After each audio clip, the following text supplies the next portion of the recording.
I was holding the arm of the werewolf king, waiting for the massive doors of the ballroom to open. Even though I had thought I would never see my parents again.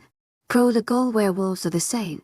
Beautiful, powerful, brave, and can shift into a wolf me. I got dubbed a bad hand and I was a weird werewolf-human crossbreed, which meant that I didn't have a wolf.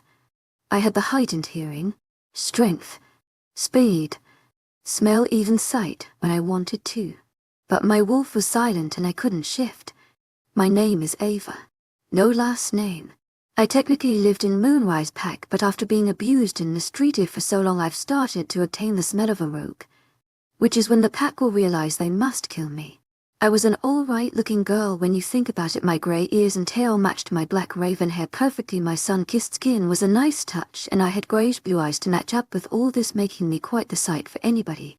I was overly skinny, but that's only because I was starved. But just compared to the werewolves, I was just... To my agent extraordinaire, Madeleine Noble, heartfelt thanks for your unfailing patience, enthusiasm. Yeah, to my agent extraordinaire, Madeleine Noble, heartfelt thanks for your unfailing patience, enthusiasm. I was raised by Gazer and treated as if I was their own child. I felt oddly happy. I didn't need my parents or pack approval. I was happy with Gazer. They made me feel safe. I was born from the betas of the pack before they dumped me with Gazer. Instead, they adopted twin werewolf siblings to replace me, cover up my tracks. I was abused every day, with the other Gazer having to patch me up before my blood went everywhere. My healing effect assisted in my survival. My parents weren't kind people. Monsters stay with Gazer. Normal werewolves stay with other werewolves. My dad mumbled to me as he hooked my mother by the waist and left a sobbing 11-year-old at the bottom of the stairs. No one to comfort her. No one to help her. After reaching my 18th birthday, I decided, laying on that cold concrete floor of the pack cells, that if I die, I won't let my pack have the satisfaction, and I'll do it myself alone, where I'm actually happy. So my story begins as I step out my pack's territory and look out upon a gorgeous ocean, holding a large kitchen knife in my hand as I prepare to walk into the walkout and let myself sink. I was finally happy. Then someone broke my moment of peace. Chapter 1: I'm gone. I ran through that sickly dark forest with tears streaming down my bruised cheeks and blood dripping from a cut on my lip. I held a large kitchen knife in my hand, wearing only a thin singlet that reached above my knees, sticking closely to my body so you could see my underwear underneath. I was breathing heavily as I bounded over small rocks and tree branches that fell to the forest floor. My shoeless feet felt blessed running on the wet and moist grass of the dirt path leading to a beach. Trees seemed to hide me from the moon, and I was thankful for the darkness as it made me feel more secure.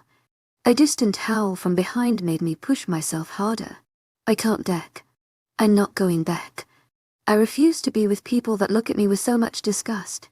So I kept running, my ears tucked close to my head. My tail was like a lifeless rag behind me, and I didn't care where it went as long as it didn't ruin my running, so I could only imagine what it looked like behind me. I felt my oily and unpecked hair slap the middle of my back every few paces, and I kept my mind centered on running instead of how tired I was becoming with every step I took closer to my demise. The trees were rushing past me so I could only see a blur. The only thing not blurring is the path ahead of me, a that stupid moon in the sky. I wanted to scream at the moon goddess for making me what I am, but I never even tried. I didn't want to be tortured for being so cruel to the moon Gaia, even though she was the one that did this to me. The night sky above me was mesmerizing. The small stars twinkled light. They were the biggest things there, and the moon stood full and proud in all its glory, with every cloud coming close being somewhat magically pushed away so everyone can enjoy its soft light. More howls were heard, snapping me out of my dazed thoughts as I continued to leap and bound over small rocks and logs. I could begin to hear the heavy breathing of what was supposed to be my pack mates running behind me. Loud thumps of poles against the same path I only ran on moments before. I could feel the annoyance and anger of the lifeless creatures behind me as they stay hot on my trail, thirsty for my blood to be spilled over the green grass. Small tears cascaded down my cheeks as the overwhelming pit of despair and sadness surfaced from inside my stomach, the only emotion I'd ever known since the age of 11 coming back to haunt me. I didn't want this anymore. I didn't think I deserved it. So I pushed myself harder and faster, trying my best to get to the beach, where I knew there was only neutral territory. Where I knew I would be safe from the claws and teeth. Where I could end it all. Then finally, I broke out of the tree line. My smile immediately changing to a rogue, as I accepted the choice I had made of leaving the bastards of the Moonlight Pack behind. The pain barley that as they had already abandoned me from the moment I was born. I felt my legs relax first, falling out from underneath as I skidded across the sand, heavy breathing entering my ears. The warmth and confirmed I got away. That I wasn't allowed back. What now? Turning back to the forest, I watched as many different pairs of glowing eyes emerged from the darkness, watching me. With growls coming from in between their teeth every few moments, the glint of canines sending a shiver down my spine. I continuously stared, watching them as I embraced the warm sand. But soon the eyes were there and then they were gone. In an instant. As if the wolves that were just trying to kill me vanished into the thin air, with only the thumping of paws retreating showing me they were actually there and not a figment of my imagination. They were all gone a matter of moments, and I was left laying alone in the middle of a large stretch of beach. Alone. Only holding a single kitchen knife. The ocean sent waves in steady motions towards the sand, with the moon leaving a trail of silver light across the waves. Its trail on the water leading to the horizon where the sun was to break over in the morning. The sand on my feet still felt slightly warm from yesterday's sunshine, and it made me dig my feet deeper into the sand, a big grin stretched out on my face. I got up slowly, my muscles tingling from the marathon I had just ran. I stumbled towards the water's edge with the small waves just lapping my toes.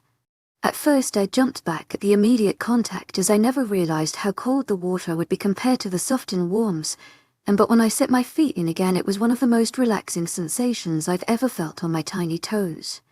With that said, I could feel movement behind me. But when I turned, I saw no one there but my fluffy grey tail going ballistic at how happy I was. It made me break out into a huge grin.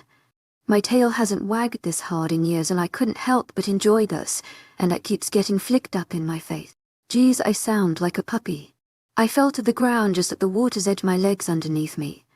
My knees lightly grazing the water, my tail flat behind me as I stared out at the mystical water. I was in a trance. It was the prettiest sight I'd ever seen. Small rocks that appeared in the water made the salty water fall into my face as the waves crashed into them. My smile brightened at the sight. The tears cascaded down my cheeks, the once stares of sorrow, now are only filled with complete and utter bliss at this feeling I felt. I haven't felt this feeling in years, and if I died, I wanted to die feeling this. I felt happiness and peace. So with that in mind, I sat crouched on the beach. I raised the knife that was still grasped in my right hand, raising it to my throat, and as I held it there I thought of my life. To my agent extraordinaire, Madeleine Nilben, heartfelt thanks for your unfailing cruciate enthusiasm. Life is cruel, and it will always be cruel. I'm glad I'm doing this. I pressed the knife closer to my throat, expecting pain. I had cut myself before, so I knew what it felt like. But I felt nothing. There wasn't even any pain there, and that made me feel even more happier than before, knowing that this is the right thing to do. What the hell are you doing? A man yelled from behind me, and I immediately drew my ears back and tucked my tail closer to me. Are they trying to find me again? I thought they left. Look at me. The man screamed, and I couldn't help but jump at his loud voice, which made the knife drop from my hand and embed itself deep in my leg. I didn't feel much pain. The only thing I felt was a stinging sensation when I looked at it. By now it looks like a red-soaked leg. Guess I hit a major artery. I stood up slowly as I watched the blood trickle down my leg. To my agent extraordinaire, Madeleine Nilben, heartfelt thanks for your unfailing cruciate enthusiasm. My ears began scanning my surroundings for noise, and soon I heard someone stepping closer to me. I was royally pissed. I was meant to die. I was meant to end my suffering, and this guy just made it worse by being here. In my angry state, I pulled the knife out of my leg and held it in my right hand. Right now my leg was literally spewing blood from the wound, and I knew if I didn't stop the bleeding I would die, so I ignored it and turned around. There in front of me stood a young man, maybe late 20s, with shaggy brown hair and sweat covering his forehead, so I could tell he had been running. His soft brown eyes looked at me with wonder and concern. His features were soft yet strong, and he had an all-right build. The wind caught his scent, which made me sniff the air. He was Werewolf, I knew that for free. We've got to get something on that wound. Let me help you. I'm from the Blood Moon Pack. Just drop the knife and let me help you. His voice was sincere, as if he truly cared. I know that isn't true. My whole entire life I've been taught that no one is as they seem, and that no one cares for a creature like me. I shook my head side to side to show him I wasn't going, as I prized smirk on my face as I ran forward with the knife at wolf speed. This must be a sight. A girl in only a nightgown, blood dripping down her leg as she attempted to kill herself, but now is trying to kill an innocent man. Life's a bitch, isn't it? I launched myself forward, and his eyes grew wide as saucers as he saw what I was doing. I ran to him using my speed, slashing the knife across his chest, trying to land a good hit, but he already jumped back, doing a flip in the air. He crouched down as he landed, his eyes glazing over, which means he was mind-linking someone. I growled in his direction. He barely even reacted. I knew all too well that mind-linking is bad. My pack would mind-link each other when I was at my most vulnerable. I'm not doing that again. So I began running down the beach, dropping my knife as I began to sprint. I tried to use my werewolf speed, but from the blood loose, I was too weak. I ran anyway. Turning back around, I saw the same guy and a couple of wolves looking around, and one wolf taking off after me at insane, which made me recognize him as an alpha or beta. While I was turned to look at them, I didn't realize the rock placed perfectly in the ground so you could barely see it. And like the idiot I tripped over it, stumbling over the sand till I fell on my side. My leg, I could feel, was covered in sand and blood. I began to softly sob as I reached a comfortable position, my whole body shaking. I clutched my leg as my adrenaline rush slowly faded, and the pain overtook my whole body, and the blood loss began affecting me more. I laid on the warmth and facing the sea as I watched the waves again. Grab her. Someone screamed from down the beach, and I adjusted my head so I could see what they were screaming about. I saw the figure of a man sprinting towards me, definitely different from the one before, and I watched as he ran closer to me. I let black envelope my senses as I welcomed death, with a soft and dazed smile on my face. Chapter to help me. I stayed silent as I watched the strange man walk around the double bed of which I laid in. I knew this room. I've been in here so many times before, it wasn't even a coincidence that this is where my dream has led me. It's a dark grey metal room. A thick iron door is the only exit, sealed tight to make sure I cannot escape. The only normal thing in here was the disgusting double bed that was falling apart at the seams. My wrists were wrapped in chains, one wrist against each bedpost.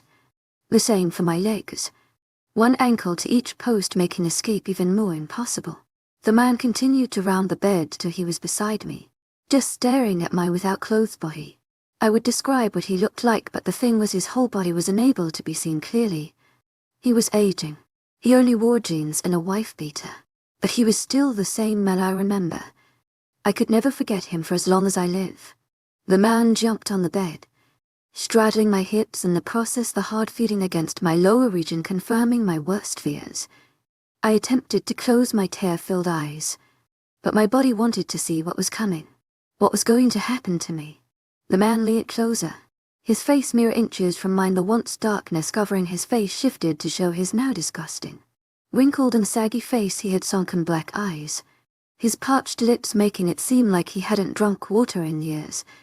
The almost bald head of his was sprinkled with tiny stray grey hairs sticking out of his scalp, making him look like a homeless psychopath. The smirk on his face didn't help with his psychopath look either. I did the one thing I've done these past years. Keep screaming. That way I know you enjoyed it, Mott. I jolted up, screaming, my tail as stiff as a board behind me and my ears drawn so close to my head I could hide them with my hair. Squeezing my eyes shut, I refused to look at the darkness of the room I was in. I wrapped my arms around my small, frail body. I could feel my form trembling as I watched and replayed the scenes in my mind, each time worse than the last. I screamed and screamed. I placed my hands on my ears so they wouldn't get affected. I began shaking my head side as if they were going to rid me of the thoughts and memories that continued to play. I hated the darkness, and right now that is what is all around me, so I screamed more. I screamed for fear. I screamed for my pain. I screamed for the life I have suffered. I screamed for my family. Why are you screaming? A man yelled at me, and that made my eyes burst open. My ears slowly drew forward and my tail relaxed, meaning that I was safe if both my wolf parts relaxed. I had more faith in my wolf side than I did in my own intuition. The man must have turned on the light, because as I looked around the room I saw the pretty cream walls of a cozy room. The white tiles placed neatly on the floor. A window placed perfectly nearby, and me sitting in what looked like a hospital bed. I've ease and bandages on my body. Then my attention went to the man standing in the doorway. He was that same man from the beach, and I couldn't help but feel the slight guilt that came over me as I remembered how I attacked him. With a kitchen knife. To my agent extraordinaire, Madeleine Nilben. Thoughts out, thanks for your unfailing patience, enthusiasm. I tried to say the words, but I haven't spoken in so long, and screaming has been the only thing I can do these past years, so I sat quiet, tears down, tail surrounding my butt, my head in my lap, as I was too afraid to look at him. But when I tried to catch a glance of him, I saw he was a bit baffled as he looked at me. He was showing any emotions that actually scared the crap out of me. What's your name? I perked up at this, my ears shot up as I heard his steady footsteps come closer to me. When I shot my head up, I saw he was at the end of my bed. He sat down like it was the most normal thing to do, and my response was to curl up into a ball and shuffle backward till I hit my back against the head of the hospital bed. I asked you a question. He asked, anger seeping into his voice as he watched me curled up on the soft bed. His eyes held so many questions. His emotions were so easy to read. As if he was truly sincere. He's not. What are you? Mute or something? He asked as if it was a joke or something. A slight chuckle at the end of his sentence. I nodded, my facial expression static from showing emotion. He seemed taken aback by this. His smile turned to a frown, and he adjusted his full position before taking a large gulp of saliva down his throat, making it clear he was uncomfortable. It was as if he was waiting for me to then jump up and say something like, I got you. But no, I'm not joking. Well, the Alpha will be here soon to Questy. I shook with fear as the words left his mouth. Question in my old pack meant I'm alone. Time alone meant no one was around. When no one was around, I was beat. When no one was around, I was raped. The visions of my past experiences were closing. I curled myself into a ball, hot tears streaming down my cheeks. My eyes wide as saucers as I rocked myself back and forth, screaming. Whoa, calm down. Nothing was gonna make me calm down. I was too pressured. I was too scared, and I was so ready to end it all. The man kept screaming at me, telling me to stop, but I wouldn't. I jumped from the bed, still on my hurt leg, and leapt for the open window, smashing it into tiny pieces as I went tumbling out of the room and onto the safety of the soft grass below. I was on such a high adrenaline rush I didn't notice the multiple stitches breaking from my wound on my leg and the glass that just pierced my body. I ran full pace to the forest, blocking out all other sounds. I just ran for the tree line to try and get away from this place. It was night. It was pretty. It made me breathe a sigh of relief. The moon had risen so high in the sky it seemed millions of miles away. The stars sparkled and shimmered across the night sky, an odd clocking out the light of the night for a mere second before they powered through. A howl from the direction I just ran from brought me back, and I screamed, falling over as the howl pierced my ears. I don't want to be taken. I don't want to be hurt. I don't want to live. I sighed as the thoughts lapsed through my head again, and again my throat sought to scream. So I just lay there, curling up into a ball, my legs tucked under my chin, my arms surrounding my legs, my ears pulled back and my tail grazing the ground as it slowly shifted from side to side. The pattering of feet drew closer. Puffs of tight breathing from running were now easy to hear, and lastly the stop of feet. The stop of breathing, and only the sound were of my softened and even breaths, as I struggled to get my anxiety under control.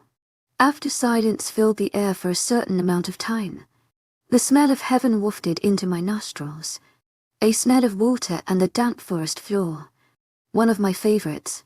My tail grew a mind of its own as it flapped around wildly, the sensation of this new smell burying itself deep into my body, and I couldn't help the small whimpers of excitement escape my throat. My back was currently turned to all the people that were behind me. I didn't want them to see me right now. So I stayed turned, waiting to see if the smell would come. And it did. What are you doing out here, precious? the metallic voice asked as a shiver ran through my body, shaking me to my core. Chapter 3. What's your name? The way my wolf parts anticipated his presence. The way I could smell him even before he got here. What's your name? He softly asked me. I pulled my hands over my ears again. I didn't want to hear anything. I wanted the ground to swallow me whole and take me away from this dumb earth. I squeezed my eyes shut, thinking that dumb line we always thought as kids. If I can't see them, they can't see me. Well, I know it's a bunch of bullshit, but I'm desperate. I could hear soft mumbles through my palms, pushing my hands even tighter against my ears, hoping no one would acknowledge my presence. Something warm that sent tingles through my arms swept through my skin, and I jumped away immediately, stumbling over the damp grass once again as I tried to get away from the source. Shit. Come here, princess. That's what set me off. I screamed as I thought of the visions coming through my mind yet again. Don't run, princess. I'll always find you again. No. I'm here to help Doll. A king needs a princess to save. No. Join me in my room, my princess. I'll be gentle this time. I screeched, my voice cracking and breaking every once in a while, but I still continued my little anxiety attack, trying to get that feral man away from me. To my agent extraordinaire, Madeleine Nilban. Heartfelt thanks for your unfailing patience, enthusiasm. What happened? The man that called me princess asked, and through blurry eyes in my raspy breaths. My thoughts stopped. He was tall and muscular, literally spitting with energy and power that I never knew possible. His ruffled blonde, brown hair was just adding to his look. Those piercing, simple brown eyes held me captive. His body was lean and strong, his tense muscles showing perfectly through his t-shirt. He was absolutely breathtaking. That's good. Look at me, don't focus on anything else. Just me. I calmed down as I stared at him. He was so perfect that for a while I was destroyed and shattered in more ways than one, but a good way. As if the darkness left me as soon as he was here. The inside of me felt as if I had to touch him. Be close to him. Did I want that? Good girl. Come here, precious. He knelt down on the ground on one knee, his hands making a gesture for me to come closer to him. I crouched on the ground on all fours with my tail in between my ears drawn stiffly back. I looked like a timid puppy entering her new owner's arms for the first time. I slowly stepped closer to him, my knees gliding on the mud in my hands, keeping me supported. As I got closer to him, his whole face lit up like I was some miracle. I'm anything but a miracle, but it felt good to be thought of that way. I slowed down and I was almost next to him, and I laid on the ground in a submissive stance, making sure he knew I'm not going to hurt him. Good girl. Let me carry you back inside. To my agent extraordinaire, Madeleine Nilban. Heartfelt thanks for your unfailing patience, enthusiasm. I nodded my head slowly, and when he made a move to pick me up, I didn't try to stop him. My wolf parts trusted him. It was only when he touched me sparks erupted, making me yelp and begin to struggle. But he had already grabbed me tightly, held me so close to his chest I thought I was going to forget how to breathe. Shush. The sparks are good. Calm down. You'll hurt yourself if you keep struggling. Sparks are good. I stopped struggling after a moment had passed and pushed myself closer into his chest. The sparks felt oddly calming, so placing my head inside the crook of his neck to feel the warmth of his body heat and soft sparks taking place. I could even feel as his chest began to vibrate with laughter. His heart sped up when he laughed. My ears turned in his direction to the sound of his laughter and his thumping heartbeat calming me down. Usually I would be screaming when I heard those two things come close to me. I'll get the doctor to do a full examination on you to make sure you didn't injure yourself further from what you already were. To my agent extraordinaire, Madeleine Nilban.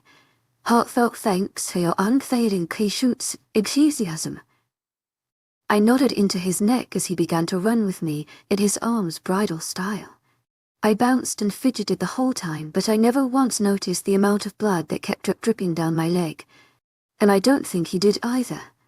It was only when we stopped that the world started spinning, even though I knew I was technically still in this man's arms, looking up at him in an attempt to see his beautiful brown eyes. Gravity felt so powerful as I couldn't resist its force of pulling my head down. My head collapsing back behind me. I probably looked like a dead corpse in his arms. To my agent extraordinaire, Madeleine Nogan, heartfelt thanks for your unfailing patience, enthusiasm. He knelt on the ground and cupped my face with his hand, the other supporting my small frame. His face shifted into that of worry where he got a glimpse of my face, and I gave him a sad smile as I drifted into black, being held in this strange man's arms. And I didn't even know his name. Chapter for Ash. My head was banging as I came to. It was like a million buzzing energetic bees were in my mind, just ready to fly out of there, but the thing was, they couldn't get out. So the sound of constant white noise filled my being. I groaned as I lay on the soft surface, pulling my knees up to my chest and my ears flat so they didn't get cold. The mattress was soft and the blanket was practically made from angels, because I swear I felt on cloud nine while I was wrapped in the soft covers. But as I tried to turn my body the other way around to find a more comfortable position, I felt something restricting my movement, a big weight on my hips. So I opened my eyes to the face of a sleeping god beside me. I screamed so loud I swear the bed shook. I pushed his limp body off the bed and he fell to the ground with a thud from my amazing strength. But me being so childish and not knowing how to get this man away from me, I knew I still had wounds. I'm not that much of an idiot. I pulled the covers up over my head and hid underneath them, quietly sobbing. Did he touch me? In that sick and perverted way? I pulled my hands over my ears as I heard him groan.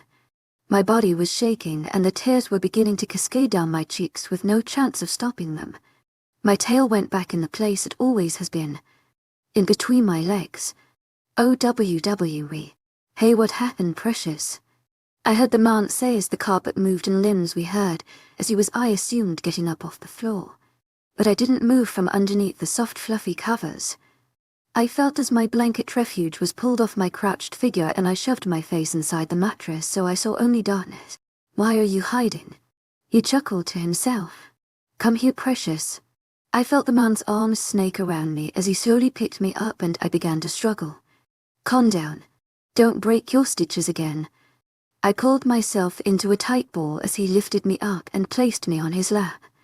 My eyes were still squeezed shut, the only sounds being heard were my raspy breathing, the moving of the mattress, blankets, and the faint sound of the man's calm breathing. The rhythmic and subtle sound of his breaths gave me an air of happiness. A sniff of the air allowed me to catch this man's magical scent and I sighed contently before pushing myself closer into his chest, soaking in his scent. That's when it hit me. It was the exact same scent as the guy that carried me from the forest before I blacked out in his arms. So I looked up at the man that was holding me to see his face again smiling down at me. He looked like a god. I swear I saw a halo on his head. The thing that scared me was he was looking at me like it was the only gem in his life. No one has ever looked at me that was both energizing and stressful. I took this chance to have a glance around the room. It was much different from Altheoden's room. His was black with dark mahogany. I should know. I spent a lot of time in there. This room was different. It felt calm and was covered in his scent. The mahogany furniture was a light color of brown which complemented the light blue walls and dark blue carpet perfectly. The bed was a dark blue. It was kinda hard to tell when the blankets were moved and messed up from us sleeping, having just woken up from sleeping. Hello, precious. Have a nice sleep. I blinked up at him. I was so confused as to why he was being nice to me. No one was nice to me back at the pack.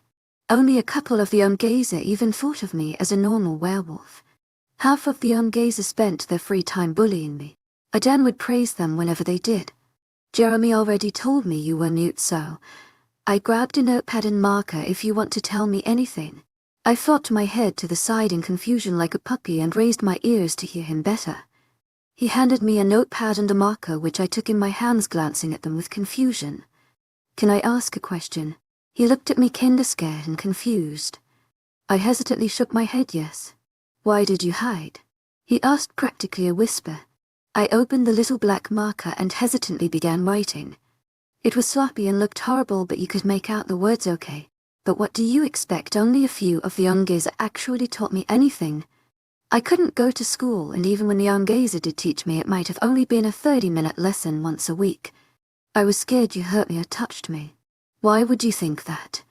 His face was disoriented in confusion and his pretty little brown eyes were filled with wonder. Should I tell him the truth or lie? I decided to go with the truth. It's not like lying was gonna get me anywhere. My old pack, they always hurt me and touched me. What? He yelled out and I jumped away from his embrace, landing on the ground on my bum and crawling into the corner of the room. I held my hands over my ears and went into my protective ball with my tail tucked around me. I whimpered as I heard loud noises around the room with his grunts of rage and exhaustion present. I sobbed in the corner. Even if I had to deal with rage and pain like this all my life, anger always scared me the most. That's why anger is my favorite emotion. Ash, what the fuck are you doing? Holy shit, you're scaring the fuck out of her. I looked up at the sound of a female voice. There stood a girl. She was pretty, far prettier than I am. Her blonde hair was stunning and her brown eyes were just like those of Ash.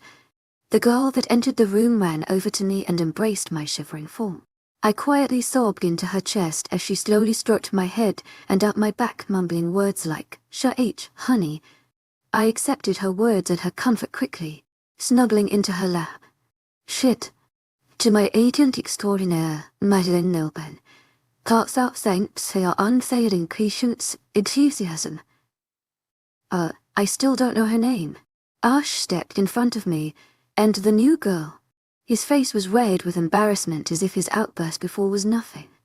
But the room was in shambles, broken glass, dings in the walls and that beautiful bed.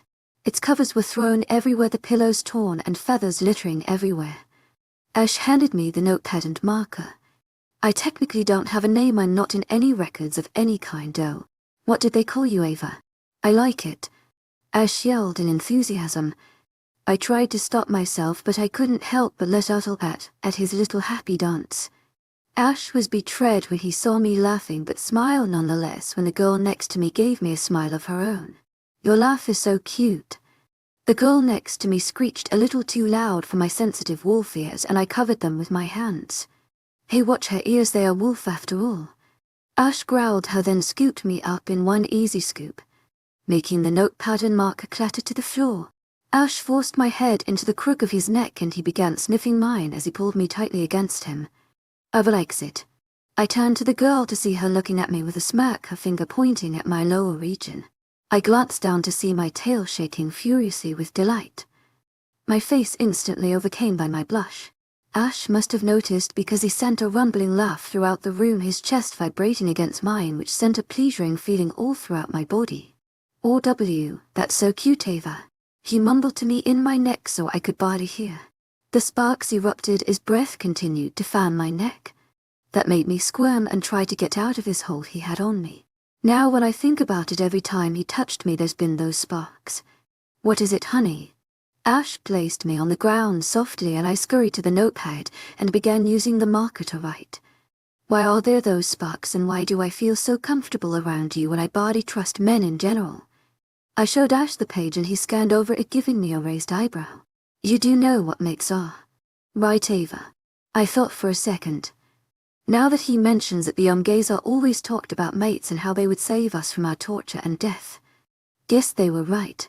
I gasped and looked at Ash. He was confused and was staring at me funny, but I leapt from the floor, the notepad and marker on the floor in shambles yet again, and into his arms. Wow, when did this energy come along? I gripped him closer and tears of joy cascaded down my cheeks, some things I haven't felt for a while, and now I'm feeling happiness and joy a lot. Hey, why are you crying? Ash lifted my chin up so I had to look at him and I gave him a smile. I stumbled out of his arms and grabbed the notepad in marker quickly scribbling down why. The gazer in my pack always said that mates will save us from our torture and death. You saved me. He saw the words I wrote and I embraced him again, stuffing my face inside the crook of his neck, inhaling his heavenly scent. My tail was waggling so much behind me, I thought it would fall off at this rate. My ears were straight up waiting for his next words, but they were also up so I knew if danger was coming. Never let your guard down is what I was taught. Can I ask why death? I pulled my head out and gave him a confused look. Why, of course, death. So many gays had died while I was there. Sometimes I think about how it should have been me instead of some of them that died. Ash handed me the notepad and I noticed while I was picking it up that the new girl had left. Well, of course, so many gays had died in my pack. I'm surprised I wasn't one of them. He seemed angered by what I wrote and that made me crouch down more and squirm. I didn't want to be a part of his tantrum fit, Hey, calm down. I pulled my ears back and stared at him, scared to see what he had to say about me. What's the matter? He lifted my chin up and I gazed into his eyes again. Only then did I realize the slight bags forming under his eyes and how his hair was so greasy. I wrote quickly on the notepad. Don't hurt me. I just didn't want you to hit me. I made you angry. Ash seemed baffled by what I wrote and he gave me a shy gaze. Sorry. My wolf was angry how you had been hurt and touched. Then my alpha senses kicked in about how other pack wolves were being hurt. Wait. He's an alpha. He's gotta beat me for being a troublesome wolf. I screamed and shuffled away, holding my ears and keeping my tail close, screaming my head off. I don't want to be hurt again. What happened? Ash yelled, slight anger in his voice and tone. Tell me what happened. He slid the notepad and marker on the ground over to me.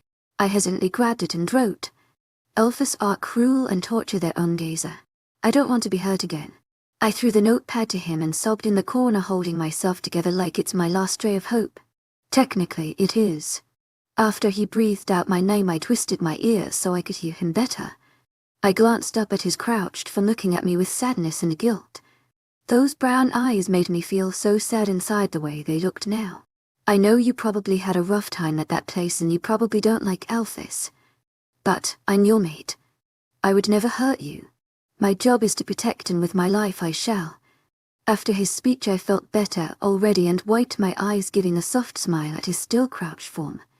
We sat there for a while, just staring at each other for a while. My stomach decided that after a minute to make a large growling noise. I wasn't even hungry. Ash chuckled to himself, hungry. I blinked at him a couple of times. My family just came over. That's who that girl was. She's my sister. My parents are also here. I told them about how I found my beautiful, sweet and kind little mate. Let's go get some breakfast. This is a bad time to tell him I hate food. Chapter 5 Breakfast.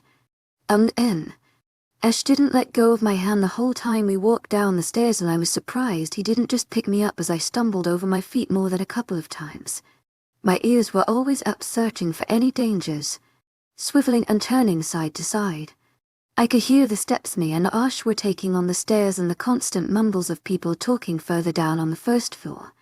When we reached the bottom of the stairs, Ash didn't let go of my hand, and I didn't want him to. This is one of the strangest feelings I've ever gotten.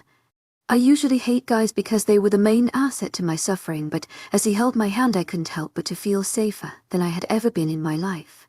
The mumbling grew louder as we walked closer down the classical-style hallways. The house was beautiful. It was a classical old-style home with light-washed wood furniture and like that of Ash's bedroom.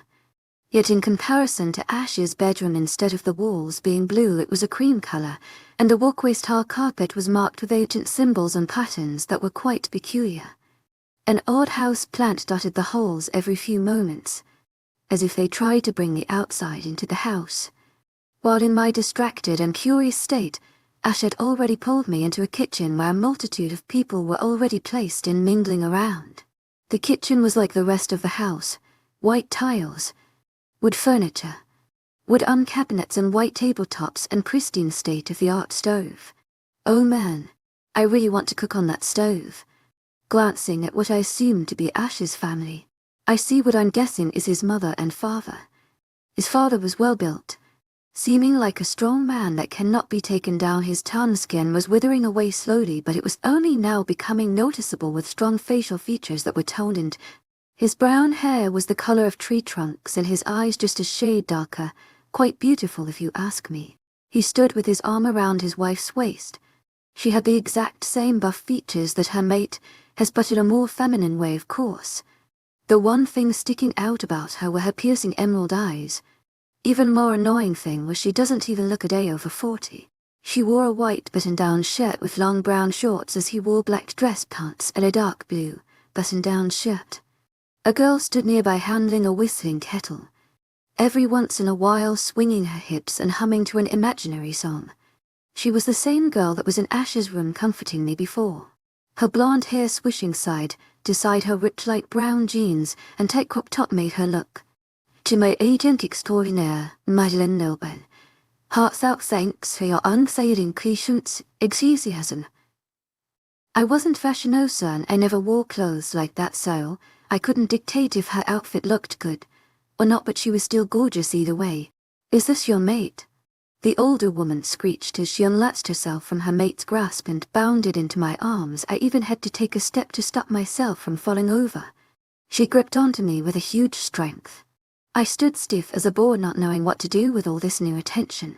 When she let go of me, she gave me a curious glance, mostly at my tail and ears. She surprised me even more when she reached out and began scratching behind my ear, and a purr began erupting from my throat. I can see now how she's different. But she's cute either way. You're gonna make my boy happy. She stopped scratching as she spoke the question, and I rapidly shook my head yes, hoping she continued to give scratches. Good. Then she continued to scratch. The purring in my chest was rumbling through the room in soft rhythmic waves.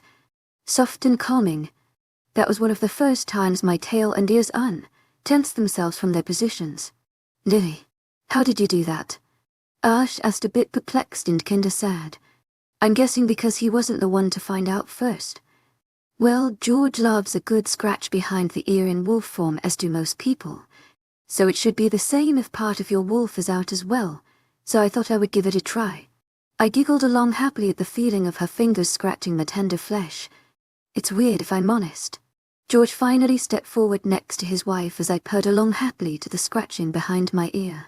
She's a peculiar species and creature, but I haven't seen anything like this before. This is something very superstitious.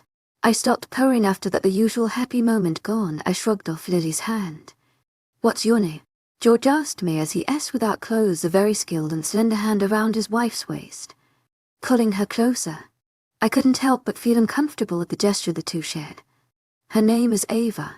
Arch spoke for me, and I gave him a soft smile as if to say, thank you, and in return he gave me a cheeky wink which made my cheeks blush a cute amount of pink. Dunny, you look pale as anything. You haven't spoken at all, and let alone you're not looking too healthy in the first place. Lily asked, taking on that motherly figure. Are you feeling all right? Sure, I'm just peachy. I internally rolled my eyes at her attempt to seem nice to me. All people leave, that's what I've learned, and if they don't, they let you down. Like, I'm glad Ash saved me from that evil man and my pack, but I know in the end I'm going to be let down harder than hardened, and when that happens I'll be prepared, so keeping my walls up is the best thing I can do at the moment. Maybe she's just hungry. Want anything?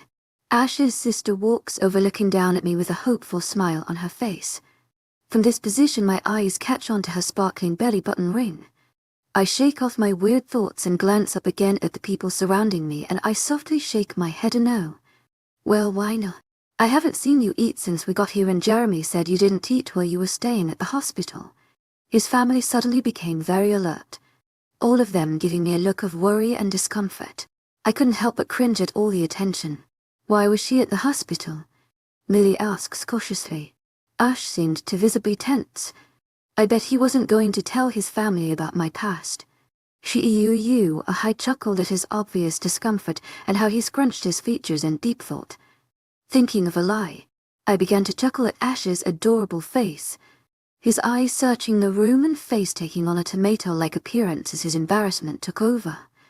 Ash gave me a look that just said, what the hell are you doing? But after a while of my soft chuckles at his new frown placed upon his face, he begins to chuckle along with me. I was kinda hoping it would ease the sudden tension that's buried itself into the air. But it does nothing. So why was she at the hospital? Spit it out. Lily seemed to get more annoyed by the minute, and I could even sense the slight power that began ripping from her voice and the power that rose off her body in rhythmic waves. The power immediately brought pain. I'm technically still an omega to most packs, while betas and gamma S, sometimes even members of a pack, can ignore an order for an amount of time. I don't have that strength to reject an order, and since an omega is the bottom of the bottom in the pack rank charts, with her tone and power radiating, I couldn't help but clutch my head in pain for defying her orders. Babe, are you alright, Ava? The power soon took its toll and my ears became numb to the noise. My yams felt like jelly and I couldn't breath. This just wasn't from defying an order. I was having a panic attack from defying the order. Should someone call the pack doctor? My gasp for breath only became faster as he mentioned the pack doctor. That would only make things a lot worse. To my agent extraordinaire, Madeline Nobel, heartfelt thanks for your unfailing patience, enthusiasm. Fucking Shess having a panic attack, and if you call the damn Dr. Shess going to put herself into a fucking coma at this rate. Ash's sister, who I still don't know her name, yelled over the commotion. I heard nothing else as the black dots scrolled into my vision, wrapping me in their tight trance, where I was most likely not going to get out of any time soon. But the darkness was something I hated, yet accepted. The dark made me feel comfortable, yet it made me feel so much anxiety. I would have done anything to end it. Hello, Ava. A soft angel-like voice spoke to me. It couldn't be. Chapter 6. Things will only get worse before they get better. Hello, Ava. A soft angel-like voice spoke to me. It couldn't be. A blinding light appeared from within the darkness that had enveloped me. It was as if I stood right in front of the sun, and I was hit by its powerful light beams in one massive blow to my sensitive wolf eyes. Looking around, I noticed everything was white and bright, but the light wasn't as strong as before. Looking down at myself, I noticed the soft white gun that the young gazer gave me, but it was as if it was just brought yesterday, not generations beforehand. My tail shook with an unknown tension. Something big was going to happen. Finished checking yourself out yet? I turned up at the voice only to notice that no one was there. I kept twisting and turning, but the room stayed the exact same. You won't find me. I haven't shown you my phone for a reason, you know. The voice spoke again, and I gulped loudly. I forced you to go unconscious for one purpose only. The quicker I tell you, the faster we get this over, then you can return. The room shifted into complete and darkness. Nothing was visible at all. But at the same time, I don't think anything was in the room at the first place. Gee, the dark was always my favorite. The voice said calmly with a soft sigh at the end. Too bad brother dearest took the dark away before I can truly enjoy it. The voice sounded off next to me, and as I turned I saw a woman stood there, her skin pale as anything, a dress that seemed to disappear when it got longer, turning into mist. The colors are rich and dark blue that would appear on a cold and dark night sky. Her face was not visible either, as her dark black hair covered her facial features, so nothing above her collarbone was visible. The only skin showing was her chest and arms. Everything else just seemed to be covered up or vanished. I'm glad I could see you before you had to go back to that place, she said softly, a sigh ending her sentence as if she was almost upset. I haven't been a good goddess. I should protect my people, right?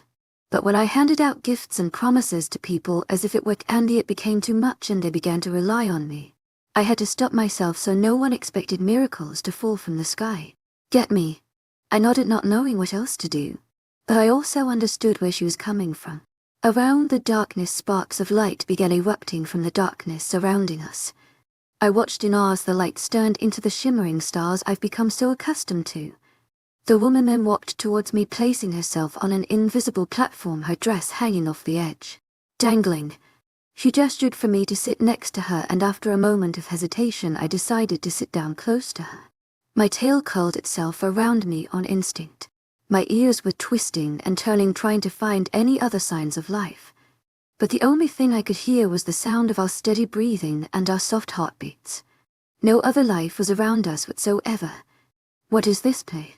I mumbled without even realizing. I gasped when I realized I did just talk. This is a different reality. My realm, if you wish. Your thoughts here may most likely be voiced, so technically talking here is just thinking. She mumbled to me with hand gestures out into the middle of nowhere. Oh, was all I could say. Each star is a soul. The ones that did something on this earth. If I find them worthy enough, they can join my constellations. But it's been so many centuries since someone pure has come. I used to have trouble just picking out of the hundreds of souls, just to see who would be able to join, but now, she said out of breath as if this was a tough subject. No one is even close. Everyone is evil. Everyone is cruel. She sighed, and only then did I notice the droplet of water that fell from her covered face. I felt so confused, but I pushed her to motion to the side. I placed my arm around her shoulders in a gesture of comfort. She turned to me, staring at my features as I gazed at her long black hair. A moment passed before she gazed back out at the darkness as I did the same, just staring out at nothing as the stars shined and glimmered. But that's the reason I brought you here. She turned to me again, as if she could see me. You've lived a shitty life, and I'm sorry I couldn't help you. her normal, respectful and posh personality completely vanishing to that of someone who is just your everyday person. You're very different, Ava. You're a hybrid, but not just any hybrid. A vampire and werewolf hybrid. The effects were different then to most hybrids. The vampire and werewolf blood in you were already so strong that when they fought for dominance, your werewolf side fought to harden, thus the reason you have your ears and tail. You're forever a werewolf, but with the abilities of a vampire making you stronger than most. I always had a preference for vampires. They could do so many cool things with their abilities, and you have those as well. She took a large intake of air and exhaled slowly. You are such a wonderful person, and for that I hope one day I can let you join my constellations. She turned up, looking at the stars that were higher up in the sky. I wanted you to come here, to warn you of how things will become worse. You'll feel pain 10 times the amount you've felt in all your life in one moment, but your destiny still has carved itself a path. You have written yourself a story like no other. That must be finished. After the pain has passed, things will become great and beautiful, and only after that time will you be accepted into my stars. She chuckled to herself. Your story will not be the fairy tale cliché that most would predict, but it will still be so joyful. In some moments you'll feel like the cliché princess, but only after you face the hardships. She gazed towards me again. I hope I see you in my stars one day. I could feel myself slipping from this reality, but I had so many unanswered questions. Wait, I yelled out with more power and authority I never thought possible. The woman seemed startled and tensed, but after a moment she relaxed and continued to stare at me.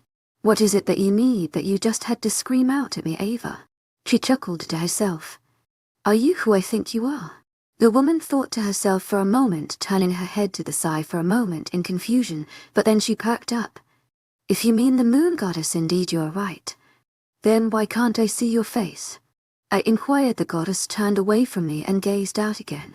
It's better that no one knows what I look like but yet imagines who they want me to be, so that each individual person has their own perfect goddess with the different traits and physical features that they want me to have. That way everyone is happy and no one is disappointed. Our own perfect goddess. As I put it, I nodded to her. That was understandable. We all picture our idols and gods our own certain way, and showing what they truly looked like will spoil the fun and ruin that perfect image we had in our minds. Goodbye, my sweet Ava. I'll give you a gift so you know this wasn't just a dream when you awake. She turned towards me and cupped my cheek, bringing it closer to her, and through her hair she placed a soft kiss on my forehead. I'll help you heal from the pain. She pulled away and gazed at me. I'm sorry I put you through this. Forgive me, she mumbled, her voice cracking and the droplets of water shimmering through her hair and falling into a pit of nothing. The reality begun to fade. I wished so desperately to stay, but I knew that wouldn't happen. Chapter 7 Breakfast Take 2. Instead of all the other times how I woke up slowly, this time I literally shot up from my sleep thinking I was still in that reality with her. But it turned out I was in Ash's room. I didn't feel dazed. I didn't feel crappy, and I certainly felt better than most days. I hadn't felt this good in years. I was wrapped around in my mate, sent the smell sending tingles through my body and through my tail, making the grey fur behind me to shake widely behind my form. Even my ears relaxed from their usual tense position and just enjoyed the sounds of the day. I noticed that I wore a different outfit. A large shirt, which I'm guessing is from Ash because his scent, was littered across the whole entire piece of fabric. But when I thought about my dream, my smile went to a frown and it made me ponder. What did she say again? Things will only get worse before they get better. Of course, that's what she said. Footsteps sounded near the door. I picked up the feet as most likely Ash's. Sniffing the air to check my assumptions, I was indeed correct, his beautiful scent invading my nose like always. He stopped outside the door, slowing, turning the doorknob, probably thinking I was still asleep. When his head popped in through the door, he only showed his forehead and eyes, and I couldn't help but chuckle at the sight. He looked like one of those failed spies that tried to complete a really difficult case, but in the end managed to save the day with absolutely no skills at all. Oh, you awake? He seemed happy about it but kept his voice soft, probably thinking I was still in a dazed sleep. I nodded my head enthusiastically. I just went to grab your breakfast. You've only been out for a couple of hours. He fully stepped into the room and I saw in his hands the biggest pile of pancakes in the world, just dripping with maple syrup. At the sound and smell of food, my face turned into a frown and I shook my head side to side. Ash seemed confused by this and walked over to the bed, placing the pancakes on the dark mahogany side table, moving the lamp over just an inch so it can fit. "Aren't you hungry?" he said while sitting on the edge of the bed next to me so he can see me better. I shook my head again, no. This time Ash began to get a little annoyed. "What do you mean no? You need to eat to live," he shouted, and I cowered. Gee, he gets mad real easy. "What did that pack do to you? I swear I'm gonna kill them all," he shouted, getting up from the bed. You could see his wolf had begun to take control, the way his voice deepened slightly and how his eyes became darker and more fierce. He began to throw things around the room, first the lamp at the wall, the glass shattering across the wall. He next grabbed a desk that sat in the corner of the room, knocking over the chair, in the process smashing it onto the floor. During his blinded rage, the pieces of wood from the desk flew across the room. A rather large piece flew straight my way, skimming my cheek in the process as it hit the headboard behind me. I didn't even flinch.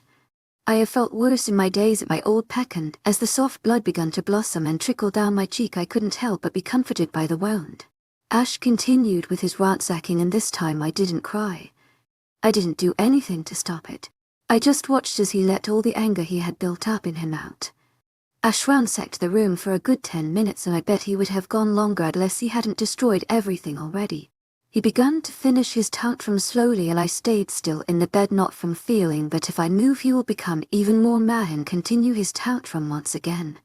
My nose tickled after all the dust and wood was raised in the air. In the process of the dust flying up my nose, I did a very unladylike sneeze that sounded like a scream. I couldn't help but chuckle at how childish I sounded, bringing my hands to my face to muffle the sound. That seemed to bring Ash back completely from his wolf side. I also brought my hand back and saw that I had bled a lot more than I first thought. Perfect. Oh my God. Are you okay? To my agent extraordinaire, Madeleine Milburn. Heartfelt thanks for your unfailing patience, enthusiasm. He seemed so upset with himself as he ran up to me from the other side of the room. I sat chuckling as he stressed out over nothing. I was truly chuckling with myself as he stressed over the tiny street scratch on my face. "Come with me to the bathroom and I'll clean it up for you. To my agent extraordinaire, Madeleine Milburn. Heartfelt thanks for your unfailing patience, enthusiasm." Ash leaned over me, his brown eyes sparkling into mine. They were so pretty yet so simple. The phrase "less is more" truly coming to life when I stared into his eyes. It seemed he was more worried with my scratch as his eyes drifted to my cheek, and as soon as he saw it, his hand went under my legs and the other around my lower back, picking me up so fast that I squeaked. He used his werewolf speed to take me to the bathroom. He placed me very softly on the closed toilet seat. I literally had to wait a good couple of seconds as he lowered me down. It was quite a show. He ran to the cupboards. He literally grabbed the doors of the cupboards and ripped them off, searching for the first aid kit like I was about to die. This gave me time to look at the bathroom.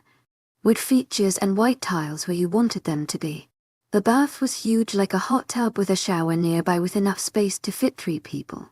The sink and tabletop was also nice. A white bench top with softwood decorations like a toothbrush holding cup, only holding one singular toothbrush. The mirror was huge and clean, completely spotless with no imperfections whatsoever. Great. The mirror is already prettier than me. I softly chuckled as Ash sorted through all the cupboards, my hand muffling most of the sound. Ash caught onto my laugh, and you could see it in his eyes how much it calmed him down. Sighing to myself, I got up and sat next to him on the tiled floor in front of the cupboard, rubbing his back in soothing circles. I don't usually have to help anyone, let alone myself. He laughed humorlessly as he spoke, and I couldn't help but feel in the same boat. I gave him a kiss on the cheek as if to say thank you. He seemed surprised by my little smooch, and he began to blush a deep red, as did I. Never did I expect I was gonna do that. In all honesty, I just felt this pull to him, like I just craved him close to me as he made me feel safe. My best guess was it was the mate bond. By now my cut was healed, all that remained was the stain of dried blood. As I said, it wasn't really that deep. Ash turned to me and stared into my eyes passionately. It wasn't anything like lust or desire, it was just passion and affection, which made me squirm slightly, but I kept my gaze on him nonetheless. Ash suddenly turned away from me like I wasn't even there anymore. Let's get this cleaned up. I feel guilty for hurting you. Ash mumbled, keeping his gaze away from me. I couldn't help but feel hurt. He had to turn away from me because I made him upset. I sighed and decided to take matters into my own hands as Ash and I crouched on the floor. Standing up, I grabbed a tissue from a tissue box and laid it under the tap, tapping it over the light wound in a soft manner, cleaning away all of the blood staining my cheek. All that was left is a soft pink scratch that defiantly will not scar. Ash still sat on the tile floor, his gaze on the ground like it was the most interesting thing in the world. Growing slightly angry, I softly stepped out of the bathroom and into the bedroom, my tail flicking behind me, defiantly showing how pissed I was, with soft movements, then a tight fee in one direction like a cat when they're mad. Am I a cat or a dog? I stormed to a balcony located near the bed and I pushed it open with more force than necessary, forcing the slim French doors to bang into the wall behind it. Giving a slight turn behind me, the doors were broken and Ash wasn't following behind me. I wish he did. I began to climb the whitewood railing as if it was normal, and I stood on the beams facing towards the backyard of Ash's home. The soft wind was making my hair move in slow motions. It made my ears crinkle slightly and my tail to fluff up from the cold. Turning back towards the house, I jumped from the beam to the edge of the roof in one delicate jump. I wasn't I was agile and fast, able to dodge most blows from attackers, which made me take to running from my problems, the better option for most things. The roof met at a point at the top of the building and I stepped up the dark-colored grey tiles as if I was a child climbing a tree on a warm summer's day. At the top, I noticed an old chimney cracking in some corners at the top of the roof. Thinking it would be a great place to sit and relax, I jumped up from the roof onto the chimney and sat down, staring out at the cold winter's day. Today was one of my favorite days to watch the sky. A storm was rolling in. The sky was a depressing grey, almost black. The faint mist that you could tell was rain was coming closer, with the odd lightning strike and sound of thunder at least twice every minute. It was the prettiest sight, prettier than a perfect summer's day. The sun and soft white fluffy clouds had nothing on the power and ferociousness of the storm, adding to Ash's home and pack. I could hear as Ash began to run around his room, probably searching for me. His cry soon easily heard. I rolled my eyes at the sounds. Where does he seriously expect me to go during a storm like this?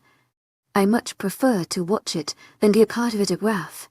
I watched as guards and normal families poured out of the what I believed was the pack house, everybody searching and calling my name as if I was a lost pup. I didn't want to be found yet, so I just blocked out the noise, pressing my ears closer to my ear, and I watched the continuous dark clouds rolling in and the lightning strikes that rocked the earth's surface. I sat upon that house for a while, just watching the storm close in as if it was a tidal wave in the sky ready to wipe everything out. And that's what I did for many hours as people screamed around searching for me all over the Packlands as if I was some miracle. But I knew I wasn't, and I really hope they figure it out soon that I'm not worth their troubles. I once thought I was a helpless orphan until I met him, a powerful alpha.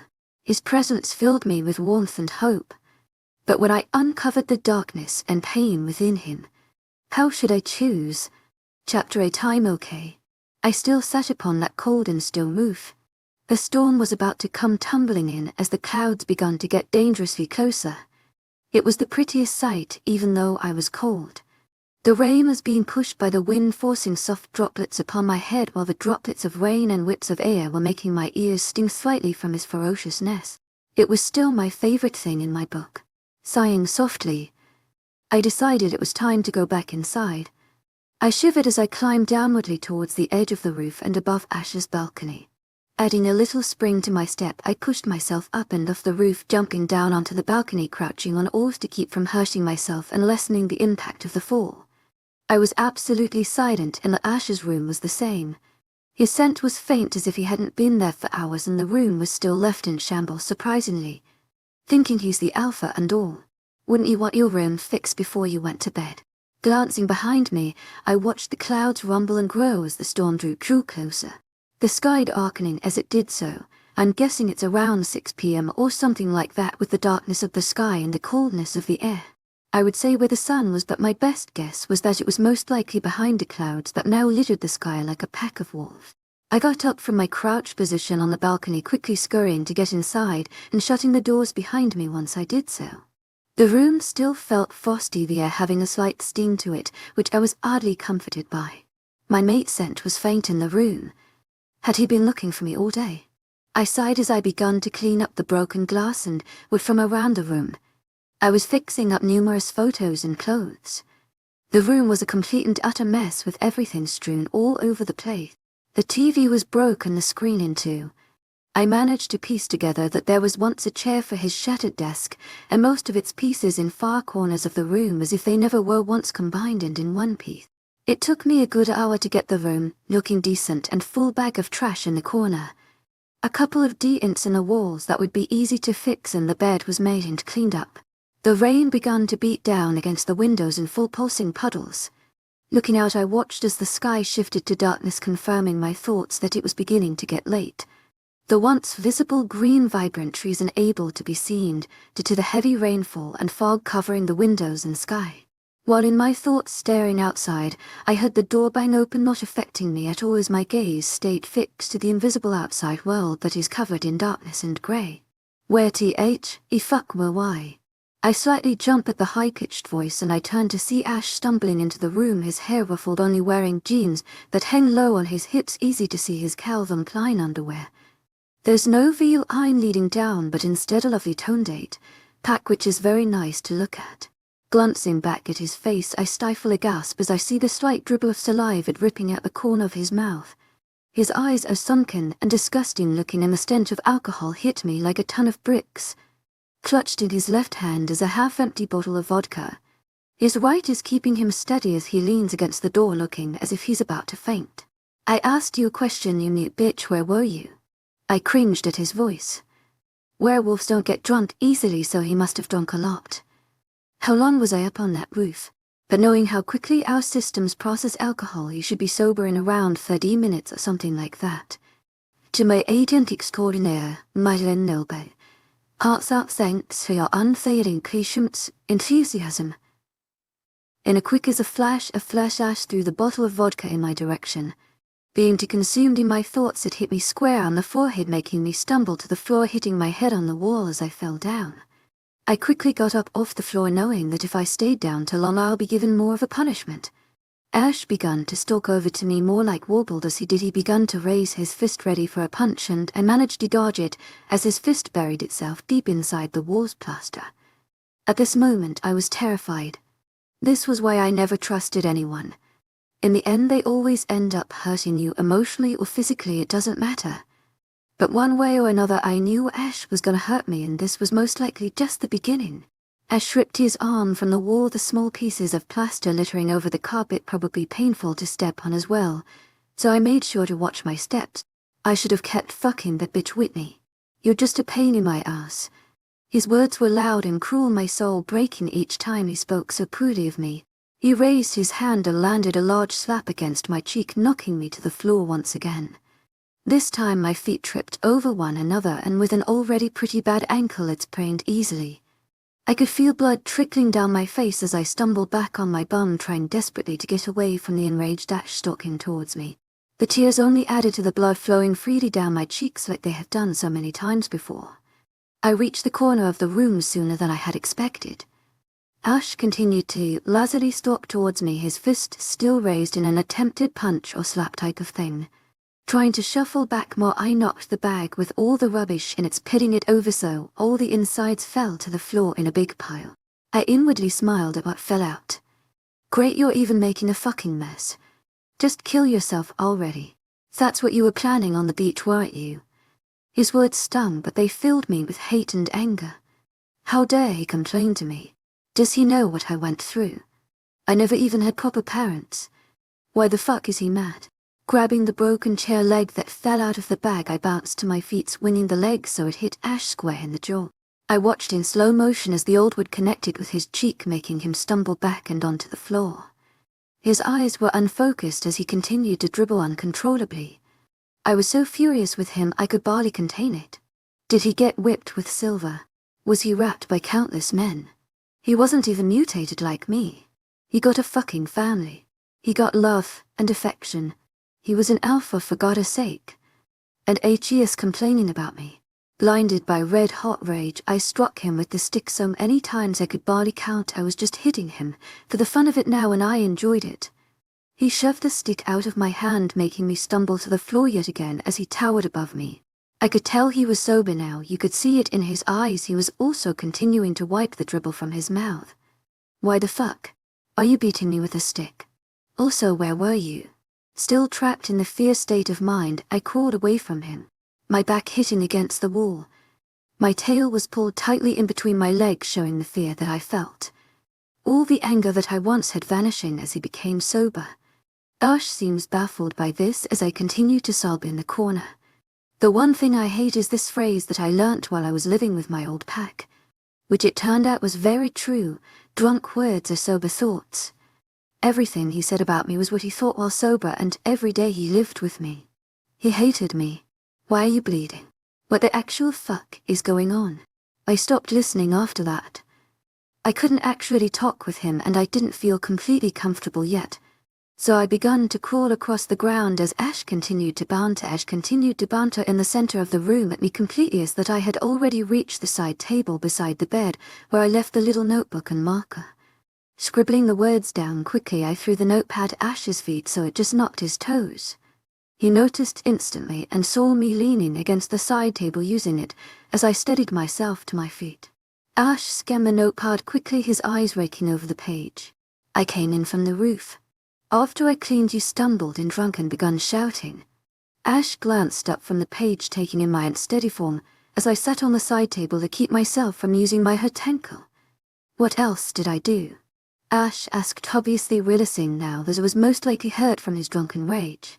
He didn't need to be told twice, and I knew that was what he wanted the answer, so delaying the process or even writing a lie wasn't going to help. He threw the notepad over to me, and I caught it with a little hesitation and began to write again. The feeling of marker to paper felt great. I threw it at his feet again, my arms slightly aching from what I bet the shit out of him. He scanned the paper again, slower this time, taking in the one singular word I wrote, yes, as if summing everything up. Ash looked up to me, the tears brimming in his eyes. You were defending yourself. From me. I solemnly nodded my head once, knowing there's no point in writing again. Ash let out a sound that could only be sounded as one of pure grief from his throat. You could hear as he tried to stop it, but the fact was it was very easy to hear. With tears dripping down his face, he ran over to me and wrapped me in his arms, his hands latching around my waist, and I gladly accepted. He held on for me for dear life, mumbling sorries all the while. Then, for the first time in about 7 years, I spoke to words that I haven't been able to honestly think for all my life. I'm okay. My voice scratchy like a broken record, but the words could be heard clearly. Chapter 9, Memories and Bedtimes. W. What? Ash mumbled to me through my shirt. He glanced up at me, keeping his arms still firmly latched around my waist as he gazed up at me through his tear-filled eyes, and I couldn't help but feel a pain in my chest as I looked at him. Mocha. Why? I spoke again, a little harder, but getting through my words without too much difficulty. Ash seemed to completely brighten up at the sound of my voice, and I couldn't help but laugh as he gripped me tighter and spun us in a circle, showing how happy he truly was. That's amazing. He spun us around, his laughs and my chuckles filling the air as if it was the only music needed in our lives. I won't push you to say anything else. He let go of me softly, so I touched the ground like an angel coming to earth. When he finished placing me, he gazed down at me and planted a soft kiss on my forehead. My cheeks immediately began burning up at the gesture. Thank you. Your voice is gorgeous. I softly smiled up at Ash. The day's events finally taking effect on me as I let out a large yawn, my hand unable to muffle all of it. Do you want to go to bed? I nodded my head once. I had a spare bedroom made for you. I know that you most likely don't want to sleep in the same bed again. My whole body began to burn at the thought of the event. I was completely and utterly embarrassed. Ash softly chuckled. The room is across the hall. Come, I'll take you. I would like to say all the fear was gone from when Ash attacked me, but a small part of my soul just kept urging me to run away so I didn't have to face him again, and so I won't be hurt again. Ash trudged through the destroyed room. The broken glass still littered the floor, and there was a rich alcoholic smell filling the room which made me scrunch up my nose in disgust. I've had alcohol before and I loved it, even going through an alcoholic phase during my time at the pack. Then they found out and I received a very severe punishment. Ash was literally dragging me as he walked through the room while I slowly hobbled behind him, scared to put too much pressure on my ankle. The wounds healed. Scars never fade. At the sight of all the destroyed objects, I remembered that I still have blood trickling down my face from when Ash threw that bottle at me. By now we had entered the spare room. It was simple one, but it had greys and dark greys littering the room, all complementing each other with white furniture. The carpet was my favorite. It was as if it was brand new, and I loved the softness. Come and get me if something happens. Tu m'as été extraordinaire, Madeleine Noble. Heartfelt thanks for your unfailing patience, enthusiasm. I nodded my head once as Ash began to walk away. I got a little stressed. I grabbed his hand before he could walk any further, and he raised an eyebrow at me with a smirk playing at his soft lips. With a slight blush appearing on my cheeks. Why am I blushing so much? I pointed to the steady stream of blood still running down my face. His smirk turned to a frown in an instant as he caught sight of the blood that he caused. I'll clean that up this time. Come on, the bathroom's right there. Ash gripped my hand firmly and is dragging me to the bathroom, joining to the lovely bedroom. It was a white and grey setting in the bathroom, and I didn't mind. It was pretty and simple, which is sometimes better than over-the-top stuff. Ash grabbed my waist once we were fully in the bathroom, the tingles spreading like wildfire as he placed me softly on the countertop, my feet dangling off the ground. I really hope I grow some more. I'm tiny. Ash opened the cupboard that wasn't behind my feet and pulled the first aid kit out this time. I'm hoping he knows what he's doing. I already know what you're thinking, and I asked the nurse what to do, so this time I have an all-right idea. I swiveled my ears to the front of me and listened. My soul began to break in half when he said nurse. Maybe he doesn't want me anymore. But I have a pretty good poker face. I've survived whippings while keeping a poker face on the entire time. You were gone for a good amount of time. The whole pack went insane, even though they haven't met you. You're their future, Luna, so please don't run off again. Tu m'as été extraordinaire, Madeleine Noble. Heartfelt thanks for your unfailing patience, enthusiasm. I nodded as my tail began shaking with excitement from our close range. But one thought lingered in my mind. How long did I stay on that fucking roof? Ash grabbed a cotton ball from the kit and began to dap away what little blood there was. I sighed in content as he did so, shutting my eyes as he continued to dab. The sensation was soon lost and the strong scent of alcohol filled the room again. I knew what he was doing. The stupid alcohol trick that gets rid of all the frickin' germs, and I mentally prepared myself for the pain. When I felt the contact of it on my skin, I couldn't help but relax into it. Pain was a remedy for me. It was something that always provided me with pleasure and comfort. You like this? Ash asked, a bit perplexed, and I slowly nodded my head, sighing, as he cleaned the scratch on my forehead. Ash began to mumble, probably thinking I wouldn't hear, but I heard it very clearly. What the hell did that place do to you? I frowned as he said those words. I always got asked that by him, and even if he wasn't asking me, you could see it in his brown orbs that always for my well-being. I didn't like to be this way, it just turned out like that. It's what happened, and it will forever stay with me and haunt me in the back of my mind. People always say things like, you'll get over it, or it's in the past, but every day I have to be reminded of my life. Scars on my back show the numerous punishments I received. The bruises along my thighs and legs show how I was used for many different purposes, and after my family rejected me, I got a single word tatted at the bottom of my back. In big bold letters surrounded by flowers and vines is one word that kept me going. Relentless. The word goes two ways for me. One, how I should always keep trying even though I've been let down so many times, and how everyone in this world is always out to hurt me. No matter how much I tried, they're going to forever hate me. Where'd you get this scar from? I was brought out of my thoughts as Ash spoke to me. He was brushing my black hair back, revealing more of my face. I knew what he was looking at. I had a large singular claw mark going over my eyebrow. The flesh healed over and it's only pink, but for some reason my eyebrow just never grew over it, and I forever had a soft pink mark across my eyebrow. I'm still technically mute, so I didn't respond. I just continued to let Ash gaze at my face. I felt a little over-revealing and only Ash's shirt as he gazed at me with so many emotions, and I hated it. I began to squirm slightly under his rough gaze. Anything else, or? Ash asked me after he finished raping me. I smiled and nodded my head. My ankle wasn't aching anymore and the scratch on my forehead is healing up nicely. Come on, I'll take you to bed. I smiled at the thought of going to sleep. I felt so tired, and I really just wanted to lie down. I seriously felt like I was about to collapse from exhaustion. Ash picked me up off the countertop, my legs naturally swinging around his waist and my arms around his neck as his hands kept me supported under my butt. It seemed satisfying to Ash as a small growl of approval erupted from his chest that made my tail shake in happiness. Ash must have noticed my tail because his chest vibrated with a chuckle, and I felt as he walked out of the bathroom, turning off the light. As he did so, he pulled the covers back before dropping me and bet a slight bounce. As I didn't, I giggled at the feeling, but that giggle soon turned into a yawn as he softly laughed, pulling the covers up and over me. Sleep tight.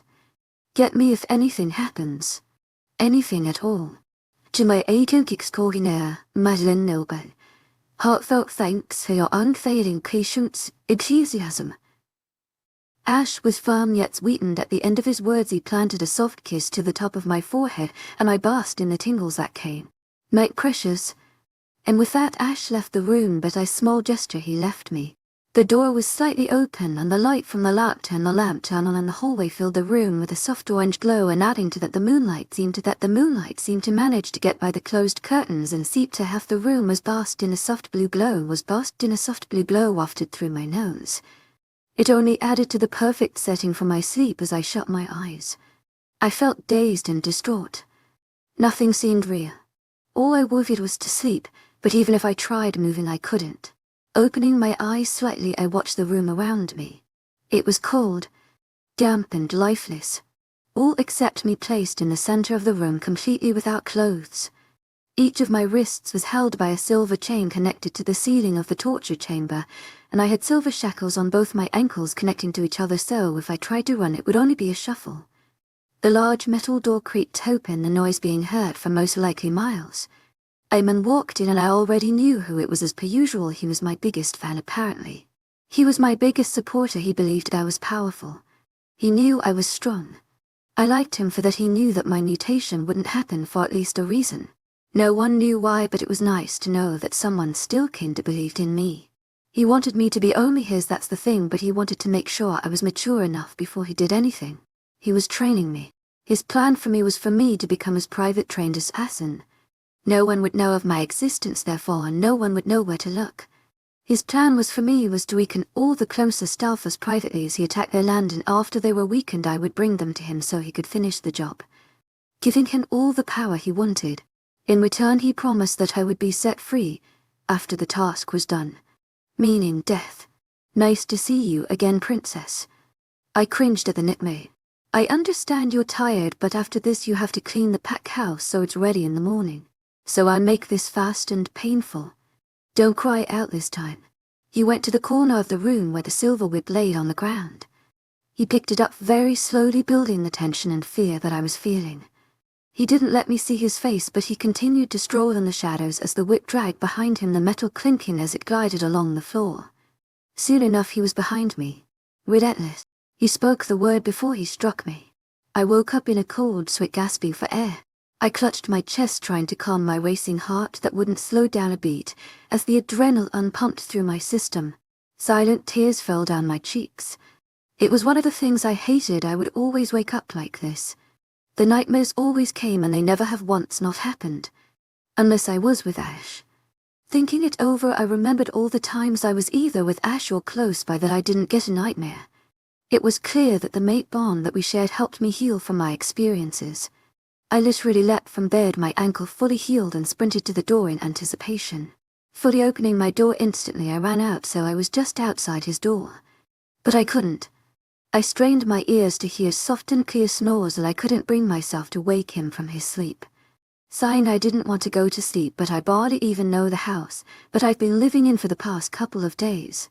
This hallway seemed lifeless. No one else seemed to occupy this floor. Straining my ears to check for anyone else's heartbeats or breaths, no sounds were heard confirming my assumptions.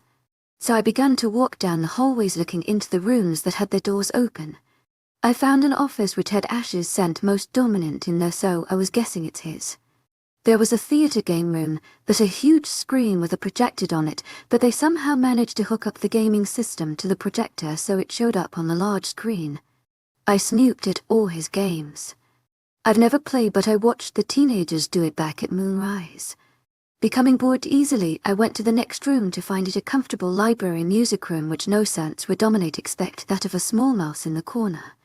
Its blood was pulsing and cure it must hast. I shook my head from the thoughts. What the hell was that? Sighing, I stepped into the room. What caught my attention the most was the old grand piano that sat in the corner of the room. A smile broke out upon my face. During the Omega earning lessons, I was taught piano with Jules. She had 3 kids of her own but always managed to spare a little time for me. I wish she was still alive. After one rouge attack, she didn't make it to the safe house in time, choosing to save her kids instead. Her mate was distraught, but after I told him what she did and how the best way to make sure her death wasn't in vain was to take care of their 3 kids. Jacob then became the best ever father figure to his kids, and I helped out when I could. Walking over to the piano, I sat down on the seat, running my fingers along the black and white keys. Then with steady fingers I began to play, softly humming the lyrics but having the full orchestra in my mind, the words sung by my voice inside my head. I remember tears streaming down your face when I said, "I'll never let you go." When all those shadows almost killed your light, I remember you said, "Don't leave me here alone." But all that's dead and gone and past tonight. Just close your eyes, the sun is going down. You'll be alright, no one can hurt you now. Come morning light, you and I'll be safe and sound. Don't you dare look out your window, darling, everything's on fire. The war outside our door keeps raging on. Hold on to this lullaby even when the music's gone. Just close your eyes, the sun is going down. You'll be alright, no one can hurt you now. Come morning light, you and I'll be safe and sound. To my agent extraordinaire, Madeleine Nilben, heartfelt thanks for your unfading patience, enthusiasm. To my agent extraordinaire, Madeleine Nilben, heartfelt thanks for your unfading patience, enthusiasm. Ooh la la la la, la la la la. To my agent extraordinaire, Madeleine Nilben, heartfelt thanks for your unfading patience, enthusiasm. To my agent extraordinaire, Madeleine Nilben, heartfelt thanks for your unfading patience, enthusiasm. Oh la la la, just close your eyes, you'll be alright. Come morning light, you and I'll be safe and sound. To my agent extraordinaire, Madeleine Nilben, heartfelt thanks for your unfading patience, enthusiasm. To my agent extraordinaire, Madeleine Nilben, heartfelt thanks for your unfading patience, enthusiasm. To my agent extraordinaire, Madeleine Nilben, heartfelt thanks for your unfading patience, enthusiasm. I end this song is called Safe and Sound by Taylor Swift. She's a lovely artist, all credit goes to her. Pushing the final couples of keys to the song, I couldn't help but remember Jules and all her glory and how nice she was to me while everyone else shunned me out. Tears were pouring down my face and a strangled sob made its way out of my throat.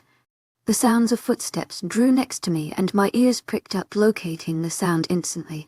Ash stood nearby, his face tired as he must have woken up, but his eyes were soft and beautiful, his face a soft smile, and it made me smile up at him. He wore only a pair of sweats that hung low and I couldn't help but marvel his 8-pack. He drew closer till he stood behind me, and he began hugging me from behind in a kind of comforting gesture than any. Couldn't sleep. I nodded my head once. Come with me, I think I can help. This room is yours to use at any time, remember that. I smiled. I was to play that piano again. I haven't played in a while. In our old pack, getting your hands on a piano was like finding gold, and we got to spend a good amount of time playing before we were either punished for playing or had to make a hasty escape before they caught on. As Ash led me down the halls, I couldn't help but feel uneasy. Was someone watching? You can sleep with me tonight. Mates apparently help each other sleep. I nodded once as he opened the door to his room. I glanced behind us quickly and I swear I saw the darkness smile, but I couldn't tell if it was a soft smile or a crazy smile because it was the only thing I could see, but either way it gave me a nauseous feeling. Ash dragged me into his room and immediately he climbed into bed, holding the covers up as a gesture for me to get in. With hesitant steps I walked closer and I stepped inside the covers of the bed, wary watching the door in case the darkness made an appearance again, but I didn't have time to look as Ash turned me over so. I faced his chest and he pulled me so close not one area of my front was not touching him and my tail glided along the sheets in happiness. Good night, precious. Landing a soft kiss to my forehead, I snuggled closer and went into a dreamless sleep. Chapter 10, Cooking Breakfast. Waking up to the smell. Tingles and the sparks from your mate is probably the best way to wake up in the morning. Sue me for having one of those cliché movie princess wake-up scenes where the birds are chirping, the sun is shining and a rainbow is literally sparkling in the morning rain. Geez, never thought I would be so happy in my life. Until I felt a familiar bulge against my inner thigh. Well, at least it's not a cliché princess movie anymore. Right. I screamed and jumped off the bed, realizing that I had literally been sleeping on top of Ash in only a shirt and he could have taken advantage of my vulnerability in the night. Ash woke up immediately after I screamed and looked at me with curiosity. What happened that you had to scream bloody murder right off the bat this morning? Ash said, yawning all the while. He still laid down in bed, a very noticeable bulge under the sheets looking like frickin' Mount Rushmore right then and there. Ash watched my gaze and saw what I was looking at, immediately blushing like a crazy person. Oh shit, I'm sorry, Ava. He began getting out of bed and I turned looking the other way, not wanting to know if he wore clothes or not. I heard him shuffling to the bathroom door shut quietly and the shower turned on. The room was still pretty trashed, but I didn't really mind at this point in time. It was better than it was before. What caught my eye was the pile of neatly folded clothes sitting on Ash's chest of drawers, which specifically were the clothes I wore before I was put in Ash's shirt. My panties were there as well and I literally sprinted for them, quickly grabbing them off the shelf. I pulled them on fast. If you didn't remember, they were the comfortable lacy kind with the coloring even more sexual with red and black. Then I threw on my kind of silk kind of tank top nightgown that was comfortable and reached mid. It feels so good to be back in my clothes for a change. I'm not saying Ash's shirt is bad or anything, but it just made me feel small and vulnerable. I turned around, searching the room for any sign of clock phone so I could check the time, and sure enough Ash had one sitting right in his bedside table, the numbers glowing clearly. 613 nam shit. I'm kinda a bitch now. But I've always been the type that gets up from bed early. I had to back at the pack anyway, so my body has just naturally adjusted to it. Deciding Ash is going to take his sweet time in the bathroom, I waltzed out his bedroom in a rather good mood than any. I tracked down the kitchen quickly. I did say I was going to cook in that kitchen, and here's my best chance doing just that. That house was eerily quiet, not a peep could be heard, but the sound of blood pulsing in veins swept through my ears, making my hunger rise. I shook my head. What the F you see? Oh shit. The moon goddess told me. She literally sat next to me and told me I was a hybrid. How did I forget? That is just going to make things even more complicated now with me and Dash's relationship. This could most likely ruin everything. I would be gone.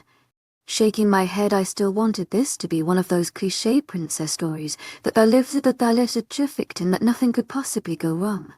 So I carried on my way down the stairs, walking through the door to the kitchen.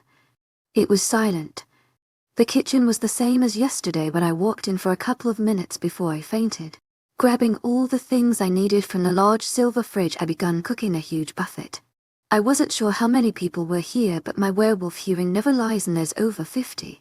By doing this, it means the own gazer can relax for a morning and everybody can get on with their day peacefully and calmly.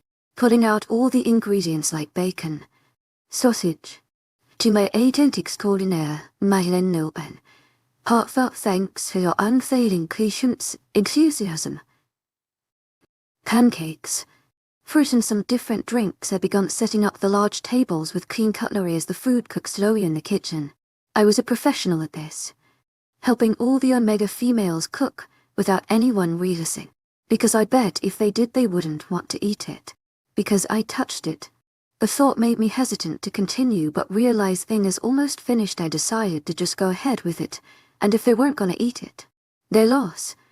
Entering back into the kitchen, I placed all the foods on plates and set them all on the tables along with juices lining the food. Stepping back, I admired my work.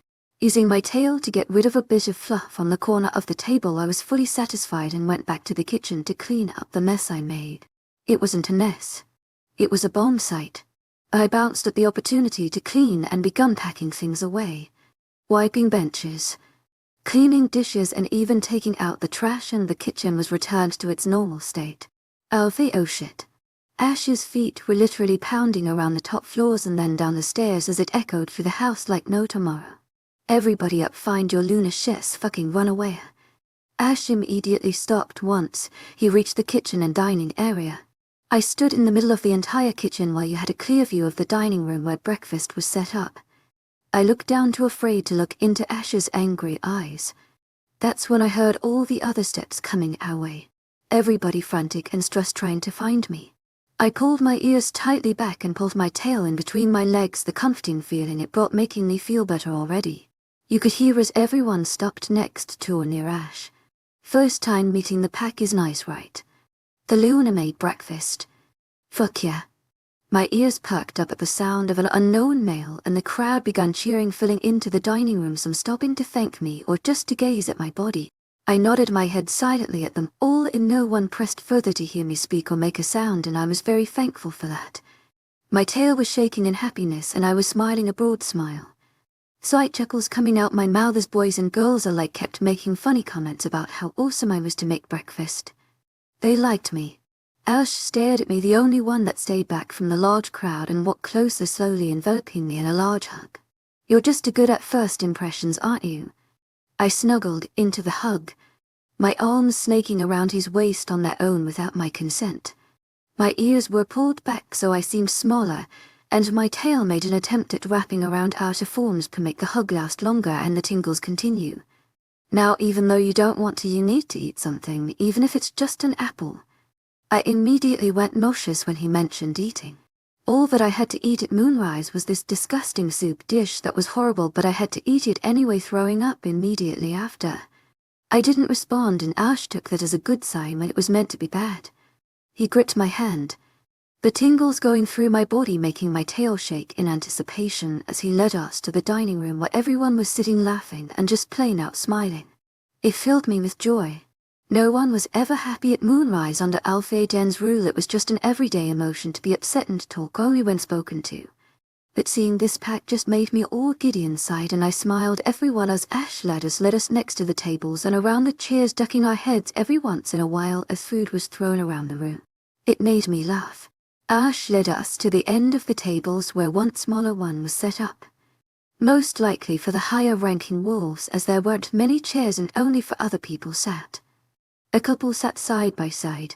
How do I know they're a couple is how the redhead managed to jam her tongue down her boyfriend's throat when he was trying to eat. You could see it annoyed him. His emerald eyes said so. But he was enjoying the attention of his mate. You could see it in his eyes as well. The redhead had red hair, as you could tell, and these lovely dark blue eyes that were beautiful. The guy on the other hand had green eyes and brown hair, no highlights, just brown hair, and they both seemed so simple yet so perfect, and it made me feel kinda embarrassed. On the other side of the table was who I could tell was Ash's sister, who I still don't know her name, and a guy who seemed to just be enjoying her company like good friends. They weren't mates, but they could have always had the best friend bond or protector bond there, which I'm guessing is what happened. As you could tell, Ash's sister had blonde hair and brown eyes like Ash's, and the guy sitting next to her was that man that found me on the beach and was in my hospital room. Still kinda feel guilty about it. He had brown hair and brown eyes with a nice build.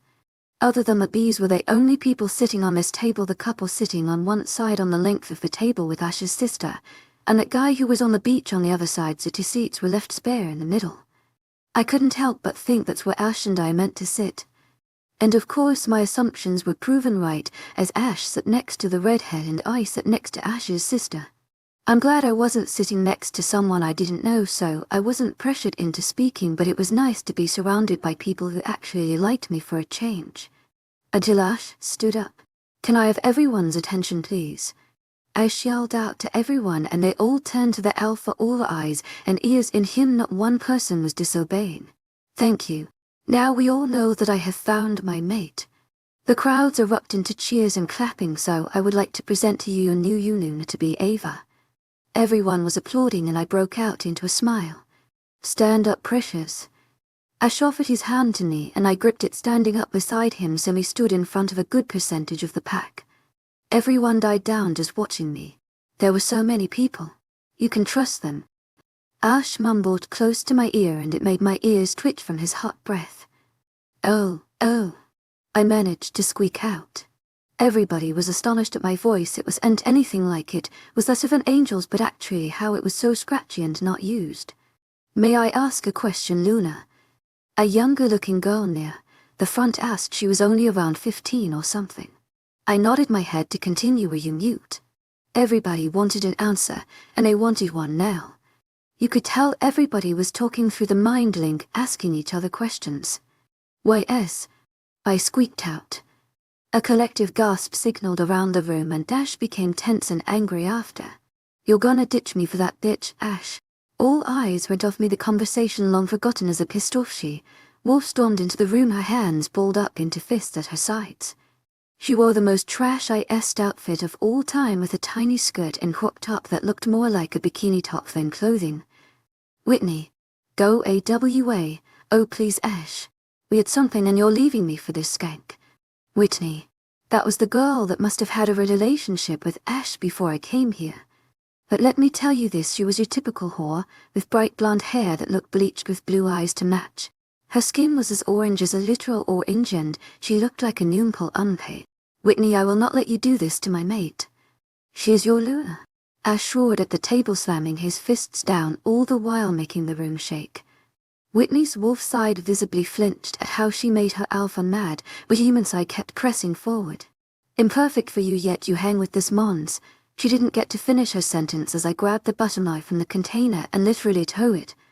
The knife soared through the air, going right over her shoulder in its way, slicing off a couple of strands of her fake blonde hair, landing in the wall behind her.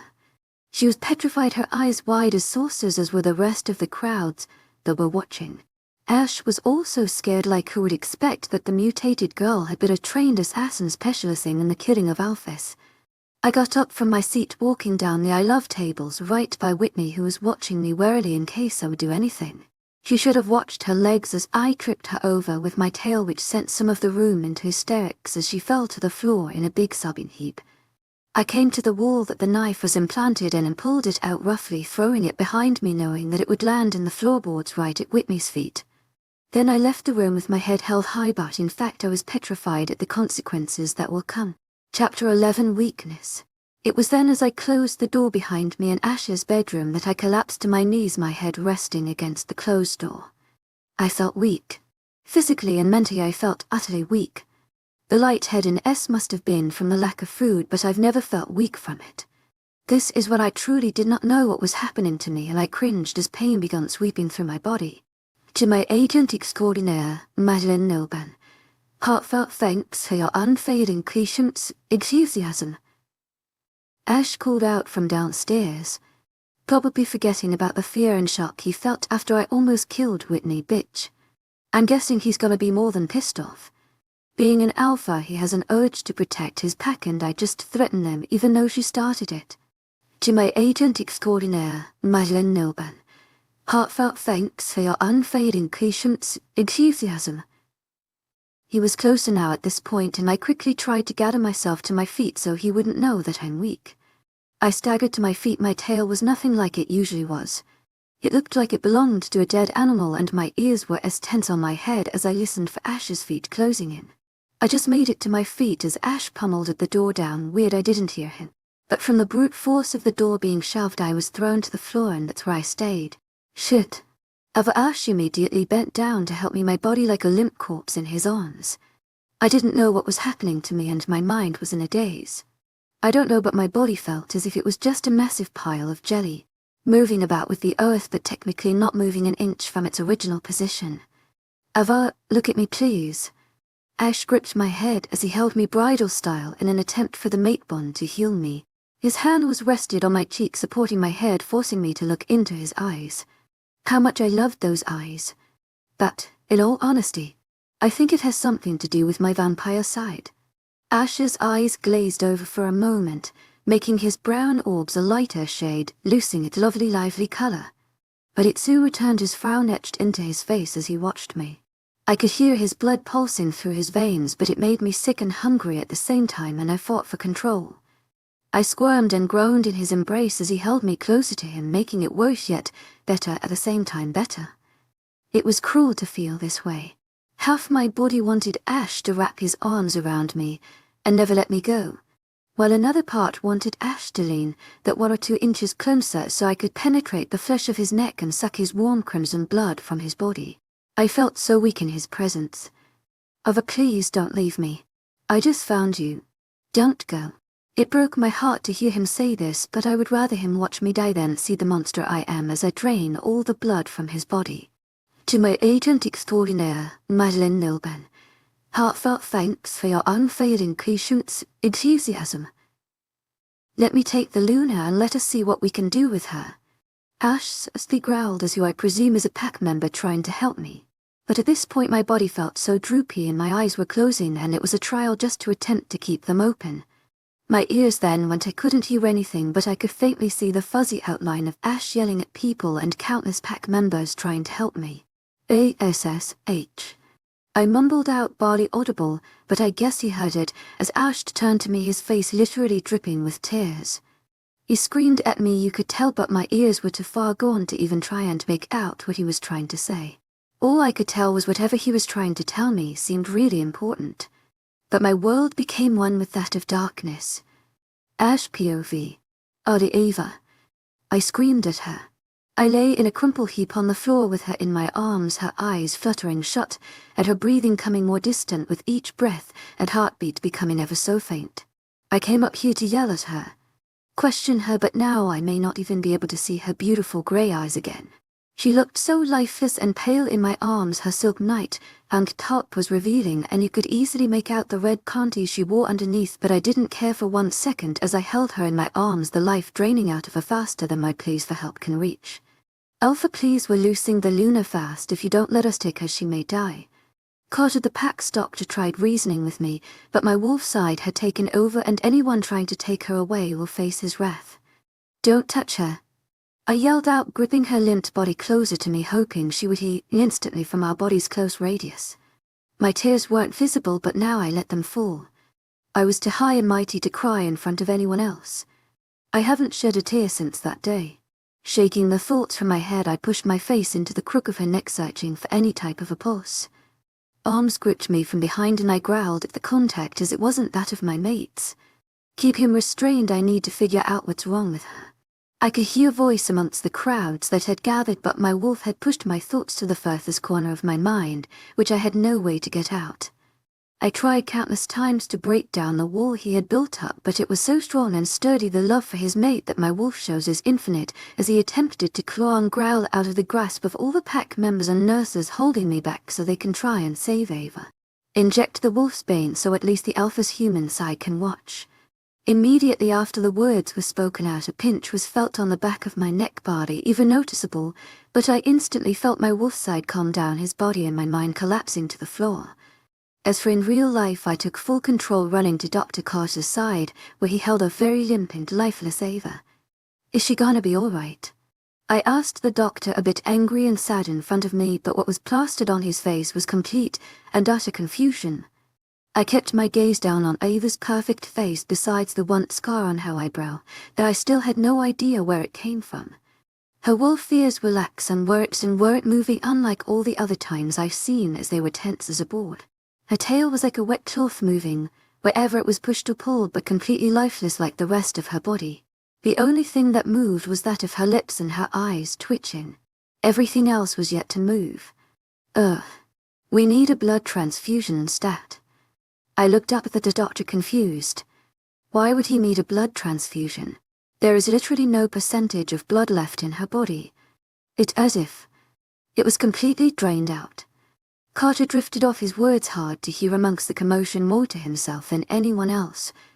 But I heard his words, yet I didn't think much of it, as I only cared about the well-being of my mate laying barely alive next to me. To my agent extraordinaire, Madeleine Nilben, heartfelt thanks for your unfailing patience, enthusiasm. I glanced to Carter as he called my name, tears building up in his eyes. Her blood type is unknown to us, and if what you say is true, as she is not in any records, we have no way of knowing which blood type she is. I'm sorry. My wolf resurfaced again, the wolf's bane quickly wearing off at the mention of Ivy. I listened as Iva's breath finally evened out and her eyes became still. Her lips staying parted, slightly turning a light shade of purple. But one thing was for certain. She was gone. I gazed at her still from my body, not yet ready to face the truth that our mate was gone. I held her hand, quickly checking for a pulse. Nothing. I went to her neck, checking for a pulse. Nothing. No Ava. I screamed in anger and sadness.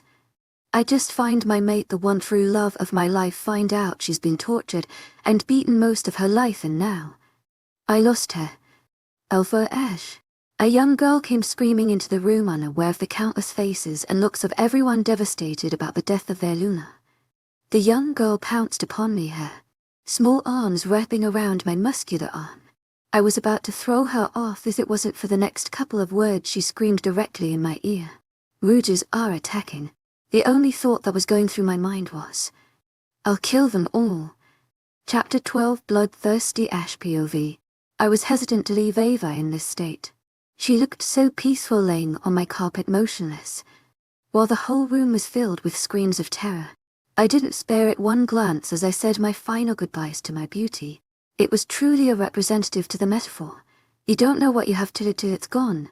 I hated the fact that I was rude. I tried to be kind, but my aggressive and over-emotional side always seemed to make an appearance, which somehow managed to make everyone leave me. I leaned down close, my breath fanning her cool skin, making her limp and lifeless hair rise from my attempts at controlled breathing. I planted a soft kiss upon Ava's forehead, her body not even taking account in what I did. It only made my fears confirmed. She's gone. Love you, precious.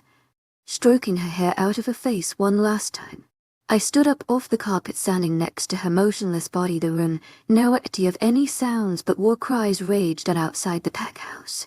I always pictured the perfect mate. Or no mate at all, but when I ended up with Ava I was confused yet flattered. She was such an interesting creature, with such an interesting backstory. I think I instantly fell in love with her. We have to leave. The pack members are dying out there. My wolf Michael yelled angrily in my mind, now fully back from the effects of the wolfsbane. He was ready to protect his pack from danger. It was a natural alpha's instinct to protect their pack, but my wolf was torn between leaving our dead mate's body or helping our pack members win a losing battle. My wolf unconscious chose the former. Let's make Ava proud. I voiced to more myself than my wolf. Not wanting a response, I quickly blocked my wolf out of my head, mentally preparing myself for battle. I sprinted out of the room and onto the balcony, throwing the French doors out of the way, the glass smashing all over the concrete balcony, but I paid no insight to the broken house and the effect it had on my feet as I bounded from the railing and down onto the soft grass below, shifting mid-air into my wolf. He was black with electric blue eyes that compared to my human form were quite a sight. My wolf was so plain yet intimidating. The colors of wolves were passed on by genes, not anything to do with status, but I fully knew why my wolf was black. All the greatest alphas wolves had black coats of shimmering fur. My attention was shifted back to the fighting as I heard different cries and howls signaling along the backyard of the once happy and joyful pack house. The backyard was a mess, wolves fighting everywhere, women running around carrying their kids and children. Some were crying, screaming for someone to help them or to help them find their mummy. The once soft and perfectly trimmed grass was now a dark red shade like crimson that made my insides do a backflip. The bodies that laid on the ground were mostly without clothes, as when you were killed in wolf and you return to your human form, but we don't retrieve clothes after we shift because they all went to shreds. One body was especially nauseating. A woman laid on the ground, her eyes wide open, but no pupils or color, just. It was obvious her eyes had rolled to the back of her head, making her look possessed, and it scared me, to be honest. Her face had slight scratches over it, and the corner of her mouth had a streak of red running down her chin and onto the grass below, signaling internal injuries. They were quite obvious, these internal injuries. Her wounds made me sick, as her whole chest down to her stomach was scratched and clawed until her insides were forced out of her. The intestines and kidneys flopping onto the grass next to her, still dripping with fresh blood. My wolf growled at the sight, hating that one of our pack members had been killed in such a way and left to bleed out onto the grass with no respect. My rage was above anything that I had felt before, and I let out a pain-angered-filled howl as I watched countless members die. But my howl had seemed to reach more than just my pack leaders as a large wolf begun to stalk through the battlefield, a large scar going down its left eye, stopping at his jaw. Half the top of his ear was bitten off, obvious teeth marks proving my point. What was extremely disturbing was his eyes through wasn't a red or anything like that which most rogues have. It was pitch black, with the other being a perfect untainted white, which you would only see on the fields of a frosty fresh snow morning. I growled at the leader. His power lapped off him in waves, and what scared me more was how he was an obvious trained fighter, the scars and wound, sharing the countless fights he's had to face often. The leader seemed amused by my growl and did a larger one back. I was still bigger in my black wolf form, while he seemed so plain and small in his dark brown, but after we finished growling at each other he decided to make the first move. He pounced. I jumped straight after my wolf, leaping into the air with grace, our just own pet. His wolf's eyes seemed to go wide at the sight. It was a very bad choice to make during a fight. The brown wolf leapt straight into me, his bulky head landing straight into my chest, making me land on top of him, giving me great access to his back, which I gladly took and chomped down with brute force. The leader winced as I did this. He hit the ground first, obviously, since I was sitting on top of him, and he softened the blow for me as I continued to bite at his lower spine, hoping to cut off a nerve or two. The leader seemed mad as he kicked me off him, my wolf rolling away. I quickly ran for him as his back leg seemed to limp from the damage I did. Running as fast as I could, I pounced on him, this time landing my jaws aiming straight for his neck. But being a skilled fighter does you good, and he managed to move out of the way last minute so he could land a bite. He attempted to get my neck, but knowing I wasn't going to get out of his jaws without a scratch, I shoved my body into his mouth instead of my neck so he couldn't kill me just yet. He growled in protest but continued to chomp and claw at my side, making do with the situation. My back legs kicked out before he could dodge, making him lose grasp for a moment so I could use my body weight to push him to the ground. By now all the pack members and rogues had stopped to watch this fight, as it was a fight against the Alphys. This fight determines who lives and who dies, not just for us but for everyone else in these two groups. If one leader dies, the others takes over as leader, meaning the other members could either join, be killed or be banished. A sensation filled me, suddenly making my knees go weak on my wolf. But I managed to stay upright. But this was just the weakness that the rouge leader needed as he pounced off the grass and onto my wolf. I was in a daze as I went tumbling along the ground. My head was spinning, but this sensation felt good. What's happening?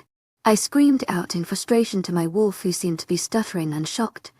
The rouge leader had stalked over to me, his large body standing over my own, as his jaws opened and prepared for a final blow. I was attempting to get up, but my mind was dazed, and the leader placed his large paw on my chest, making it unable to move very far. Disquern. It's Ma. My wolf couldn't finish his sentence as a howl of pain erupted through the air. The rogue was pulled off me in a flash, the only thing being seen as his replacement was the blur of brown left in his place. A large thump was heard along the yard soon after, shaking the ground and making pack members cringe in their wolf forms and countless voices to enter the pack link, attempting to question the alpha as confusion filled the air. I stumbled to my paws, feeling light-headed still. But the thing that really caught my attention were the two forms positioned across the yard, more specifically the dead rouge leader body and that of one very lean and beautiful girl with the unmistakable features of a wolf added to her body. Of either Ava POV, you seriously thought I would kill off the main character that early? Blood. That was the only thing I craved. The darkness was all around me. It was as if I was placed in a room that dropped the red substance from the walls. The scent was so strong my body was forcing itself to live through death to obtain the one liquid. Blood. My dead arms moved as if a witch had placed me under a curse, forcing my dead limbs to make their way to the shattered balcony that held broken pieces of glass and a scent of my mate. Blood. My nails dug into the dark blue carpet as my aching limbs forced themselves to get closer to the balcony. Blood. The cries and whimpers of pack members and my mate could be heard, making my movements faster, and worried thoughts fill my head. Blood. I climbed top of the silver railing, my eyes darting back and forth, watching the scene in front of me, still not yet believing what was happening. Blood. I jumped off the railing with grace in my moments onto the soft ground. Blood. I raced to my mate and the unknown rogue. Blood. Gripping the rouge's brown fur eye through his large from Alphash's wolf and across the yard. Blood. Sprinting, I made it to the rouge quicker than expected, holding his neck in place. Blood. The rouge whimpered as I shattered his neck into the cracks, and cry of pain being heard for miles, making some of the trees even shake. Blood. I penetrated his flesh with my fangs as I drank from his blood vessels. The soft liquid quickly came into my body, instantly rejuvenating me. Once his body was finished, I dropped the now human from robe to the ground, his body limp and cold, drained of all traces of blood and life. His once pretty brown set of hair and fur was lifeless and shifting to a disgusting grey. His black and white eyes slowly shifted until there was only grey in both. His plum-red cheeks pale and a disgusting light yellow color. His mouth had the slightest stain of blood dripping out the corner of it, and his neck held my bite mark where old blood begun to drip down his cold and lifeless flesh into the grass below. I tensed at the sound of his voice. I knew it was him. I could smell him from miles away. "What are you doing?"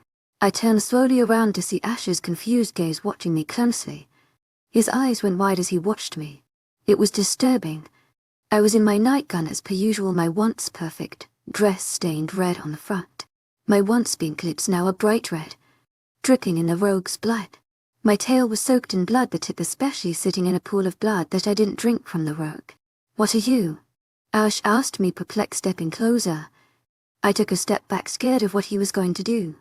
"I'm nothing but a monster," I yelled out the best I can, but it was as if I was screaming like any other normal person would on a regular basis. My best guess was from the blood that I drank, which most likely gave me more power and strength.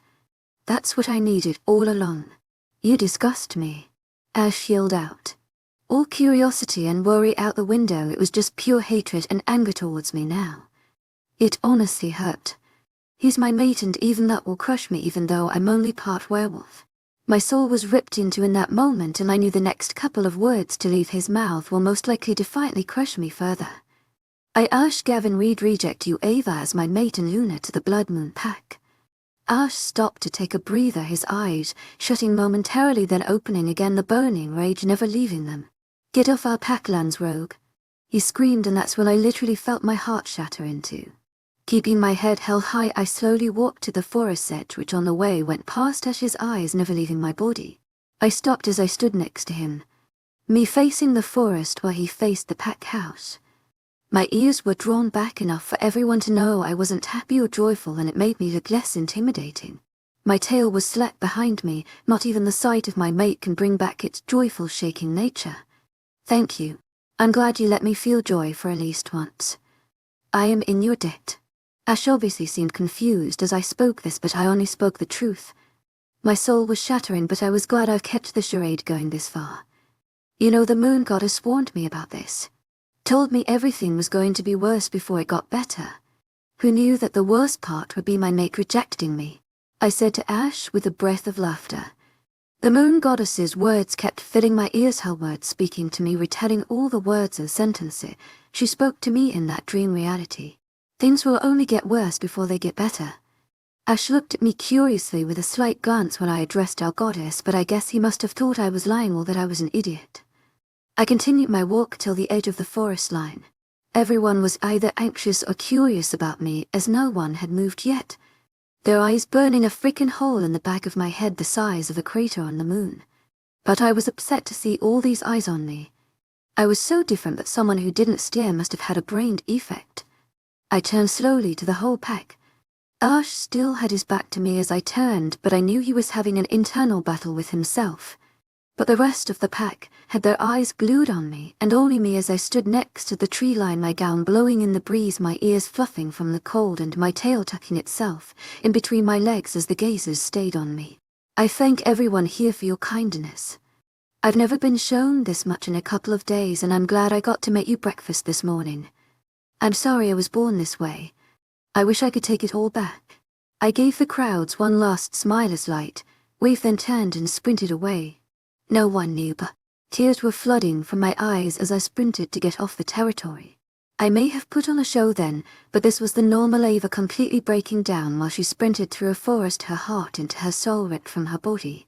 What I didn't realize was the pounding of feet next to me as I ran. But my body didn't care at the moment, having more issues than one to deal with at the moment. I breathed a sigh of fresh air as the smell of territory was lost into neutral land was the only thing to be seen. I stopped at an open field, a lake located nearby, the morning sun glittering off the still water. The birds chirped as they flew across the sky, their small wings letting them fly high above the ground and away from danger. The sound of wind hitting leaves filled the air as trees brushed against each other, their branches dangling full of perfectly green leaves ready to drop when autumn decided to return. From the tree line came many other wolves who were panting like something had been logged down their throats, blocking any wind trying to escape. They came in many shades and colors, all eyes sparkling even though it was early morning. At first I was tense as they all stopped in front of me, their glowing eyes looking up at me proudly and confused as they watched me. With a complete pack following you just after you revealed that you were a dangerous hybrid that could most likely kill you in a second. I should have been scared, right? But the thoughts telling me that I was about to be murdered by a pack of wolves quickly settled down as the scent of hundreds of rogues filled my nostrils. "What are you doing? Go back with your rogue boss?" I yelled out, annoyed at the army of wolves that ended up following me out into the middle of nowhere. I turned around, putting my back to the wolves as I crossed my arms over my chest in anger, a huff to top it all off, making me look like a bitchy teenager. With all due respect, Alpha. I tensed at the word, Alpha, turning around to watch as one of the many men shifted in front of me, not paying any attention that all his clothes had just ripped in his full glory, not sparing a second glance at the hundreds of wolves watching him as he did. "You kinda killed our leader. You are technically the Alpha for us now."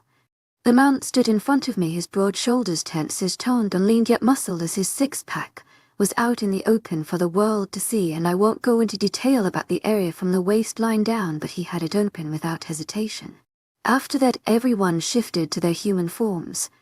All of them covered in cuts and bruises from the earlier fight, but the horde of without clothes people didn't seem to mind their without clothes-ness, as they all bowed down on one knee, heads down, showing the respect for their newfound Alpha. "Wait, I'm your Alpha?" I asked, blurting it out. My tone was far from happy, yet annoyed, yet confused, but I couldn't help but feel the slight feeling of smugness that rose from deep within the pits of my stomach. "Yes, Alpha."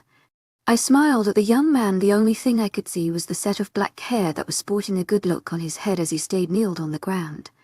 I stepped closer to him, delicately placing my index finger under his chin and lifting his face up so I could see his features clearer. He had a lovely set of black hair and it matched his blue eyes perfectly. "I'm guessing you're the beta? The only one to have enough balls to come talk to the raging hybrid. Am I right?" I asked expectantly. He nodded his head once and I smiled in approval at his obedience. "What's your name?" He immediately responded, his eyes lighting up at the opportunity. "Nathan. Nathan." His name rolled off my tongue, and it seemed he enjoyed the Alpha's attention that he was receiving as his body slightly shook in happiness. I stood up fully straight now, gazing at my new pack that I apparently own. Most were males, but I was glad to say that I had a good side of females as well as males, all of them looking like very finely trained warriors. I smirked at the one thing I wanted more in life. "Do you all wish to have land? A pack house for your own?" All heads nodded, everyone standing up straight, staring at their new leader expectantly. My last pack before Blood Moon was evil. I'm glad to say finally that they had the shittiest border protection of all time. "I think it's time I paid my old master a visit," I said with a slight laugh at the end, enjoying the power a little too much. This feeling was weird. It was as if all these new emotions and feelings piled into my body at the one time, but the feeling was beautiful. The crowds erupted into cheers and I smiled along with them.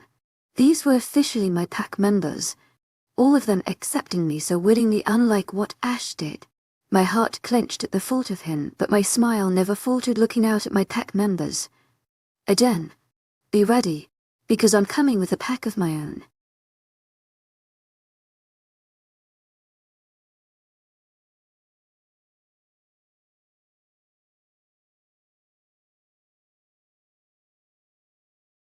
After being abandoned by my own kind, I thought I could never rise again.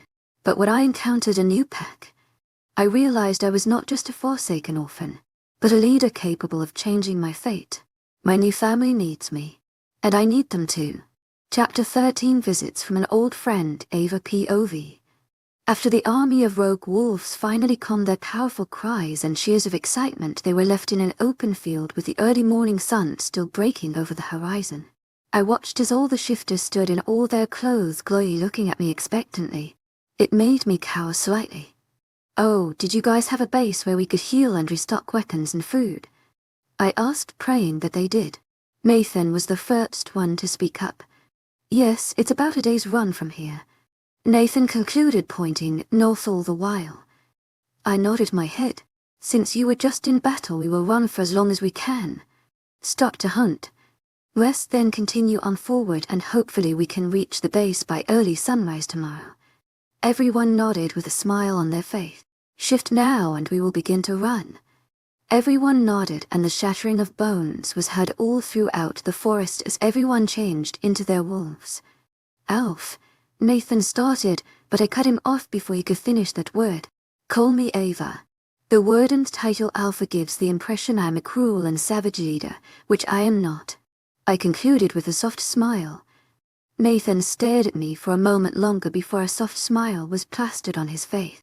Ava, can you shift, or are you going to run with us in human form?" I chuckled at him. "I'm not going to shift because I can't. This curse gives me the ability to always have my wolf powers and what I'm guessing vampire powers out all at the one time. It's quite cool." Nathan nodded. "I'll be running alongside you in human form. I'll tell you if I get tired and I'll just jump on your back or something." I breathed a breath of laughter. Nathan smiled at me. "It would be an honor." Nathan ended his wording with a slight bow as if he was a knight in shining armor, and I chuckled at the sight. "Shift before we leave you behind." Nathan complied with my order as instantly his wolf broke the surface. Nathan's wolf was gorgeous. It was a deep blue, not black but blue, and his eyes shined emerald green just like his human form. "Lead the way," I told Nathan's wolf, and he smirked before taking off in the direction he pointed to just before. "Let's move," I yelled out, and I ran after Nathan's wolf, everyone else following soon behind us, and it was a magnificent sight. Hundreds of wolves ran in one massive pack through the forest, everyone's feet and heavy breathing being heard for miles. I was smiling as I watched my new pack sprint across the forest, brush along with me. I laughed as I felt my smile widen as I faced ahead. I watched the birds leave the trees before we managed to get close, and the sounds of scampering feet from small woodland creatures hoping to get away before we got closer. I didn't realize it, but we had been running for miles and one wolf was worrying me. She had a broken leg that was still in an odd position, and as she tried to run you could hear her whimpering loudly. I praised this girl for her fighter spirit, but at this rate she's gonna have a deformed leg if we keep running. "Let's take a break," I yelled. Everyone went into a slow jog in their wolf forms until we came to complete stop. "I want half of the pack, a mixture between trackers and warriors, to go and hunt. Don't come back until you get at least enough so everyone gets a bite. Go." "Yes, Alpha."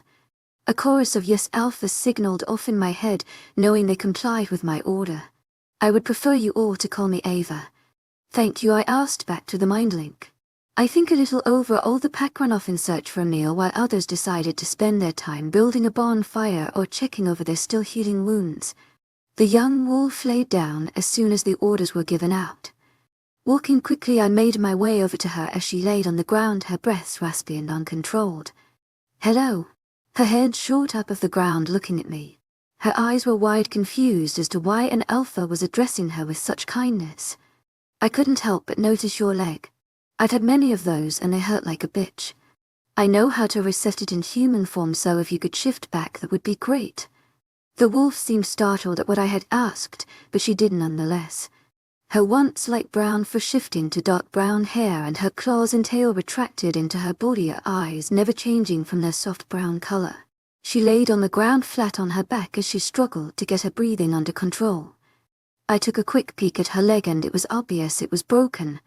A bone was sticking against her flesh, not broken through the skin, but just sticking out enough so you could see the imprint of the bone against her flesh.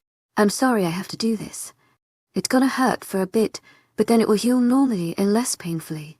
She nodded her head, not muttering a word, a silent command just to get it over with already. Her arm was draped over her eyes and face, blocking out some of the afternoon sun as she gritted her teeth together in pain. I knelt on the ground next to her leg. I took one deep breath in as I placed one hand under her leg and one softly on top of the sticking out bone, mumbling my apologies. I quickly forced my hand down that was on top of her bone and the one under supporting the leg, shifting the bone quickly into place. She cried out loudly, but only for a moment, as she gritted her teeth together and her jaw clenched as she waited for her bones to heal. It hurts like a bitch. I know, but after a while you get used to the feeling of broken bones, I told her. She gave me a smile as she placed her arm beside her again, and her brown eyes stared straight into my grey ones. Thanks. It already feels less painful. I'm Jennifer, or just Jenny, by the way. She held up her hand in a weak wave before it flopped back onto the ground. I'm Ava, your new leader, apparently. But you probably already knew that. Jenny nodded her head once, and we sat in comfortable silence for a while. How old are you, by the way? She asked, her eyes never leaving mine. 18, you. 14, I was stunned to say the least. A 14-year-old was contributing to a fight like that. Someone was selfish enough to hurt a newly shifted wolf, better yet a 14-year-old one at that, and it made me pissed off to say the least. Your old alpha must have been a dick. I voiced my thoughts on the situation, and she bursted out laughing, her chest and shoulders shaking so much but no sound was coming out of her mouth. As she thought it was that funny. He really was. His name even proved it. What was his name? I asked, quirking an eyebrow waiting her response. Dick Walters. I broke into hysterics after that. An intimidating rogue leader was named Dick Walters. A person meant to strike fear into people's hearts, but now the only thing he's doing to me is making me almost wet my pants. That's priceless. I smiled, still laughing, collapsing onto my back, holding my stomach, praying that my bladder pulls through so I don't pee on the ground. I know, right? No wonder he was such a dick he was named one. Jenny exclaimed very loudly, and I roared in laughter as we both laid on the ground laughing our asses off. Literally. Oh man. That's freaking hilarious. I laughed more and Jenny did too. After our laughing fit was over, a very loud yawn was heard from Jenny. I asked, raising an eyebrow in her direction, and she nodded once. How long have you guys been awake for? Over 48 hours. I dramatically gasped, and Jenny found it funny as she chuckled lightly. Has the whole pack not slept for 48 hours? I yelled out wrathily. She nodded her head slowly, not getting at what I was having a fit at. That's it, I'm literally ordering this pack to sleep after this. I exclaimed, making a no questions asked hand gesture, and Jenny smiled in relief. At this the bags under her eyes seemed more prominent than before. Thank God, she exclaimed, and I laughed at her. Change of plans. After the hunt is finished we will be resting here for the night, and we will continue our journey tomorrow. The pack seemed relieved at this. All their emotions of relief and happiness washed through me, as well as a couple of words along the lines of thank the moon goddess above our new leader lets us sleep. Nathan. Yes, Ivor. I'm going to sleep now so I can watch over the pack tonight while you all get some well-deserved rest. Wake me up when dinner's ready. To my agent extraordinaire, Madeline Noble. Heartfelt thanks for your unfailing patience, enthusiasm. I built up my wall mentally, making sure that no one could mind-link me as I tried to sleep. Looking at Jenny, she was already fast asleep, her leg now halfway done through the healing, and I smiled at her content face. I pushed myself up against the closetry and I pulled Jenny's head onto my lap as I patted her hair. In her unconscious state, Jenny snuggled in closer to my lap and a smile plastered on her sweet innocent face. I soon fell asleep afterwards, my eyes not giving me an option to stay awake. The darkness was all around me, no life or anything was located in this place. But at the same time it felt comforting and peaceful, with the odd sensation that I've been here before. I have been here before. Where are you? I called out to nothing, hoping that one being may hear. I thought you'd never come. I was waiting for you at the gates. But I guess your body decided to live through. Her body began appearing in the air. The same as before, with the same dress, her face covered with darkness and only her arms and chest area visible. The stars littered the skies, twinkling as brightly as the last, and it made me feel safe and calm in this quiet place. Why'd you bring me back here? I growled out, slightly agitated by the whole encounter. I understand you're mad. I would be too if my mate rejected me. When those words left her mouth, my heart cringed and my soul broke again, but I tried to keep up a good poker face. I knew it was going to happen. I wanted to tell you, but I knew you would either think I'm lying or you'd confront Tash and the timeline be screwed up. She knew. I did know. I wish I could have told you, but it was best if I didn't, and I'm glad I didn't, because now you have your lovely pack to look after. But it is your choice to seek vengeance or not. I understand the circumstances, and I would feel torn with what I want. Now you also have to look out for your pack. Two positives will be coming out of this. One, the land your pack craves, and do you get revenge? She turned to me even though I couldn't see her, but I could picture her ghost of a smile that warmed hearts everywhere. I'm glad I got to see you, and my gift is waiting in the real world. Now I think you're gonna have to talk to Nathan. She spoke, with a slight chuckle at the end which seemed to echo around the room. What oh why? I gasped as I felt cold water dripping down my face and body, the wind instantly giving me a chill. OMG Ava, that looks hilarious. Nathan laughed as he stood in front of me, his hands clutching his stomach as the rusted bucket fell to the ground with a thump. Nathan, I swear to God I'll rip your balls off, shove them down your throat, then get your dick and sew it onto your head so you're officially a limp dick. Unicorn. By the end of my speech, Nathan stopped his laughter, and his face was filled with fear at my threat. Too bad it was a joke, and it made me burst out laughing, holding my stomach so I wouldn't piss myself. Priceless. I screamed out, and Nathan began to laugh with me, all threats and cold water forgotten, as we rolled on the ground laughing. After a good couple of minutes of laughing, Nathan finally spoke up. We set aside a decent-sized portion of the meal if you're still hungry. Nathan questioned, raising a brow at me. I'm good. I had my fill from earlier. Give it to one of the younger kids, so they can build up some strength. I'll begin watch. I briefly had a look around to see if I could find Jenny, so I could give her my scrap of meat, but she wasn't here, meaning she must have woken up for dinner and stayed with the pack, because if she wasn't, someone would have most likely informed me by now. Nathan nodded his head once before walking away slowly before turning back to me slowly with a smirk on his face. You look funny, WHI. What's that? His smirk was lost as he stared at something beside me. Slowly turning, I saw what he was looking at. On the ground lay two daggers side by side, each having a holding compartment inside a belt that's meant to go around the user's waist. Then a completely black outfit which consisted of black combat boots, black skinny jeans, and a black singlet. On top of the entire pile lay a crumpled note. I grasped it, quickly scanning the couple of words scribbled down. Put to good use, Ava.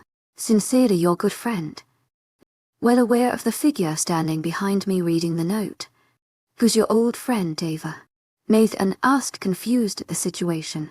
A friend to give you daggers and an army outfit at that. I giggled at Nathan's question. Someone not many people would expect, but nearly everyone would know. I told him, turning around, so I knelt underneath him, staring into his eyes as he stood and stared back. Luckily the pack must have found clothes somewhere because he was wearing shorts. Nathan raised an eyebrow. Tu m'as agent extraordinaire, Madeleine Nilben. Heartfelt thanks for your unfading patience, enthusiasm. You've got to be fucking joking. I laughed, and he did as well. I quickly dismissed him to get changed into my new uniform, which was quite sexy, but she had also made it so the jeans hung low on my hips and my singlet stopped just after my belly button so my tattoo could be seen. It also allowed my tail to stick out comfortably, and I haven't found a pair of jeans to do that yet, which made me happy. Sly girl. I mumbled, walking over to where the pack was eating, now well aware that I was wearing my new outfit, which I knew some guys would be drooling over. I'm not trying to be a parent. I talked loud enough that my voice could be heard, and everyone immediately turned to me. Everyone was clothed, luckily, and everyone sat around a large bonfire, having a bone or two in their hands, finishing off their meal. But I want everyone to get to bed early. I'm gonna be keeping watch, and if something happens, I'll mind link all of you. I spoke in a monotone voice before making my voice extremely high-pitched for the end bedtime. Nearly everyone chuckled, and some people began to sleep, some lying next to their companions, others watching the group, making sure everyone was okay and slept all right. I was honestly scared with having to fall asleep without Ash next to me, but I wasn't tonight. I walked away from the bonfire and began to climb the closest tree, pulling on the branches and heaving my weight over each and every tree until I was at the top, so I had a clear view for miles. It was gorgeous. As I stared out, slowly twisting one of the daggers in my hand, my ears searched for any sounds of danger. Chapter 14. Early morning jitters. Ava POV. Tonight was rather calm, with no noise and no disturbances throughout the night. It was only when the sun was just about to rise that a twig nearby broke, which made my ears twist and an uncomfortable feeling to awaken in my gut. So with this in mind, I climbed slowly down the tree, making little to no noise. Once I felt my feet plant softly on the ground, I took cautious and planned steps towards where my ears sensed the noise. It was a good 20 meters or so away, but when I reached the shrub, nothing seemed to be nearby, until the wind picked up and a familiar scent wafted through my nostrils, making me alert. "I'm sorry. The Alpha sent me to collect you." A pack wolf stood nearby behind a tree, obviously aware that he had made me alert and ready to attack. Why did he send someone for me? Keeping my cool, I pretended as if this meant nothing to me, keeping my poker face on. But on the inside I felt all giddy and excited that someone had come for me. But when I remembered all the things I did, I calmed those thoughts down. Knowing the main reason he would want me back is because I'm his mate. He wants you to know that he's sorry, and if you're willing to return and become our Luna. I growled lowly at this. He didn't deserve me back. My alpha instincts kicked in. I had a new pack to take care of, and I would, even if it costed me my life. Once they have their own land in place, I would be able to take myself to my beach and finish what I started all those nights ago. "Tell your alpha." I made my tone mocking as I spoke of his title. It made his little servant growl at me in protest, but I paid no mind. "That he can go fuck himself and bitch Whitney. I have bigger plans, and since I'm officially the alpha of my rogue pack, they need resources, and I refuse to leave them defenseless. Now leave and tell that piece of shit Ash what I have told you." As the boy began to leave, I held up my finger for him to stop, and he complied, waiting till I spoke. "Your pack and alpha will never see me again unless fate commands that we cross paths." With that, I turned my back and walked over to my sleeping pack members. I heard as the young boy shifted and ran away from us.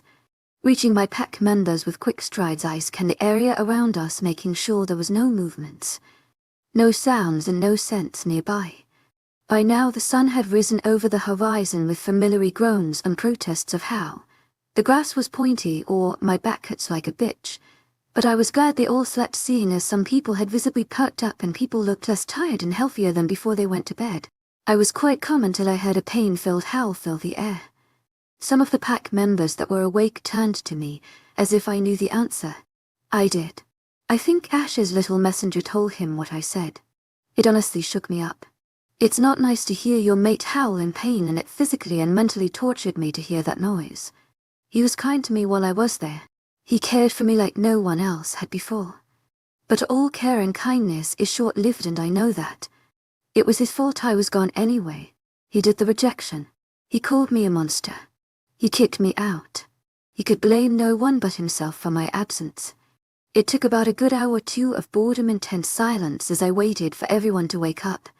Some people decided to get the hunting out of the way, excusing themselves with a small group of people so no one got hurt. Soon enough the hunting was out of the way and everybody was fed. To my agent extraordinaire, Madeleine Nilben, heartfelt thanks for your unfailing patience, enthusiasm. A familiar voice asked beside me. Turning, I saw an Ethan taking its seat next to me on an abandoned log which faced the pack members coincidentally. We sat in silence, watching the pack members waking up and smiling at one another, making small talk, and eating breakfast with one another. This is the one thing I liked more about rogues. Everyone always looked out for one another if a rogue ended up joining a roguelike pack. It made me kinda jealous when I was at Moonrise. "You're awfully quiet, even though you were quite talkative yesterday." Turning to Nathan, he still had his eyes trained on the group in front of us, but you could tell he was still into the conversation nonetheless. "What do you expect from a girl who's been mute for almost 7 years?" I mumbled more to myself than Nathan, but he turned to me with an eyebrow raised.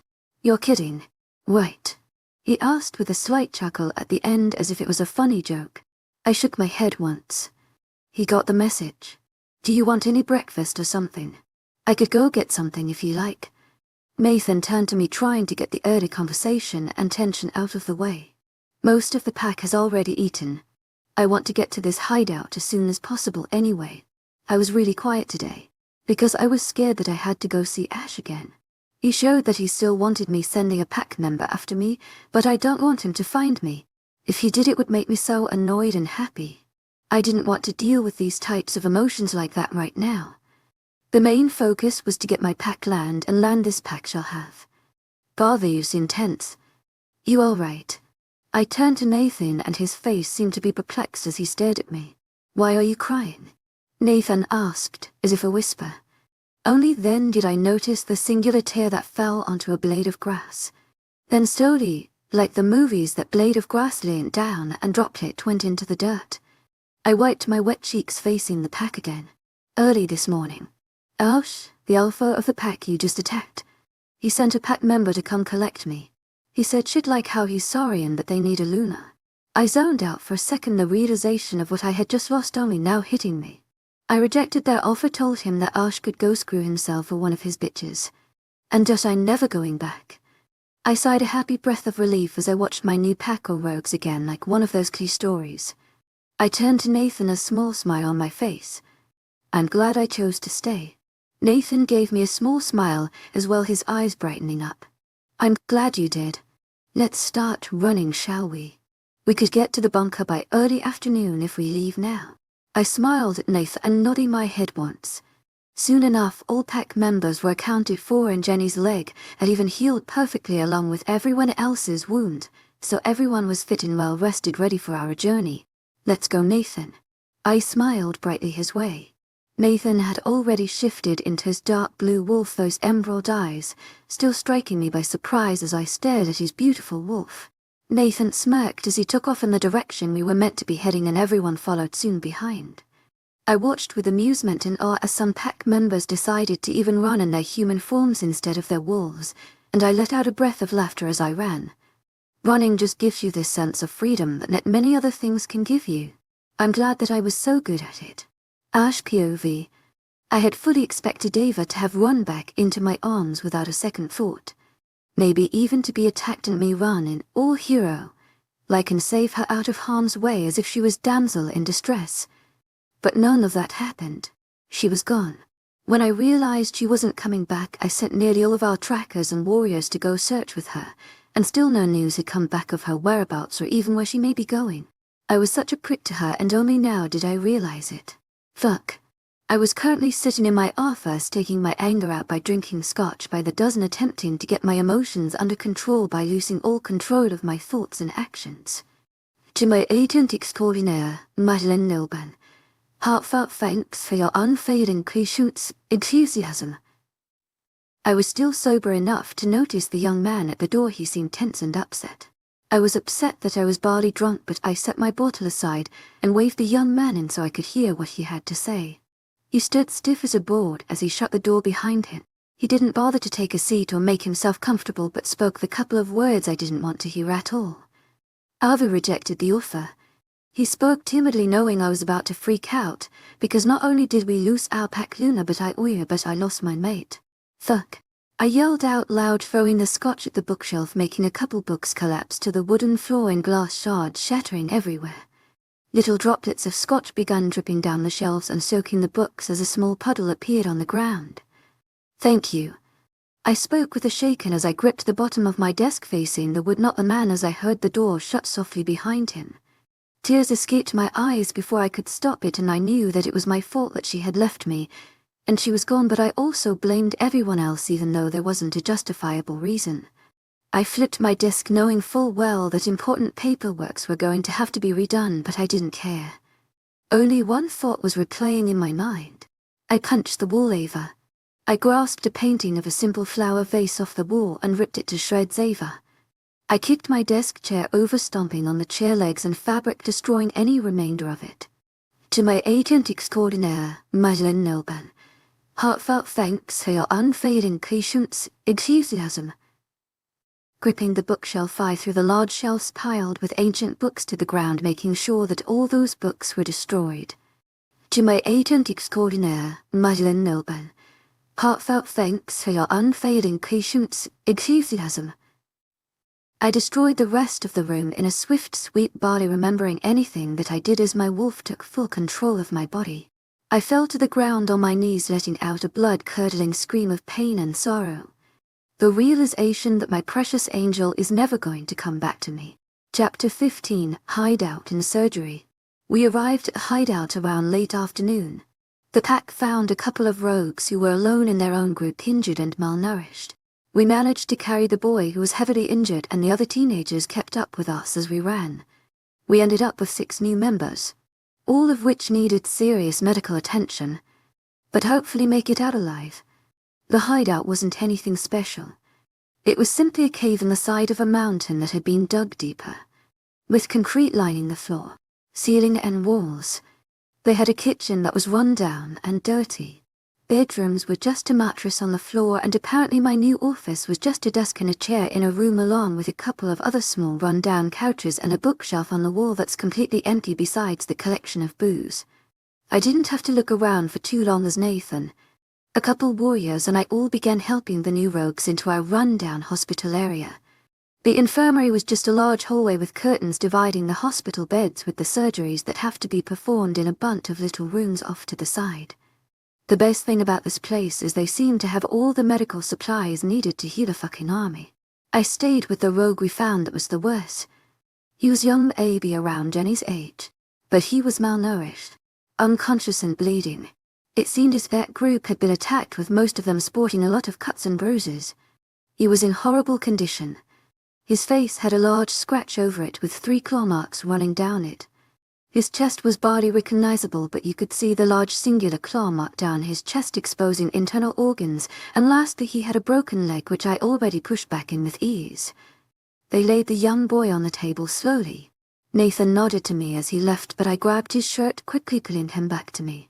I'm gonna be in here for a while. Watch the pack for me. Nathan didn't need any other words as he silently nodded his head, his emerald eyes twinkling into mine, a soft smile plastered onto his face with a small dimple on his left cheek. As soon as Nathan walked out the door, a woman in a white lab coat ran into the room, the dirty blonde hair bouncing behind her. She quickly noticed I was standing nearby, giving me a quick and hasty smile as she began to work on the young boy as I stood leaned up against the wall. I guess you're the new alpha? How she asked as her gaze was set on the limp body. The boy had a set of brown hair with little freckles dotting his cheeks, which made him look that couple of years younger than he already was. Please. I don't want to be called Alpha. That does nicely, I said with a kind of edge on my tone, telling her I was completely serious. Her eyes flickered to me for a moment before she began fiddling with his wrist. My name is Bethany. There was a pause as Bethany held her fingers to the young boy's wrist, her eyes soon going wide. Then a kind of depressed look. The wounds were way too big for his wolf to handle, making it difficult to heal. Punctured lung, ripped arteries, and of course if he did heal there was a 50-50 chance of him going blind. I was shocked to say the least. I'm sorry, she mumbled. Can't you do anything? I yelled out. Bethany's eyes grew wider as I yelled at her. We don't have the necessary equipment, and performing CPR would make the wound on his chest take longer to heal. I growled out, knowing there was no chance. I had seen many wounds in my time at my old pack, and this was one that, even with the medical attention, it would most likely result in failure. Thanks for coming in. I let out a breath that I didn't know I was holding, gagoozy as I'm glancing at the boy's body one more time before looking into Bethany's eyes. Help the others, I told her. She nodded slowly and left the room, and asked me following close behind her, but instead of walking to the other rooms I ran out of the hideout and jumped straight onto the grass. I felt guilty for that boy's death, even though it wasn't in my control. I knew when I first saw him he was most likely not going to make it, but he was still breathing ragged breaths, sweat dripping down his forehead. If I just gave him some medical attention, he may have still been alive. I screamed and kicked a tree with full force, making it shatter in two. I was yelling so much, and the thoughts closed into my mind fast of how much of a failure I am. You're ugly. You bitch. Fucking monster. Mutated beast. I didn't realize I had collapsed to my knees until I had to use my arms to make sure I didn't fall face first into the grass. I felt sick to my stomach about everything. I lost my mate. A young boy died because of me. I'm in charge of a pack. I still want to be dead, Ava. A voice close by to me talked suddenly. Gasping, I turned around to see Jenny, her hair folding into her face, and she seemed shy and scared. "Are you okay?" I gulped, not knowing what to say. Was I okay now? I sighed, pushing myself, so I sat on my folded over legs, my butt resting over my feet. "Hey, can I ask you something?" Jenny bounded over to me, obviously trying to cheer me up after my recent breakdown. "I don't see why not," I told Jenny, placing an arm across her shoulders and pulling her closer to me. I met Jenny only yesterday, but she just felt special to me, and I didn't want to lose her after I met her. I don't understand it, but I've heard of the protector bond which my wolf side most likely probably connected herself to Jenny's wolf, and now I didn't want to leave her side. Your single keeps riding up. The word relentless is tattooed just above your tail. Why? I gave Jenny a small glance and looked up towards the stars. At my old pack, I was beaten a lot. I was raped a lot. I was tortured a lot. I was trained to be a killer. I attempted to commit suicide at least twice every week. I got relentless tattooed on my back soon after my parents rejected me because I needed something to tell me to keep moving forward and not give my pack the pleasure of me dying from them. If I died, I wanted it to be on my own terms, where I wanted to. Jenny was looking up to me, her eyes filling with small tears. The sight broke my already broken heart again, and I used my thumb to rub away any straight airs. I never wanted to give up, but after a while a person can only be broken so much before they are nothing but an empty shell. Nothing like the person before. I exhaled slowly. I was a really joyful kid when I was younger, even though I was raised by a gazer. When I was meant to be a beta, I was generally happy. But when my parents told me what all the other people claimed I was, that I broke after I was beaten. Then I broke after I was raped, but I was repairable at the time. I gritted my jaws, I remembered the worst pain. But I realized I was truly nothing but a monster after my own mate told me those words and rejected me. I'm nothing now but what I kill my old alpha, my parents and my adopted siblings. I will know that I at least did something that I strive for in life. This pack will have learned. Nathan will be made alpha and everyone will be safe. Jenny latched onto me, full out sobbing into my chest as she gripped onto my singlet with her iron fist. "You can't, leave," she sobbed out. "I'm living with pain every single day. When I attempted suicide, I could barely feel it. I'm sorry, but I have to do it." I told her. She sobbed into my chest, her small fist clinging onto the thin black fabric, and I wrapped my arms around to try and sleep and calm down. "But after hearing your protector, the person meant to be strong for you, say that," I could understand why she was upset. "I know it won't help," I told her while I placed my hand on her shin softly and slowly raising it so she could look at me. Her face dripped with tears, her eyes were lifeless, and her hair was sticking to her face from the salty wetness. "My favorite thing in the world is the stars. A good friend of mine always told me how the best of people join the constellations so they can forever watch over their loved ones. Do you think I'm a good person?" I asked Jenny, softly, my fingers under her chin. "Why, yes," she croaked out, and I gave her one of my prized forced smiles so no one sees how I'm truly feeling. "If you think so, I want you to look at the stars and think of me when I'm gone." She softly sniffled again and again, using her closed fists to wipe her eyes. She began staring at the sky where the galaxy and Milky Way were easy to see from where we sat on an open field. "We need an alpha. You can't leave us with Nathan," Jenny suddenly exclaimed, her sadness forming into that of anger. "I know you won't understand, but I was in that place for 18 years. I've been used, abused, tortured and trained to be a murderer. Death is a blessing for someone like me." I began patting her hair, but soon after she got up, standing on her feet, the tears still cascading down her cheeks. "It's not fair. My parents left me. My brother and sister left me. My family left me. I don't want my protector gone as well." She sobbed uncontrollably as she gripped her eyes, attempting to stop some of the flow of tears. "I'm selfish, I know. I just don't want to be alone," she yelled to me, and finally stormed off, leaving me kneeling in a field of grass, speechless after what I had just seen. She's not being selfish, that's one thing for sure.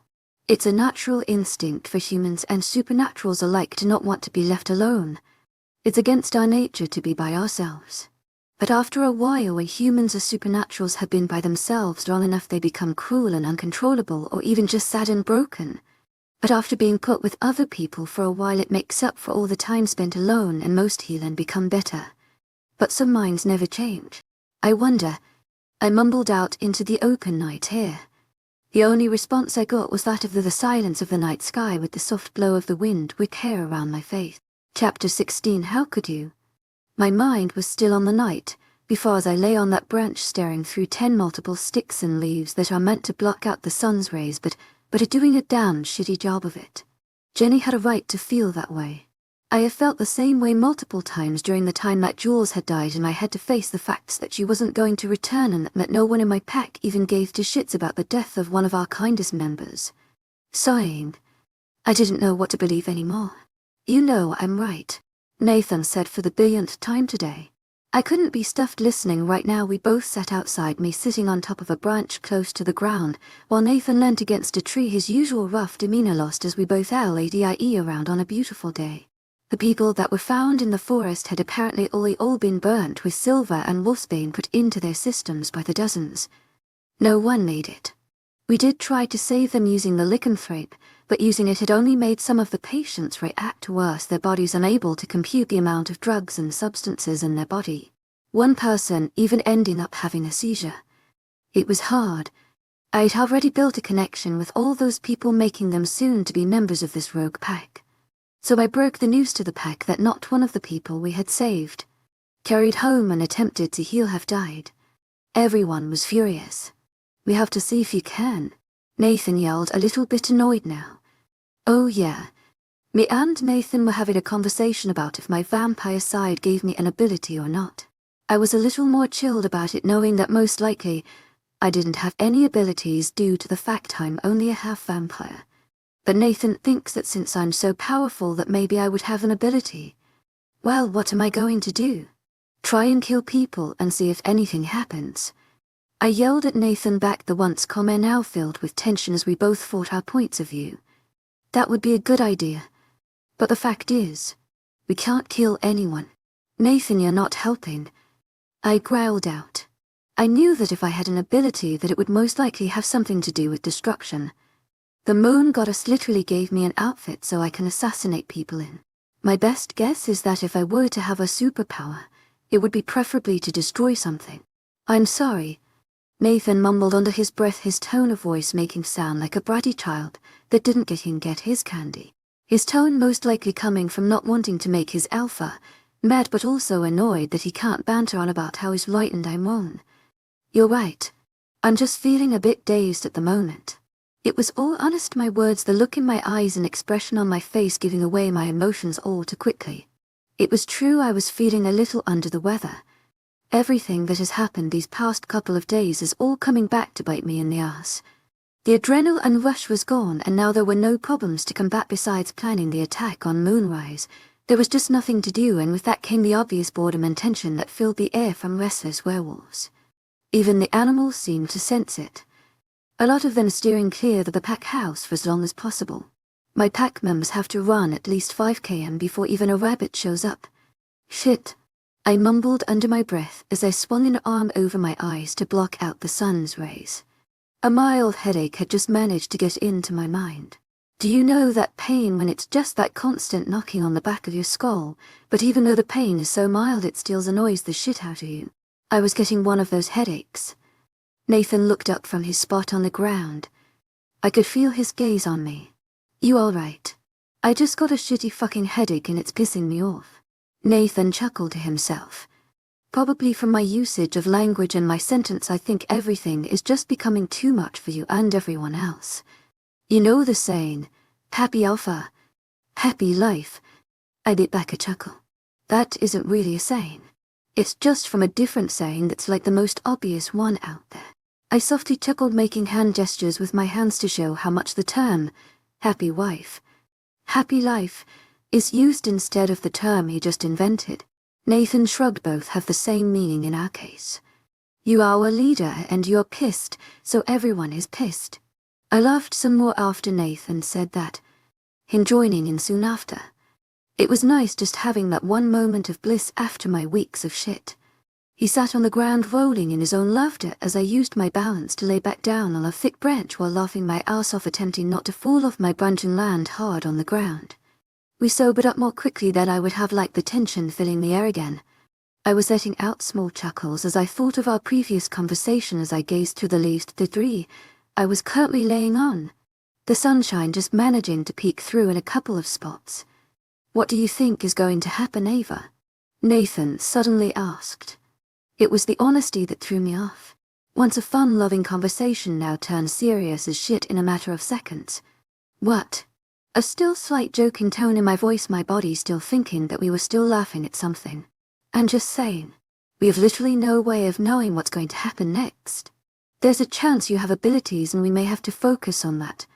Your mate may still be coming after you. There's that pack you still want to take revenge on. You have a new pack to take care of and we don't have any plans or anything for the future. We are going off assumptions at the moment. I'm not sure what happened to our usual happy light talk that we were just having, but I could see where Nathan was coming from. I wasn't a very good alpha. That was a fact.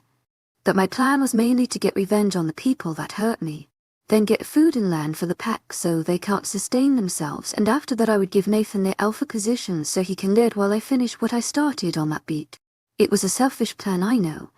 I was using people's lives to my advantage to get revenge on my family. "Look, Nathan, I'm sorry, it's J or fuck." I screamed out as a searing pain ran through my mind. It literally felt like my head was splitting in half under the immense pressure being put on it. I fell out of the tree, landing around half a meter away from Nathan, screaming my head off as the pain ran through my brain, and body the feeling as if somehow gravity had increased its pressure. But the problem was that no one else could feel the change like I could. Tears streamed down my face as it felt like my body was being ripped in half. The one thing I did remember before I blacked out was Nathan's warm arms wrapping themselves around my crumbling pain-filled body as he knelt on the ground, cradling me like a 5-year-old. He mumbled soft and soothing words in my ear, and the one sentence I wished I never had to hear was spoken: "At least we don't have to worry about your mate anymore. Seems you found a new gal." Chapter 17. It was inevitable. I was cold.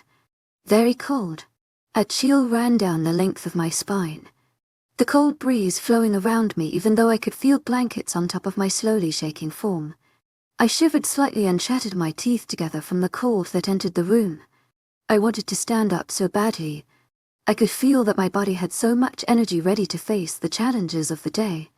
It wasn't that same feeling that you get when it's early for school and you don't want to get up because it was boring, but a different feeling that I couldn't quite put my finger on. So why couldn't I move? Then the waterfall of shock rained down upon me as I remembered the couple of moments before I passed out. "At least we don't have to worry about your mate anymore. Seems he found a new gal." I shot out of bed, my breathing harsh, praying that it was all just a dream and I would have awoken in my new crappy bed. But I didn't. I sat in one of the many dumpy hospital rooms that my pack apparently has. The sheets were soft but not good for when the weather got warmer, too thin to even keep your own body heat, and then the pillow was stuffed with old feathers that had apparently been plucked from different birds, making them soft yet pointy. The tears ran down my face as if it was a marathon, but no noise made its way out of my mouth. It was as if my face was a creek no other outside noise could be heard. Yet the only thing that was possible to hear was the soft droplet of my tears hitting the sheets that covered my lap. I looked down, my black hair falling in my face, to find that I wore a white dress just like my old one in Moonrise. This made me quite pissed. I was now officially back into my old self. It was as if I hadn't healed at all. I felt like I had made no progress, besides the only thing being that I had made myself more broken than what I was before I left. I gripped the sheets in my fists as if it was me trying to grab the last rays of hope that I had left to try and heal again. But we all knew that was as hopeless as attempting to save those wolves that died. Taking my time to unclench my hands from the sheets, I slowly slid my legs under and out of the sheets until they were out from under the covers and placed on the white-tiled floor. I stood on my shaking legs, using my arms to wrap themselves around myself, trying to make sure I don't break completely until I make it to my bedroom. The hallways were empty as I pushed the curtains aside, the window outside telling me it was midnight from how it was. The hallways were the scene as if this place belonged to an abandoned mental asylum, and due to the way I was feeling, I accepted this and made myself think I was one of the insane patient souls that still floated around, killing and cursing anyone that entered. Of course I didn't do that. The thought brought a smile to my face. I waddled into the hallway on my unsteady legs and slowly walked into the darkness. My feet made a small pitter-patter noise on the tiles until the sound turned into a distant pat as the tiles turned into grey concrete that was stained with dirt and even some old blood stains. This triggered my vampire side, the scent of blood, making an odd urge of blood to crawl its way into my throat, making me grip it with one hand, attempting to soothe the pain. But by the time I reached my bedroom door, the smell of blood had almost vanished, making the pain in my throat into a dull throb that I pushed to the back of my mind. I shoved the old oak door open to be met by my dark room, in which the only thing that occupied was my queen-sized bed with the same crappy sheets and pillow like the hospital room, and the single chest of oak drawers that sit pushed up against the wall. Only then, when I had a good look at my chest of drawers, did I see my black jeans and black singlet piled on top of each other, with my combat boots and daggers sitting side by side to my clothes. It made my heart swell even more when I saw the little note that was placed on top. Fresh and clean, ready for when you wake up. Nathan. I smiled softly at the little note in my hands, the small droplets of water that fell upon the paper telling me that I was still crying. I placed the little note on the dresser next to my daggers and slowly walked to the bathroom, which was just an oak door leading to my own personal bathroom, perks of being in Alpha 3. Stepping into the bathroom, I didn't even look at the mirror and just stripped out of my sticky, dirty old dress and let it flop to the floor. I blushed when I realized I wasn't wearing panties or a bra, meaning that anyone could have seen my lady bits. I groaned, refusing to think about it and pushing the thoughts to the back of my mind. I stepped inside the shower, turning on the cold water since we hadn't managed to get heated water yet. But I didn't mind, already upset to cold showers since I wasn't allowed to use proper showers most of the time. The water cascaded down my slim figure, instantly making my hair drenched as I ran my hands down the length of my hair. My ears twitched as I bathed my ears, managing to keep most of the water out. But my tail enjoyed the water, wagging like a delighted puppy that had experienced rain for the first time. I giggled at this and quickly scrubbed the soap over my body and washed my hair till no grease remained. I stepped outside the shower, wrapping an old red towel around my body, keeping my hair dripping down my back, some little droplets splashing on a white-tiled ground. I soon found myself passing by the mirror, and my body and head just had this pull to look towards it.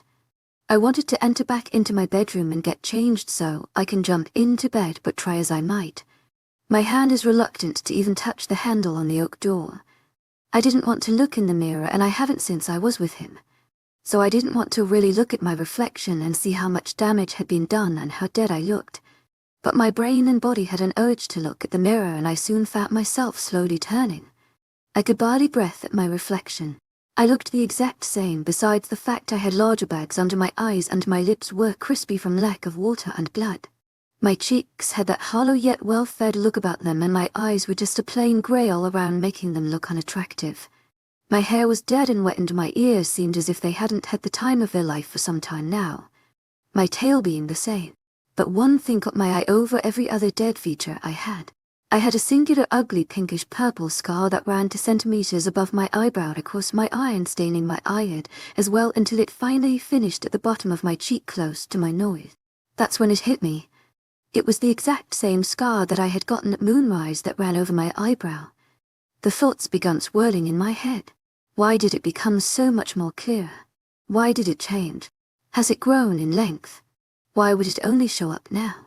Why would something like this happen? This scar goes against all logic, so why does it exist? I growled as I pulled my hand into a fist and used it to crush the mirror. I breathed in heavily through my nose as my fist began ripping blood into the sink, my blood filling the cracks of the broken glass. Watching the shattered glass break and the fresh blood drip into the sudden realization. The scar was there in the first place because this event was inevitable. The moon goddess told me herself how she couldn't change anything, but she did warn me. I just never knew that things were going to get this bad, that Ash would even cause me this type of pain. It was inevitable that Ash was going to reject me. Ash is cruel. Refusing to look in the mirror anymore, I turned away from the now shattered glass, my hand still dripping blood, and I dropped my towel, leaving myself stark without clothes as I climbed into my cold and crappy bed silently, my eyes wide, tiny tears escaping my eyes every once in a while as I processed all the new information. Chapter 18. Breaks are more than needed. I could barely even sleep a peep. Even as I blinked, my eyes seemed to shoot open from the shock of the situation. My tail lay as if it wasn't even there anymore. All the happiness or anger it once felt had just left, and now it was just laying lifeless under the covers along with me. My ears weren't doing much better, as they just lay flat on top of my head, only leaning to one side if I happened to turn that way. They even seemed to be failing at their job, as I couldn't hear anything around me, just a constant ringing that kept gnawing at the back of my head. It was literally as in to have the shittiest life ever and then have it become even worse by the person that is meant to stand by your side for all eternity. I literally didn't know what to feel anymore. So in that spirit I got up and quickly whisked on a bra and panties along with my black singlet, black jeans, combat boots and my daggers, which still all seemed to feel perfect even though this world and reality itself seemed so far away from me at the moment. I ran out my bedroom, making sure to keep my feet as quiet as possible and attempting to calm my fast-beating heart as it tried to jump out of my chest. I knew that if my heart was too fast it would lead to a number of wolves jumping out of bed to check on me, but they deserved their sleep. I felt disgusted by that old alpha that this pack-up said to have. What was his name again? Dixon or something. I barely even remembered, to be honest. From what I have heard, that old alpha was just an asshole who was so overcome by the desire of becoming the best and being strong and powerful. Usually alphas die that way. I ran out of the hideout in record time, the old concrete walls and dripping water forgotten for a moment as I stared out at the night sky. Tonight it was the same as usual. It doesn't really change, and when it does no one seems to notice, and I don't mind. The night sky was such a simple yet complex thing that seemed to make me feel more smarter and more curious the more I looked at it. But I quickly recollected myself, my body still wishing to get away from everything for a couple of minutes. And I did. I ran for miles, the constant trees whizzing by with the odd animal or two which seemed to make a mad dash before I even was a kilometer away. I felt carefree out here. I loved the feeling of it as I let out a breath of laughter. My arms spread out wide. My face turned to the sky with a smile etched onto my drained face. When I left my old pack, the reason for leaving was to find peace and feel free, and at this moment all I hoped was to just keep feeling forever so I could one day leave this earth and realize that at least my last couple of moments was spent being carefree and happy. I had never felt an emotion like joy until I met Ash, and when he took it away is when I realized that no one else can make me happy. So if I wanted to feel this emotion that I'm feeling right now again and again, I would need to change how I feel and make everything right. Well, it's easier said than done. I'm trying to get this feeling I wish for, but it's just so hard to obtain that at some points in my life thinking of an emotion like this was just too far-fetched because I knew it was never going to happen. My tail began to feel alive as it shook with delight behind me, and my ears pricked up and began to listen to everything that was happening around us. That once constant ringing, a thing of the past. I laughed out loud as I watched the trees, shrubs, animals and grass all fly by me so quickly I could barely make out some of the objects before they were already gone. Soon I ran into a clearing. The tall soft grass grazing my legs, the feeling just going through my jeans.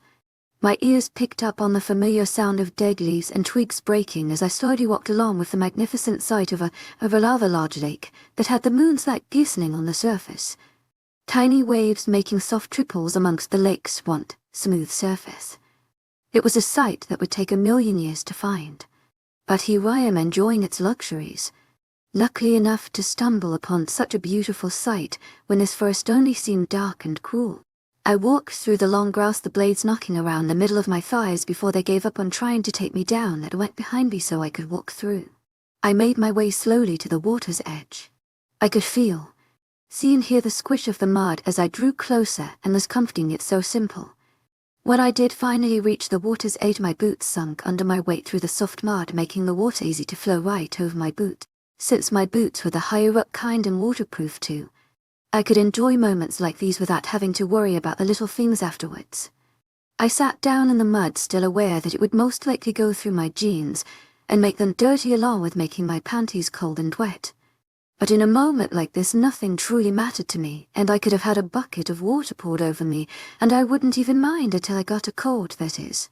A breeze picked up, making my hair whip into my face till all I could see was the tiny black strands that blocked my vision from the perfect view. Even my tail and ears had been affected by the wind, my tail moving a couple inches and my ears flinching and drawing themselves closer to my head as the breeze grew stronger. "Where are you?" screamed a voice in my mind, and I slightly whimpered from Nathan's loud tone. Taking a break. If something happens, I'll alert you, and you would do the same if something happened as well. I wasn't in the mood to drone on about necessary facts that didn't need to be discussed. I swear to God, a saver, the pack is going nuts. Tell them and fine you, weirdo. Even if the pack was going insane after a couple days like this, I think I'm in a kind of need of a fucking holiday at this rate. Will do. Just keep your walls down. Nathan sighed dramatically, making this seem like a bigger problem than it really is. I chuckled lightly and responded with a slight, okay, before returning to the wonderful view of the water. It sucks how life always seems to get in the way of all our delights and wishes. Most people or supernaturals alike can't even get a moment of peace, always having something to do or to check before they can even think about taking time out of their hectic schedules. But sometimes I find that it's nice to be busy. Since I had so much on my plate at my old pack, I never really did get spare time, meaning that I had no time alone to really think about all my problems and the situations I may be in. That's one of the many positives to being busy. It's just so nice since your brain is always working on overdrive that it can't take time out of your day to be sad or angry. All it's thinking is, I've got to get this task done. That's the main thing I was thankful for back at my old pack. I was called so many names and beaten so many times, any normal person would have had a breakdown at least once every night. But with me, even when I was about to go to sleep, most people have those couple of minutes of getting into their slumber that they think about their day before they find rest. To my agent extraordinaire, Madeleine Nilbe, heartfelt thanks for your unfailing patience, enthusiasm. After doing all my chores, which involved cooking for nearly the entire pack, or I would have been beaten cleaning the pack house till the floorboards literally shined and showed one's reflection, or I would have been beaten sometimes doing outside chores like fixing up the garden beds and water the plants, which I enjoyed. Even after that, I had my private training, or private time. With Alfie Dennis, I had no energy to even keep my body moving. So I would pass out every night and have the deepest sleep possible until my alarm for 600 AM would blast out and I would redo my schedule all over again. Sighing, I watched as the early purples and oranges signaled the coming of a new day, deciding I should start to head back. Or Nathan and Jenny would personally stab me with both of my daggers. I slowly stood on my numb legs, my body and mind both feeling rejuvenated from watching this lake nearly the entire night. My wolf parts even seemed happier, and I couldn't help but agree silently. As I was turning to leave, I took about 3 steps until growls filled the air.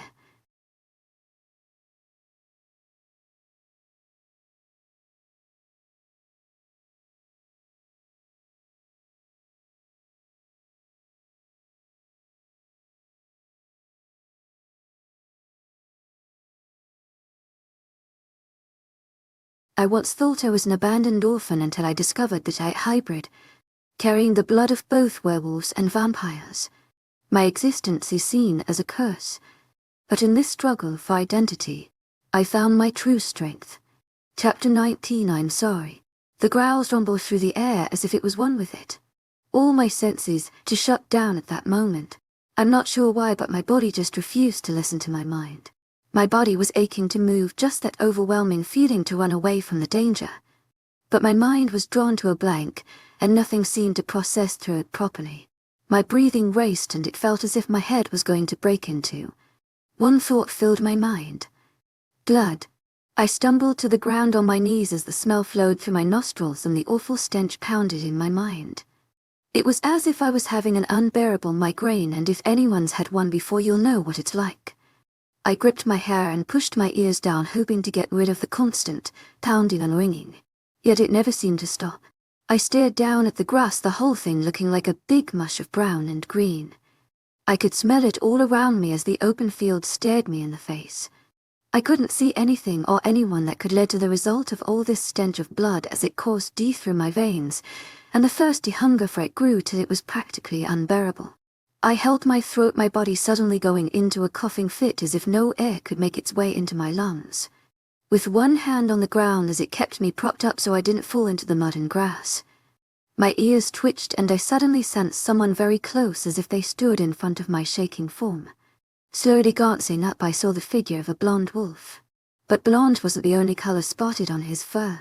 Along his muzzle, across his face, Over his chest and pounded into his poles was the awful dark red color of fresh blood dripping down his blonde fur.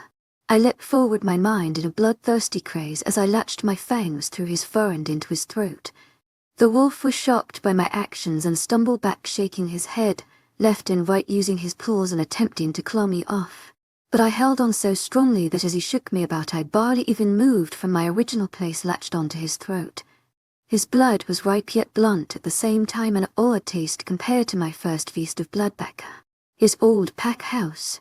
The thought made the once delicious blood turn sour, and I unlatched myself fast, my brain not being able to handle the thoughts of our past actions. The wolf whimpered as his once powerful demeanor lost in seconds due to the fact that I had practically drained at least 50% of the blood out of his body. Only when my mind returned to me from its dazed state did I see that this wolf was actually my agent extraordinaire, Madeleine Milby. Heartfelt thanks for your unfailing patience, enthusiasm. The mark on her neck signaling that she was indeed marked by her mate and that a man looking out for her. The thought made me tense. All I really knew about mates was how they were destined to be with each other, and asked the female that they were inseparable, which most likely meant her mate either was nearby or was with her the whole time. My questions were answered once a brown wolf ran through the tree line of the forest, making a straight line for his mate's shaking form. As he drew closer, his gaze flickered up to me and how I lay next to his mate, with most likely blood staining my face and chest. He slowly drew closer, growling, all the while signaling for me to back off, which I slowly did, crawling on all fours backwards so he didn't see me as a threat. My ears were flat against my head, my tail in between my legs. I was truly a coward in this moment. The wolf, after finding my distance from him and his mate, which was basically my boots completely underwater, was suitable enough, he walked around to face her and her faded eyes, nudging her muzzle with his, trying to get a reaction. She didn't move. But after a good 20 seconds she did react, a slight lick on his nose, and the brown wolf's tense from suddenly relaxed and he became dazed and sighed happily. "I'm sorry," I mumbled lowly, knowing that they would most likely hear me. The brown wolf turned to me, his eyes blazing as hatred coursed through them, but he found my apology suitable enough as he returned his gaze to his hurt mate. I sniffed the air once, checking to see if any intruders or enemies were nearby. But while doing so I realized that this mated couple were actually rogues and seemed to have been for quite some time. "I can get some help if you like. I'm in charge of a rogue pack and you may join if you wish," I asked, slowly making sure that the wolf in his still raged form didn't take me as a threat. He glanced to me once more, his eyes still blazing with anger that no one could soothe. I could tell he was going to reject my offer if it wasn't for the slight whimper that came from the blonde and blood-soaked wolf. He looked back at his mate, watching her slowly dying form, and nodded to me once, even though it probably killed him to do so. "I'm guessing you want to carry her?" The man answered my question by slowly shifting back, his brown fur turning into brown hair, his golden eyes turning into a dark brown, and his once sharp fangs turned into a perfect set of teeth. The only thing bad about this situation was the fact he had no clothes on at all, and he returned to his human form completely without clothes.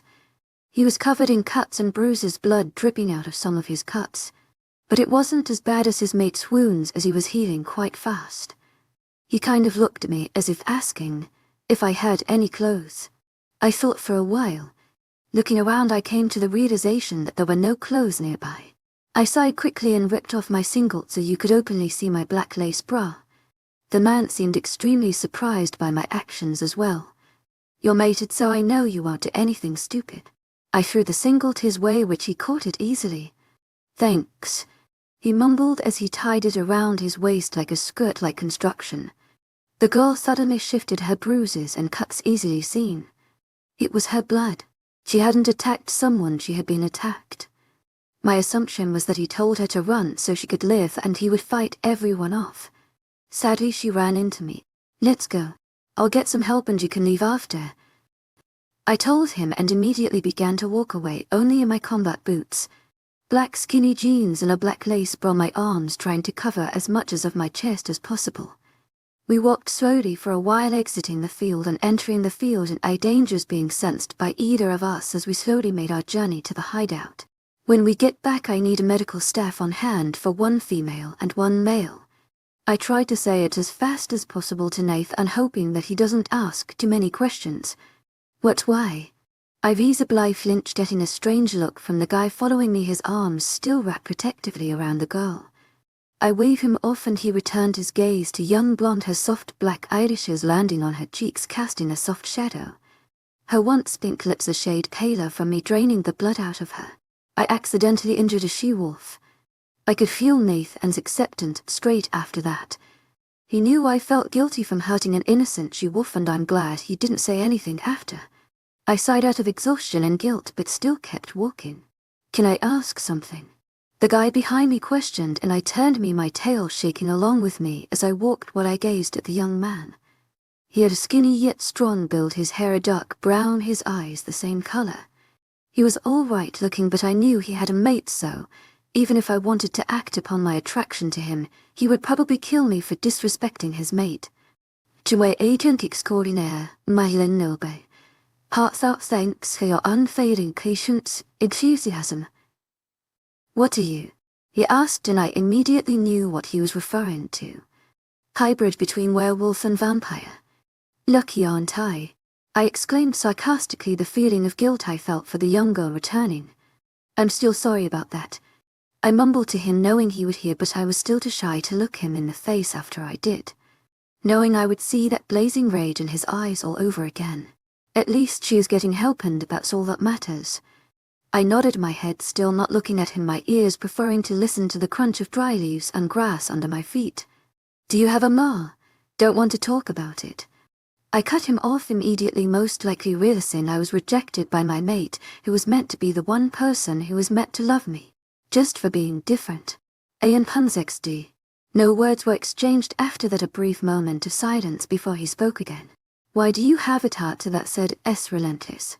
I sighed, internally starting to get annoyed by this guy's stupid small talk. It helps me to keep going after what my old pack did to me. Is that where the scars on your back are from? Pure silver whips hurt like a bitch. I explained to him, no emotion managing to get into my voice, but when I spoke about past events I could remember all the details as if it was a new movie. The tension in the air was thick after I said that, and I was glad he left the silence so we could continue our walk. The trees passed by quickly with each passing step we took, with the animals quickly scurrying off out of our way, scared of anything that walked through the forest. The morning sun slowly rose over the trees, signaling the fact we were getting close, and it was almost noon. Even in the sky, the softest and whitest clouds filled the air, and altogether it was a good day, than if it turned out badly for the young girl. I could sense the smell of my pack members drawing closer, and the young man behind me brought the girl closer to his chest. The trees to the cliff cleared up and the hideout was easily visible. The familiar grey rocks, fallen trees and small shrubs, all making me feel at home instantly. The guy behind me, who still held the girl like she was the most precious thing in his life, even gaped at the sight of it. I'm guessing you like it. I chuckled softly to him, a smile on my lips. He turned to me, his eyes still containing that hate, but I was glad he wasn't letting it show. If it makes it better, I'll be happy. I smiled softly to that. To have a mate around you to always protect you sounds amazing. Have that one person you would always rely on when you're in trouble or if you need help. Come with me to the pack hospital. It isn't much, but I'll see what I can do. I began to run, thankful that the guilt I'm feeling right now can be finally pushed aside, knowing that she's getting help. My arms were still wrapped around my chest as I ran through the highly populated hallways, people watching as their half without clothes alpha, a half without clothes man, and a without clothes dying woman ran through the hallways, racing to the infirmary. I bursted through the first surgery room I found. Thankfully enough is the room that was pre-made for us. Put her on the bed, one of the nurses yelled, taking in the young frail girl's dying form. I watched the whole scene unravel. The one thing sticking in my mind was the fact that during the whole thing, and how the doctors and nurses were poking and prodding the young girl, screaming at each other what they were going to do next. The brown-haired man, even though he was still without clothes, never left her side for a moment, keeping a firm grip on her limp hand. The sight made me emotional, thinking about the time I spent with him. I left the room silently, running down the grey walls, my combat boots still making a large clanking sound as I ran across the concrete, hoping I run into no one. I knew the young girl was going to be fine, and thankfully she will most likely leave the situation with minimal hate from me. I walked into my little bedroom, immediately stripping out of my disgusting clothes, my dagger making a large clanking noise on the ground as I did. I kicked my clothes to the side so it was just a bunch pressed up against the wall, leaving me in my bra and panties. I jumped into bed, the warm covers and familiar crappy pillows and mattress filling me with a warm feeling. So I laid there crying soft tears for the man that rejected, hated, and abandoned me. Chapter 20. Sharing secrets. My tears were running out. I felt the urge to cry but I was just so empty that even if I wanted to or even if I tried to, no tears would manage to escape my eyes. I just felt like a waste of space. An empty shell in a world that I shouldn't have come to. I wrapped my arms around my body under the covers, tucking my tail in between my legs and bringing them close so I was just a ball. My ears were pressed close to my head and my hair lapped around my face and around my body. I was trying so hard to keep myself from breaking this past few days. But the fact was, most werewolves can't live without their mate. The reject, or as I've called it, usually survived when they reject their mates, and it was their decision to do so. The reject, a new word, sorry if it makes no sense. XD, who is pushed away from their mate usually doesn't survive. The fact being, their wolf hasn't warmed up to the idea yet of living their life without their mate, while the rejecter is perfectly fine, not being affected by the broken bond. Has anyone ever tried so hard to make sure that something or someone never breaks, but in the process you use all your strength, and all your weaknesses are revealed? That even when you put sticky tape on the crack or telling the person they would be fine, your efforts turn to shit and they end up shattering anyway. That is me right now. I'm broken. My eyes twitch as I stare at the ugly cement wall in front of me, my eyes trying so hard to release the stress by crying. But I had no tears left to pour. So laying there motionless was the next best thing, my mind running through all the thoughts and information that I had acquired these past few days. Knock knock, you okay? The voice was husky slightly, but the overall emotion sliding through was the fact that they were worried. I'm not sure, I replied honestly, my voice weak and cracking from how many sobs have gone through my body. My voice returning to that state of when I never spoke at all. I'm going to take that as a no, Nathan replied, his voice telling me that I was about to get the lecture of my life.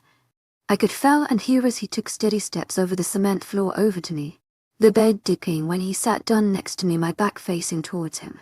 But he surprised me when I felt his long form lay next to me, his body feeling comfortable as if this was the most natural thing for us to be doing at the moment. He cradled my curled up form with his toned yet limber arms and made it so I was now facing him, my head placed on his chest and one arm over his waist as he ran a steady arm up and down my back. It was extremely soothing the way I could hear as the breaths went in and out of his body and how the soft pump of his heart kept up a steady pace, never faltering once. I snuggled in more. So what's on your mind? And I swear to God, if you're one of those people that say nothing, I'm going to personally punch your boobs. His question and statement made a soft chuckle to rumble through my chest and a soft smile to play on my face. There's a smile, he mumbled to himself as he gazed down at me. What should I say to you, so I don't get punched in the boob? I laughed softly as I whispered the words my throat sore from the hours of crying I just had. The truth about what's on your mind. He uses his arm that's already wrapped around my back and pushes me slightly closer to him. I didn't mind. I kept silent. I didn't want to trouble him about my past and how I felt guilty for myself, and how I felt but I'm just a piece of trash that nobody even wanted, and how Ash hated me so much for what I am and my past that he ended up rejecting me. Nathan deserved that on his conscience. Secret for a secret? Nathan asked out of the blue, probably at the expression on my face of pure horror. I didn't want to tell him about my past. Nathan, I don't want.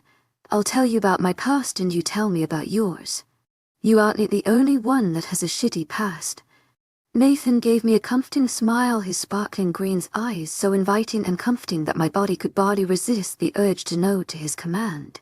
Okay, I mumbled softly, my mind still not agreeing with my body's actions. Perfect, Nathan said under his breath. Okay.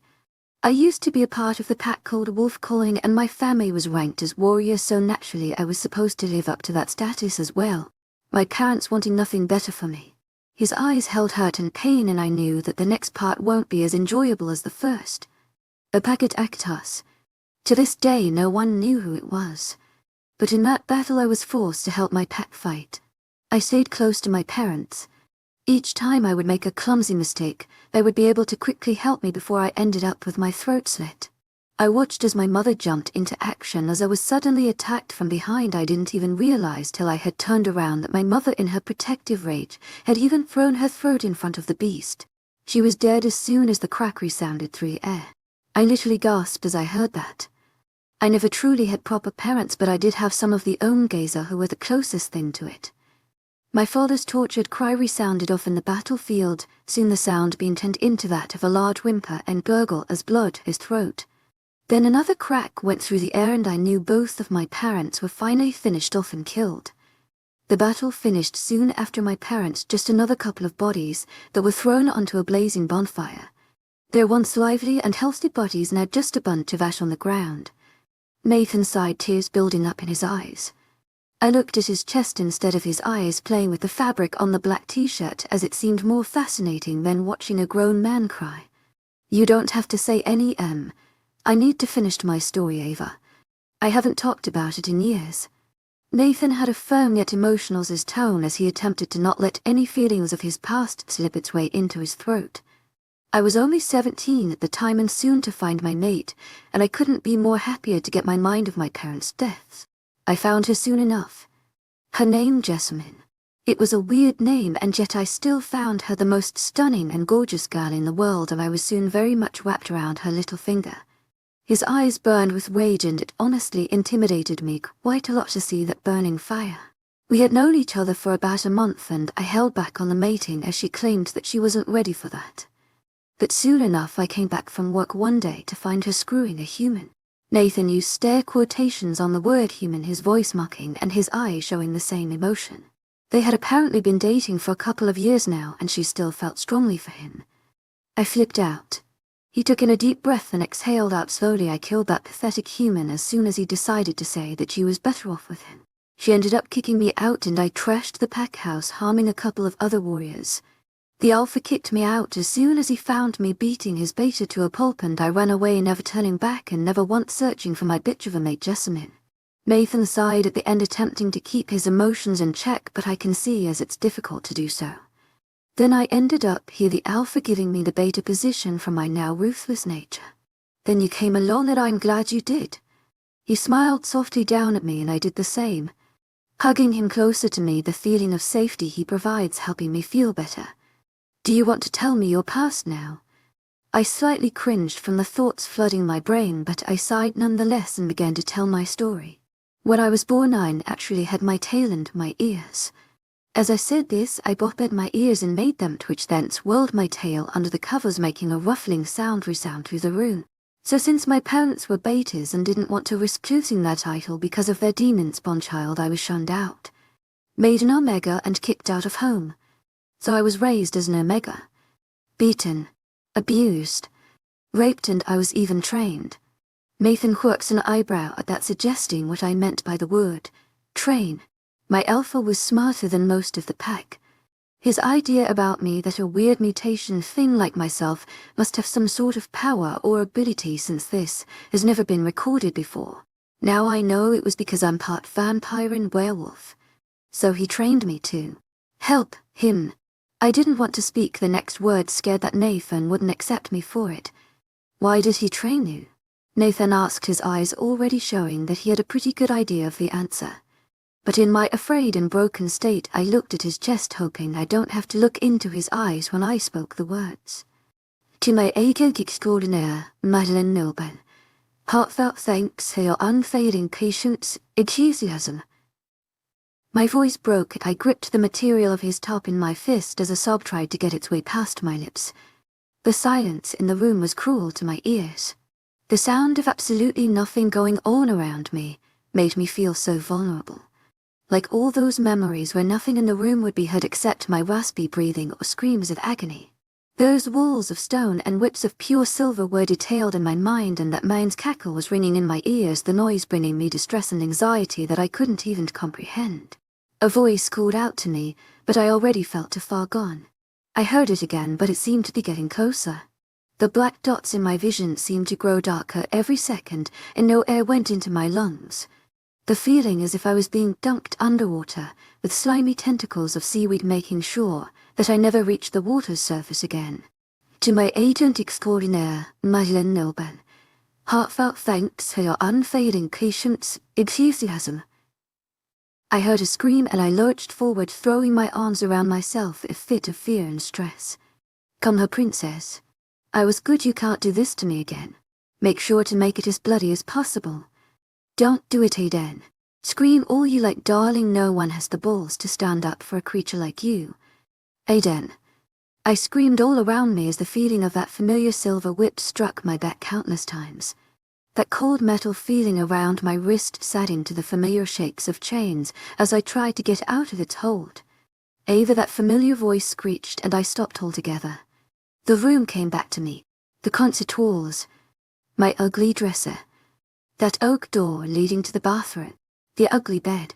The man looking at me worriedly in my bed. Nathan was looking at me with pure horror, and I watched as a single strip of bright red blood ran down his once gorgeous face. Over his eye. Down his cheek. Next to his lips and finally dripping onto his blue shirt. It's just a memory, Ava. Nathan tried to reason, but I sprinted out of bed into my bathroom, locking the door behind me as I collapsed onto the ground in a fit of sobs. The loud bangs on the door shook my brain in the room, my ears screaming in agony at the sound of the loud hits with my tail as stiff as a board between my legs. Ava, whatever you do, don't look in the mirror. Despite my curiosity, my sobs slowly stopping as my ears went to hear if the noise was as bad. Quiet. Nothing was happening around me at all. It was so quiet. I looked down at the pale white tiles, slight dirt building up in the grout, with the ends of my black hair as playing across the floor's tiles. I got up off the floor, aware that I was still in my bra and panties, my mind buzzing with thoughts as Nathan's words ran through my mind over and over. Whatever you do, don't look in the mirror. Do you know that saying that curiosity killed the cat? I understand fully what that meant. As I glanced at the mirror, I watched my eyes that seemed to attract more attention over everything. My usual grey eye that seemed to swim with beauty and power, even if it was such a dull colour in real life that if it was in someone's eyes was rare and apparently beautiful. But in the other, my other eye, which contained the scratch from which I got from Ash, was a sickly red. The same colour of the blood that had sucked out of the young girl's body, the same blood I watched spill all over the floor as I killed countless people. One eye was a gorgeous grey, the other one a crimson red. It was a mutation like no other. And I felt disgusted, but I was just as mutated as I was before. I was a killer and a demon. Chapter 21. You're not a monster. Not an angel, but a girl who is different. After I watched myself in the mirror, I completely blanked out the time I spent with Nathan moments ago, just completely gone in an instant. Nothing comprehended with me, and apparently it took around 3 days to final come to. Apparently it was Jenny who had donated a full bag of blood and asked them to feed it to me to see if I would wake up. Apparently Jenny's blood was the one thing that took me out of my trance, making me fully awake and then feeling stronger. After that I got an earful from both Jenny and Nathan about how even if I don't like, I was supposed to drink blood on a regular basis so stuff like this wouldn't happen again. While listening, my whole body was full forward with the idea. That image of drinking the blood and making it so I became stronger was very appealing to my body. But it was just my mind and the way I thought that made the seem disgusting and off-putting. Drinking the blood of my enemies and friends was just so cruel and wrong for me. The images of blood-soaked floors and exposed making me feel nauseous, as that overcoming anxiety and fear of how I truly was a monster coming back to haunt me. I'm not doing it, I said finally as I laid in the hospital bay in still only my bra and panties. Jenny and Nathan were still in the room, glares and worried expressions the only thing on their faces. I still kept to myself, hating the way I looked with that red, a little scar running down it. I was right now curled up in a ball on the bed, sitting up a thin sheet over the top of me so Jenny nor Nath and get a sight of me in only my underwear. I know you hate it, but goddamn it, Ava. If you don't do this, you will ultimately kill yourself and destroy this pack, since there isn't a proper leader. Nathan screamed out yet again, a fist pounding its way into the wall. My ears twitched with the noise, my tail motionless. My hair kept falling on my face and I only moved the hair that fell on the right side, leaving the hair that covered the left, since that was the eye that had overcome with the color of that sickly red. I'll hand the alpha position over to you. You would be better at it anyway, and Jenny could even become the beta. Nathan looked at me as if to say, "You even do that, I will destroy everything you love." But Jenny only looked at me with a broken gaze, torn between what was most likely best for me or what was best for this pack. I can understand why she is so torn. The protector role that had been placed in me and her probably making it so difficult to speak up in a situation like this. She is my protector as I am to her. We are both meant to be there for each other in the roughest and best of times, making sure that we both stay safe and unharmed. She understood what I had been through. Apparently her family hated her as well, being a werewolf shifter in an all-human family. It was rare for something like this to happen, but not impossible. She was apparently already hated in her family, which were human even when they thought she was human, but then when she shifted they all claimed that she was a demon. Her mother screamed at her. Her sister beat her. Her brother turned a blind eye. And finally her father kicked her out, so she was left a defenseless 10-year-old in the middle of a world that she didn't understand. She guessed most of the things that happened to me, and Nathan told her some other details, him realizing that we were each other's protectors and meant to be there for each other.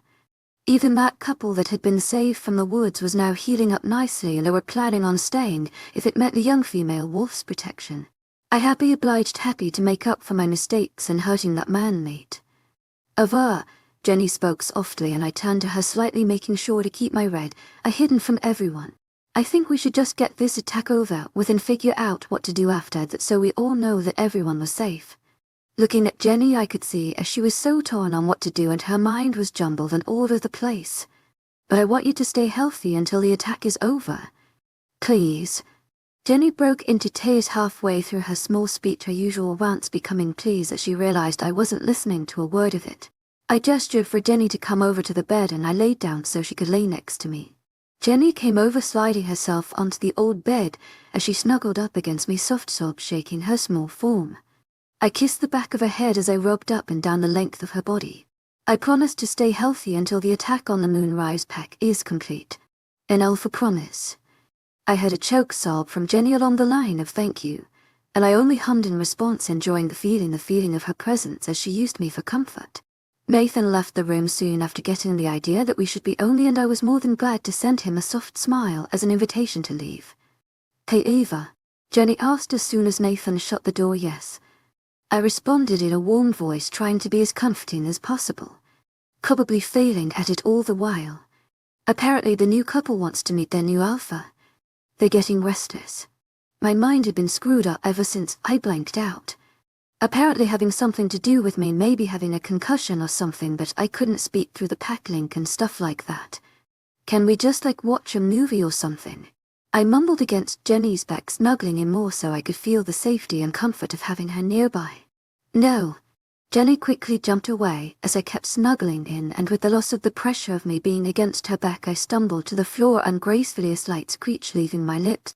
I didn't even try to get up as my body collided with the solid ground, but only groaning in pain as it radiated through the front of my body.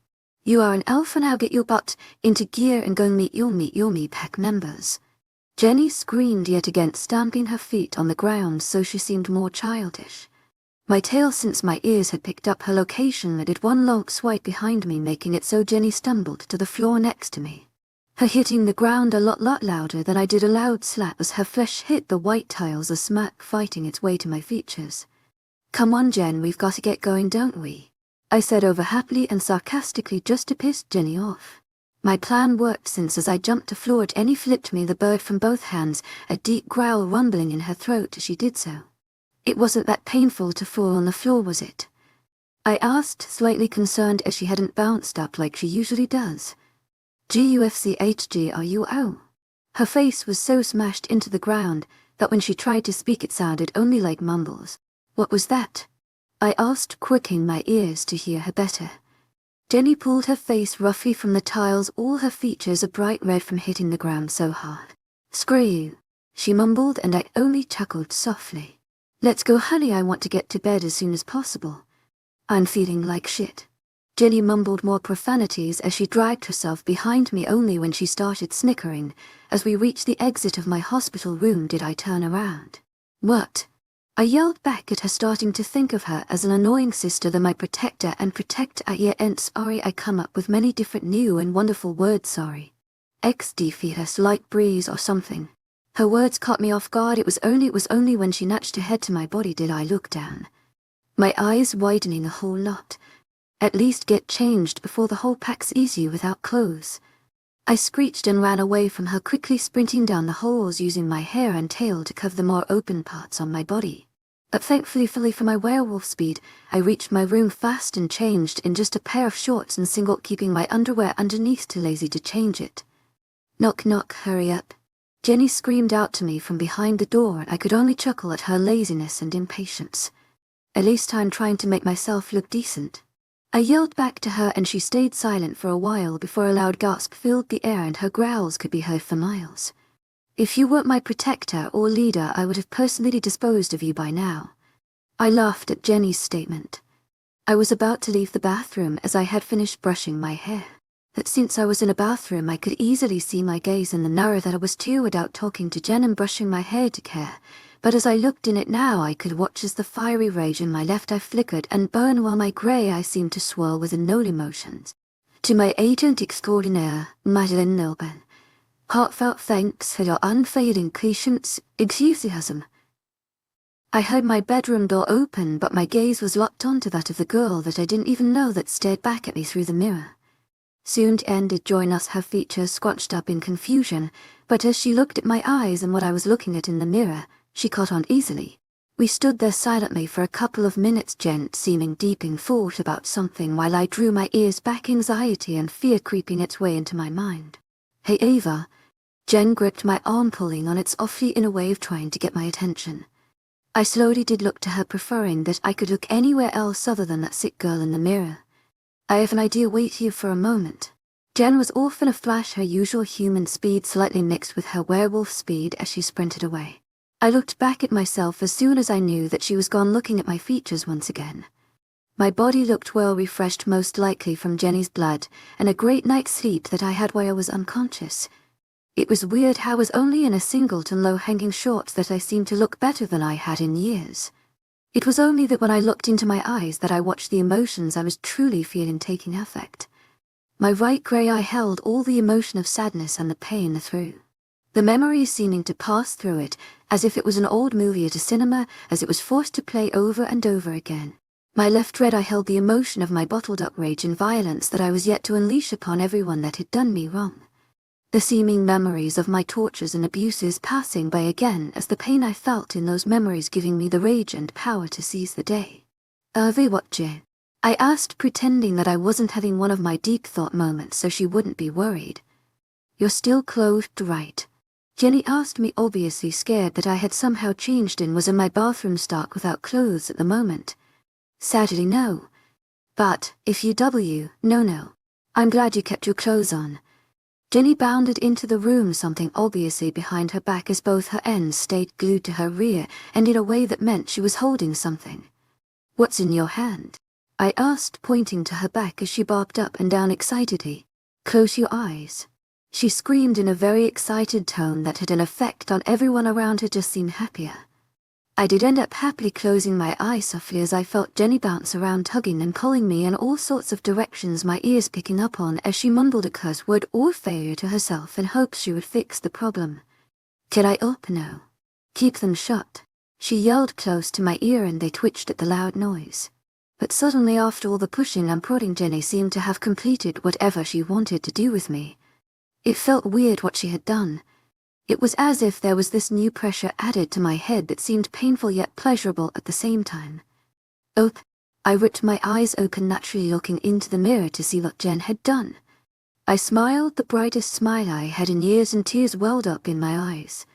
Covering my left eye and some of that 6-car crossing over my face was a black eye chart that had a unique white moon placed over it. The detail and beauty of it seeming unreal for all this work to be put into an eye chart. My grandfather lost his eye in battle and my grandmother made this for him. Grandfather gave it to me as a way to remember him. But now I can always remember him in you, as you showed the same amazing strength and kindness he once did. Jenny seemed awfully proud of herself, a smile placed on her soft pink lips and her brown eyes filling with joy. I gave her a raised eyebrow. What battle was he in? I asked, kind of cautiously, as I rethought what she told me, the story not quite adding up. World War II. He was stabbed in the eye apparently, but maybe he lost it in a wolf battle. Explains my genes. But I'll never know, she said decidedly, but I nodded nonetheless. Even if her grandpa's words were a lie or the truth, we may never know, but for the time being I was glad she told me a part of her life that was mostly happy. I smiled back at her, glad that my red eye was gone and I was only left with the grey. I know you think it, Ava, but you're not a monster. Not an angel, but a girl who is different from everyone else. Jenny told me, her eyes telling me she spoke nothing but the truth in her words. I leant down next to her as I pulled her into my embrace, Jenny gladly accepting my hug as the feeling of safety and completion coming over both of us. Thanks, Jen, I told her as I gripped her closer. We knelt hugging for what felt like ages, and only did I suddenly realize that time must have flown by did I softly push Jen off me, her eyes looking up at me as if saying, "Why do we have to move? Let's go meet the newcomers." I whispered to Jenny as I dragged her to her feet and pulled her out of my bedroom, making a straight beeline towards the infirmary in hopes of meeting this new couple that apparently wanted to join my pack. Chapter 22, Meeting the Newcomers. I kept my hand firmly in Jenny's as we both walked slowly down the abandoned corridors of the hideout. "Ava," Jenny asked out of the blue as we began nearing the infirmary part of the hideout. "What, Jen?" I asked, a slight tone of happiness in my voice as I held her hand, since it made me feel happy and comfortable on the inside. I am not in a sexual way. Jenny and Ava will never be together. They are only really close because of the protector bond. A moment of silence passed and I felt as if Jen had forgotten what she was about to say and just yell out in frustration, "I forgot. Damn it." But that didn't happen. It shocked me what she said. "I'm sacred." She whispered, her voice so quiet it was as if she wasn't even there anymore and she had just faded away and become one with the air and concrete walls of the hallway. I tensed slightly, the thought of Jen being in any type of danger. It was that moment you realize that someone you love was just diagnosed with cancer or her heart condition that you know one day they may leave you. I could feel as my heart skipped a beat at her words. "What do you mean?" I stopped and knelt on the ground, my voice wavering and anxious with the different thoughts that invaded my brain. I was in front of her, my eyes scanning her appearance to check for steady breathing. My ears checking for her soft heartbeat and steady breathing. That I gave her forehead a light tap with the back of my hand in case if she had a low or high temperature. Jenny was looking at me with an amused expression, her tiny hands pressed against her mouth in a way that was most likely a hope to not let a chuckle pass through. Her eyes were filled with utter humor and glee as she stared down at me, little crinkles forming in the corners of her eyes and forehead as the laughter seemed to reach its breaking point. I gave Jenny a raised eyebrow with a hint of a smirk as I finally realized that she had meant something completely different and hadn't bothered to tell me so. I looked like a complete and utter fool in the hallway. I crossed my arms lazily over my chest and pointed my fluffy ears to the roof in a mock hatred and annoyance stance as I knelt on the floor. "That's not very nice," I mumbled. Jen let out a small chuckle, her eyes closing in amusement and a couple of hairs to fall across her eyes and forehead as she slightly bent over her arms around her waist as the chuckle slipped past her perfect and healthy pink lips. Letting out a chuckle of my own, I stood up and offered my hand back down to Jen, who was still slowly sobering up from her laughter. She looked up at my hand and gave a quick look up at me as if to say if it was okay to hold my hand, her brown eyes looking up at me in a silent plea to let me hold her hand. For an answer, I grasped her small hand in mine and pulled her softly along with me down the hallway. A couple of pack members walked by us as we slowly made our way to the infirmary, the way seeming to get longer and longer. I was serious about how I'm scared, Jen told me yet again. I looked down at her to check and see if she was looking up at me for comfort, but her eyes seemed to have found the floor more entertaining and interesting instead of looking at my face and eyes. My tail twitched in an odd sensation, the feeling unknown to me before. I slowly wrapped the grey fluff inness of my tail around Jenny's waist in a silent hug and supportive way, and she relaxed under the feeling. "Why you scared, girlie?" I asked, still looking down at her even if she wasn't looking at me. My wolf has been extremely anxious ever since the couple apparently came, and I kept shaking but feeling off trying to forget about it. But my body didn't want to, and I can feel as we are getting closer to the infirmary that my wolf is being put more on edge. Jenny's voice wavered and was quiet as she spoke. Never once had I seen this girl, who was usually upfront about things and being a bossy britches to everyone around her, be scared and uncertain. Even worse was that her wolf was feeling it, and with their heightened senses and abilities eased me to a level like no other. But I was trained at poker faces. We'll see then, and I bet it's gonna be a wolf thing or whatever that means nothing. Jenny finally connected her eyes up to mine, a smile on her face. Releasing my hand from her grip, I placed my arm around her shoulders and latched my tail more firmly around her waist as we continued our walk to the infirmary hospital thing. Thank you, I heard her mumble as she snuggled more into my side, her body relying on mine to be guided down these dim halls. We soon reached the familiar parts of the hideout known as the infirmary, a couple of nurses and doctors walking nervously around getting to each patient in time for checkups and sessions. It honestly made me proud to know that my pack was in such great hands. If they were to get sick or injured, that someone here would at least be able to take care of them and assist in their recovery. As a nurse stumbled past me, I used my free arm to grab her arm. Excuse me, miss. Do you know where the new couple I brought in are staying? Apparently they wanted to see me. I told her. She did a slight jump as I latched onto her arm, but nonetheless relaxed as she saw it was me, of course. Ava. I'll show you the way, she exclaimed, her strange pink hair bouncing up and down her blue eyes, dazzling as she watched me. She shook off my arm as she began to bounce down the curtains and doors of the infirmary. I'm glad you got me out of part of work. I'm thinking about going to the lunchrooms and grabbing the box of donuts I bought this morning. I was upset that my shift started earlier than most and I have to wait. She scrunched up her nose in distaste of losing her precious donut. The sight made me chuckle and she gave me a playful glare as she watched me. Donuts are beautiful and I've been forced to abandon my babies. I could feel as Jenny slightly shook with laughter as I let the chuckle slip out of my mouth. I'm sure they are. Why is it so busy lately? Has someone been attacked? I asked, my alpha instinct kicking in at the thought of my pack members being hurt. No. There's just been this bug that's going around affecting wolves, and then there's about 12 unmated females going through heat that need constant attention to make sure they don't overheat. I smiled softly at the young girl as she seemed to enjoy the conversation. What's your name? I asked out of the blue. She turned back to me slightly since she had walked ahead with a smile on her face as she prepared to answer. Sorry, I completely forgot to tell you. My name is Sapphire and I would ask for yours, but I already know it's Ava. She laughed softly and I smiled along with her as she continued with useless topics of conversation about anything she could think of. She suddenly stopped in front of a brown oak door and I stopped next to her as we both watched it. Visiting hours end in around 30. Give you plenty of time unless you want to stay, but the voice is yours. Sapphire looked at me side on as I did as well. Thank you, Sapphire. I'm horrible with directions. Trust me, you can't be as bad as my friend. She was Lee. A scream cut off Sapphire's words. The sound coming from a female that sounded of pure agony.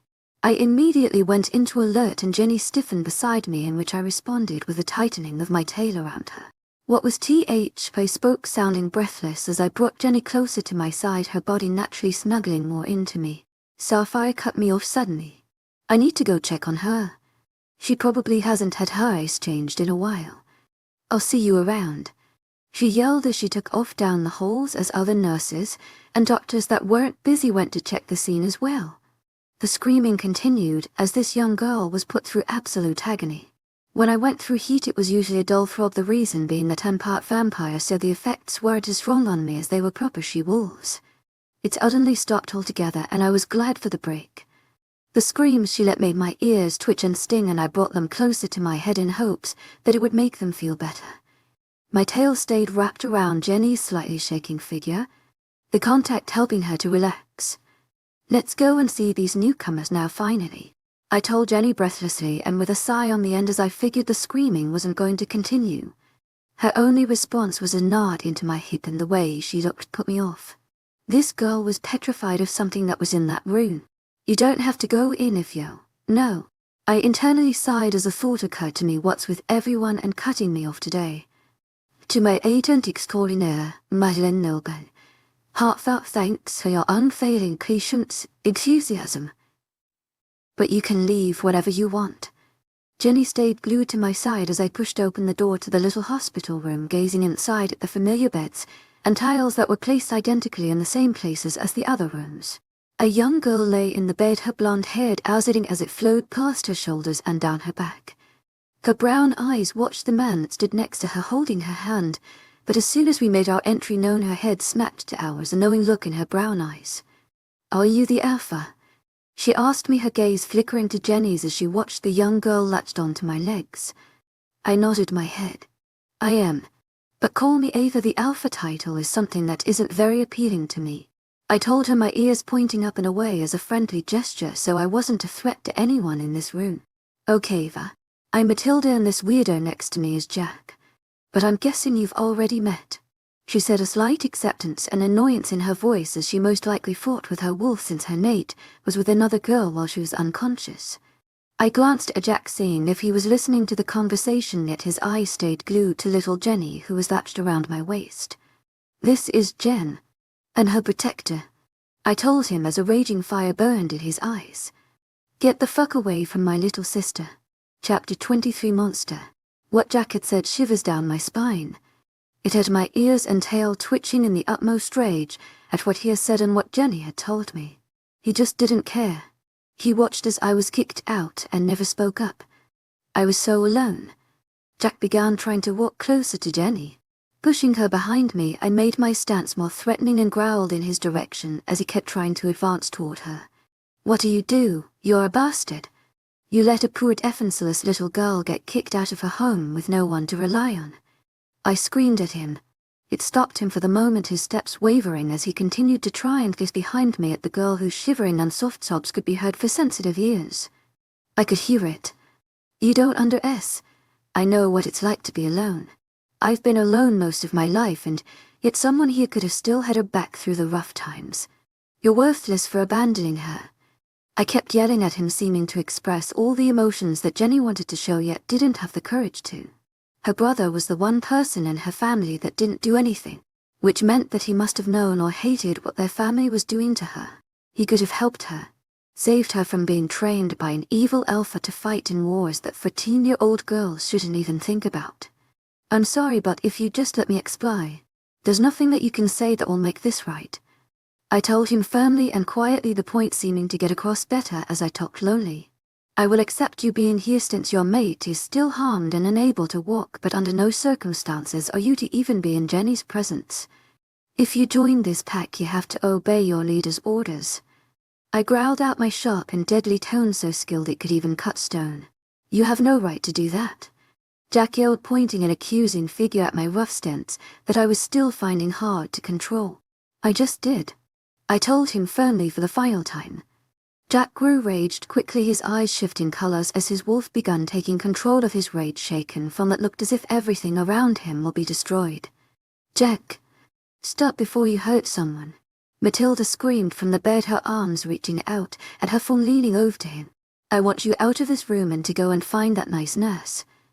To my aching extraordinaire, Madeline Nilben. Heartfelt thanks for your unfailing patience, enthusiasm. I mind-linked Jenny, who perked up as she heard my words in her mind. Please. I don't want you hurt, and when your brother calms down, I'll let him talk." I kept pleading with her, the words in my mind sounding more desperate than I would have ever been in real life. I turned back to Jenny, keeping my ears on the rage Jack in case he decided to attack. My tail was firmly wrapped around Jen's form, and I slowly let my tail slip from the grip I had on her so she could walk away. Her eyes looked at me so hurt, but the understanding of what I was doing swam through and around her eyes, all the same, the two emotions becoming her same brown eyes. "I'll tell you when to come back in." I bent down and placed a small kiss on her forehead. "Find Sapphire and she may share a donut with you, if you're special enough." Jenny chuckled as I told her this, probably remembering how that Sapphire loved her donuts too much for words. When I heard a growl, I turned back to Jack, his claws and fur becoming more apparent by the second. I continued to nudge Jenny out the door with my tail, and I could feel as she suddenly ran out, her comforting and warm presence suddenly lost. I didn't want her to see this. From a hidden pocket of my lacy bra was a tiny silver butterfly knife, which I took out and studied the length of it. My skin cackled and burned with the silver, the pain only a dull throb in my mind. "I'm sorry," I told him, and slowly walked closer to Jack's shaking form. As I walked closer, I could feel the multiple scratches and cuts he placed on my body, the blood dripping to the floor. Jack's eyes were bright gold, the power and force behind them like I've never seen before. Finally, when I was close enough and his arms were trying to kill me so fast it was very impressive. I felt thankful for the pain. But soon enough I got the small butterfly knife and pressed the blade side on his neck so the nasty scare it was going to leave didn't become as visible. His screams filled the room and his mate's cry of agony as she watched her mate becoming weaker from the silver blade was heartbreaking for me to watch. But I knew I needed to continue so I could listen and talk to Jack's more rational side. "Don't hurt him." Matilda screamed, the pain and anger slipping into her tone as she continued to watch. Even as much as it pained me to leave the blade that I slowly retracted it as I watched his wolf become weaker and his fawn becoming only human. It was painful for me to hurt an innocent wolf, but the reason I had to was that I couldn't talk to his wolf and the only thing running through that tiny head was his mate and family.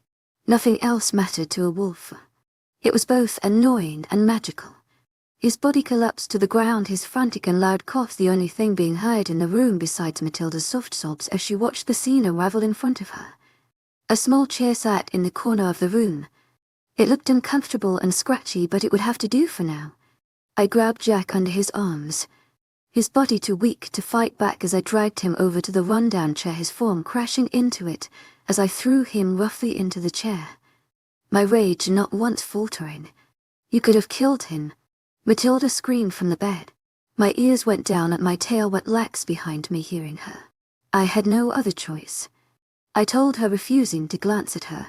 "You did. You bitch. I was wanting to speak to you and ask why you did what you did, but my answer is already here. You're a fucking monster." A fire burned in me as she called me that word. I am a monster. I could have maybe gotten Wolfsbane or something and calmed him down. Maybe gotten Matilda to hug him or something. "I am a monster." I mumbled to her. "Do you want to know who else called me that?" I fully turned around to her, my red eye under the eye jar stinging for some strange reason. I glared down at her, but she stayed unmoving, my obvious glare and sneer on my face not affecting her in the slightest. "Enlighten me," she asked in a bitchy tone, her arms still crossed over her chest as she stared me down, matching the glare on my face. "It's a long list. My parents, my alpha, my sister, my brother, my packmates, my pack members, my mate. Trust me, I already know what I am." I told her, my face a sneer in her direction, the word mate sounding so distasteful in my mouth as foul and found memories of him replayed in my mind. "My own mate." I screamed at her, my ears forward in a threatening way, soft growls rumbling from my chest. "The one that's meant to protect me and make me feel special rejected me on a bloody battlefield. He saved me, loved me, then fucking abandoned me." I screamed at her. My response obviously surprised her. The way her eyes visibly widened, and the way her mouth kept opening and shutting as she tried to think of a clever response. She could think of nothing. "I'm sorry, I'm a lifeless bitch who spent half her life mute. I just wasn't lucky enough to be loved like any other normal person. When Jack wakes up, I want both of you off my territory. I'll kill you if I see you again." Like that I left the room, my eyes stinging, ears twitching, tail shaking with rage as an untamed fire continued its destruction on my soul.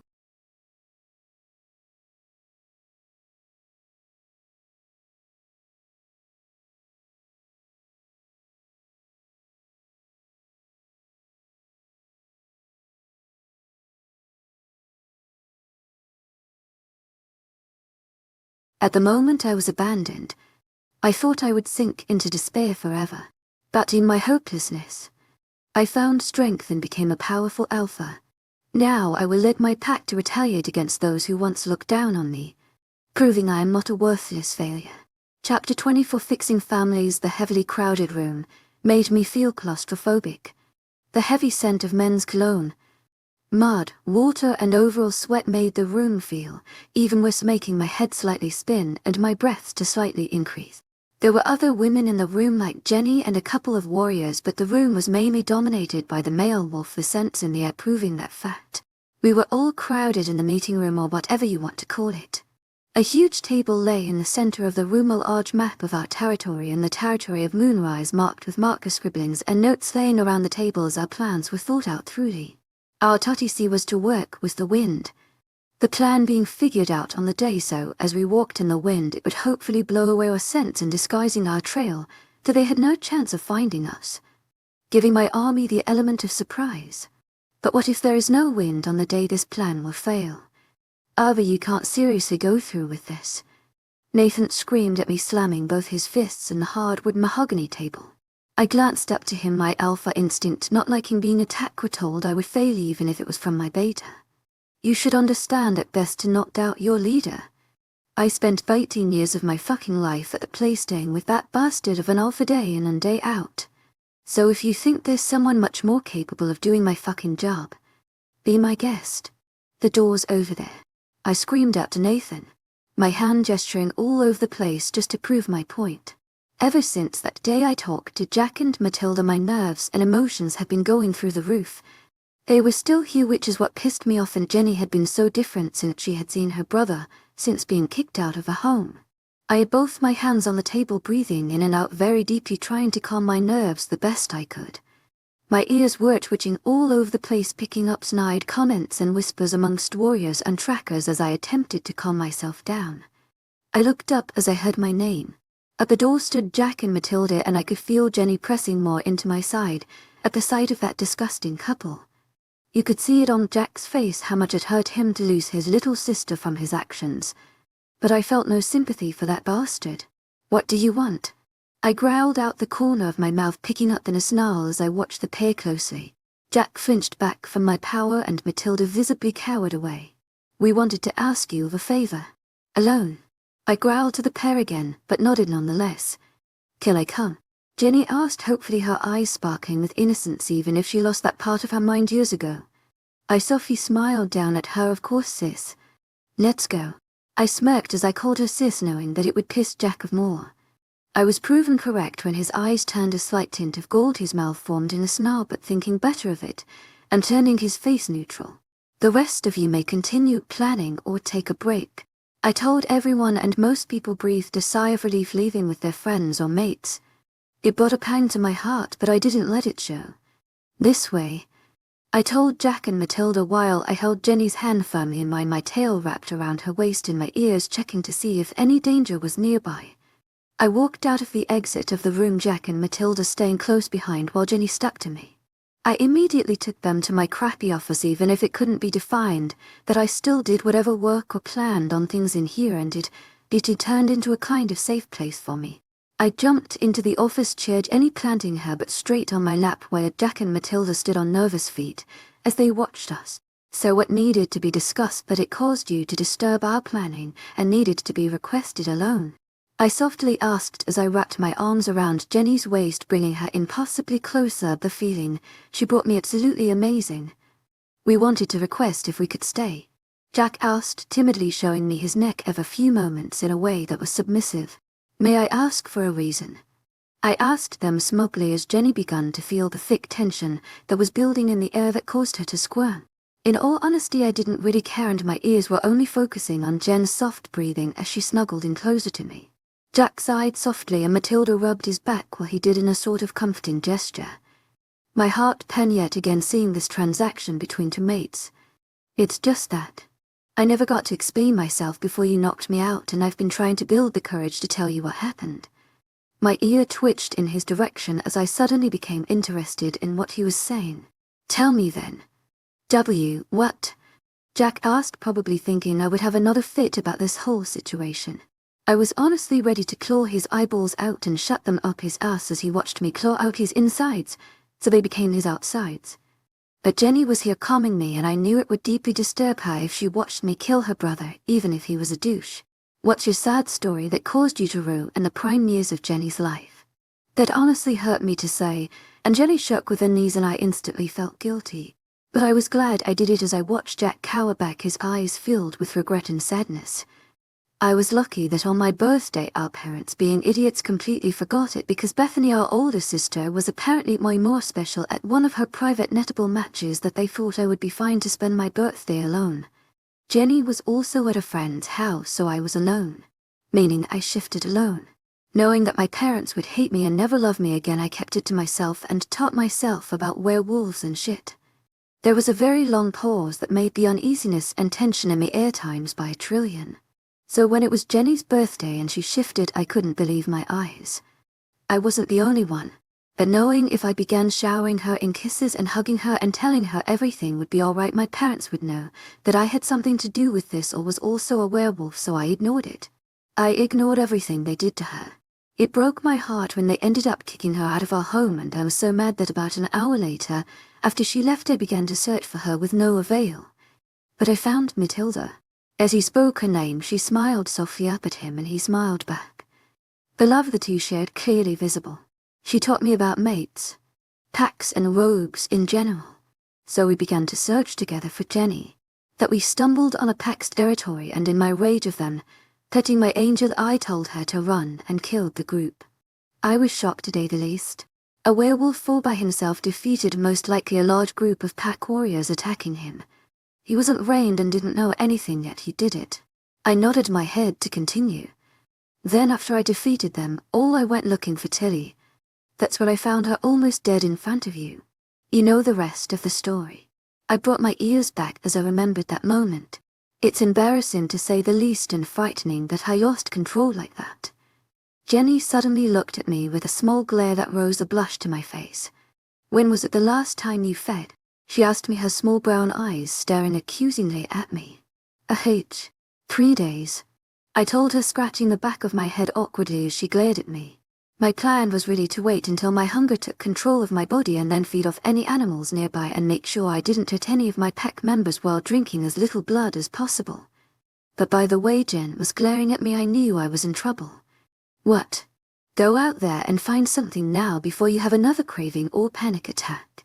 She yelled at me roughly, pointing at me rest then at the door as a signal to get a mover along. Jenny, after I finished with Jack and Matilda, all right. I gave her a soft kiss on the forehead as a signal the discussion was over, and she stomped out of the room with her arms over her chest and steam most likely coming out of her ears. I chuckled softly as I watched her slam the door shut, her actions seeming so much like her. It made me happy. She's like my mum sometimes, yet she's for years younger than me. I laughed to myself softly. Turning back to Jack and Matilda, I watched as their body language was small and submissive. Clearly Jack was saying the truth. You can stay. I sighed and I watched as instantly Jack was happy and smiling brightly, and Matilda followed Jack's actions, obviously seeing that Jack was happy made her happy. Yet another pang to the heart. On one condition. I told them softly, my finger pointing to the roof so they knew to shut up and listen to me. They obliged. Before you can stay, Jen needs to feel comfortable with your presence. Right now it's as if you guys being here is squeezing the life out of her. I didn't know how to put it lightly, but I at least knew that this way they know the full extent of what would happen if they didn't follow the orders. Jack rubbed the back of his neck. Obviously a lot of tension and stress has put a lot of pressure on his body. I know, but she's heard the story, but I don't think I get it up to her. She's changed here. I titled my head to the side in confusion. How has she changed? I questioned. At home she was always quiet and shy, even before our family started to reject her. She was so quiet when the torment and abuse began, but now she has opened up so much to you. She never did that for me. He mumbled lowly. It's mainly because of the protector bond. We both know that we are safe in each other's presence. I know I would have been 6 feet under if it weren't for her in this pact, I said with a slight uneasiness, with a small laugh on the end, the tension slightly loosening. How so? Matilda asked, and I stared up at her, my ears slightly drawn back, memories and pain flashing through my mind. My life wasn't all peachy before this.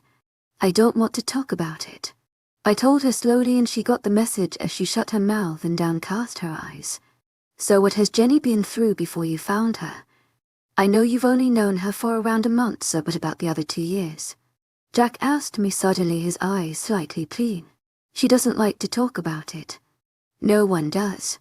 I told them truthfully. I could see the confusion written on their faces, so I went on to explain. The alpha before me was cruel and harmful, his sole purpose revenge and power for an unknown reason. So he was obviously mean to all his pack members. But whenever I asked Matilda about it, she would shut down. I only learnt his name. I laughed at the memory of when she told me his name and our hysterical laughter. Matilda and Jack gave me weird looks, but I ignored it and continued my story. Even my bait and Dathan would give me brief information about him, mainly of his rough training methods and days without sleep or food. I'm glad I've made their lives at least slightly happier. I smiled at the happy thoughts and words that I hear from my pack members every day as they ran through my mind. I'm such a dick, Jack suddenly exclaimed, Matilda immediately trying to talk him out of it. I scoffed, "You kind of are." It made both Matilda and Jack with me a set of playful yet angry glares on me, but I continued with what I was saying anyway. "But you can't try to make a brighter future for her. You can't fix the past, so try to fix her unknown future that isn't looking too bright." I told him truthfully, and I got a bright smile from him and his mate. "Thank you," he told me, and quickly pecked Matilda on the forehead before running out of the room. I was about to get up and follow them to make sure Jen was okay, but thought better of as I realized they would both most likely want privacy. It pained me to sit back on that chair, but I slowly did, my ears drawn back and tail curled around me. Now the situation gets awkward. Matilda was looking at me with a kind of confused and uncertain expression as I wore the same. "I'm not entirely sure what I'm going to do now." She breathed with a breath of laughter, trying to make me smile, and for the sake of it, I gave her a tight once so she didn't feel uncomfortable. "I need to go for a hunt, so you can try and find your mate. Join me on my hunt, or maybe help some of the chefs and wolves in the kitchen." "I think I'll just join the other wolves if that's all right. I'm more of an utter fighter." I smiled at that. "Okay. I need to go before my cravings come back, but I'm sure you'll be able to find your mate or someone from the pack to help you to the kitchen. If anything happens, scream." She seemed wary as I spoke to her, but the fact was this was a rogue pack, meaning there was a lot of unmated male wolves that would jump on an opportunity any chance they got. I usually kick them out if they try anything. "Okay, why?" Matilda said, and I guided her outside my office before locking the door behind me. She may have just joined this pack and have a loving mate and everything she could ask for. But this girl had something off about her. "I'll see you at the next meeting or at dinner." I smiled and ran down the halls of concrete and white tiles. The familiar smiles of pack members warmed my heart as they told me things like, "Hey Ive, how's it going?" or "Have a good day." I would usually respond with a simple nod or a "good" before continuing down the hall. It made me smile broadly. I quickly bursted out of the hideout, a smile on my face. My tail shook with happiness being outside again after spending hours in that cramped room. My ears even began on their own accord to listen to the sounds of nature as bushes rustled and animals ran around. Then I ran into the forest as I listened for my prey. The plans were almost done, and I knew that my pack would likely win the battle, with maybe a chance of 75 of us winning and 25 chance of us into those bastards. Watch out, Aiden. I'm coming sooner than expected. Chapter 25, The Hunt. The afternoon now sent a slight chill down my spine. Looking up, I watched as countless clouds rolled by. The sound of thunder going off in the distance is a reminder of a storm that was rolling in. Good. I ran through the dense forest as I was forced to dodge countless branches and to have to jump over fallen trees and random shrubs that littered the soft ground. My feet sprinted across the earth, my hair blowing in the wind, my ears twitching and scanning the forest for noise as my tail wiggled and turned with every step I took deeper into the dark forest. The feeling I felt as I ran was pure bliss, and my wolf side of me was howling in happiness. I took a sprinting start and bounded into a tree, bouncing from branch to branch. The branches and sticks flew past me as I bounded through the leaves. The obvious small scratches that I would obtain from a couple of small twigs didn't even fall to my good mood. The lowering sun shimmered through the branches, the rays of light showing off the small droplets of water that began falling from the sky. Reaching my desired branch, I settled for an oak branch that was relatively close to the ground, yet high enough that creatures or people wouldn't be able to spot me. I landed softly on the secure branch, the bark making a slight cracking noise under the pressure of my weight. The oak was placed on the outskirts of a large grass field, a couple of other small trees and shrubs littering the sides. But this oak was the largest and closet to the meadow. Gazing out, the field was filled with tall green grass and tall flowers ranging from all colors. Bugs flew from plant to plant, and birds were chirping and swooping for the tiny creatures. What caught my attention wasn't the small birds or bugs, though. It was the large group of deer and bucks grazing in the large open space. The sight was absolutely magical, the soft drizzle of rain making this seem like this scene was something out of a movie or documentary. As stealthy as a cat, I slithered down the tree, making sure that I kept my body low and out of sight from the deer. My feet planted with the most tiny of noises, my hands making sure I lessened the impact of the fall. Instead of getting up all fours, I began crawling along the ground and into the open field. My body stayed lower than the tall grass and that I avoided all the tiny twigs or leaves that had spread themselves across the ground. I kept softly among the leaves. The smell of soft mud and new grass was tantalizing. I softly growled in anticipation of a newly caught heel, the thought of it down my spine, shaking my tail softly through the grass. My ears twitched with the sound of new footsteps, and this tiny growl ran through my chest in anger. The buck out there is pretty neat. How old do you think? Is 15 or 20 years old? A man softly chuckled to himself. Probably 25, even he looks ancient. Better put him in his grave earlier than he planned. The click of a safety being turned off of a gun made my instincts on high alert. I kept close to the ground, but this time I slowly made it tore around the deer and towards the sound of those men's heartbeat. Their talking was unbelievably loud, and I'm surprised the deer hadn't ran off yet from the noise. But knowing deer, they aren't the smartest animals, so I wouldn't be surprised if they ended up walking right in front of the barrel of the sniper rifle that is currently being loaded and ready for fire.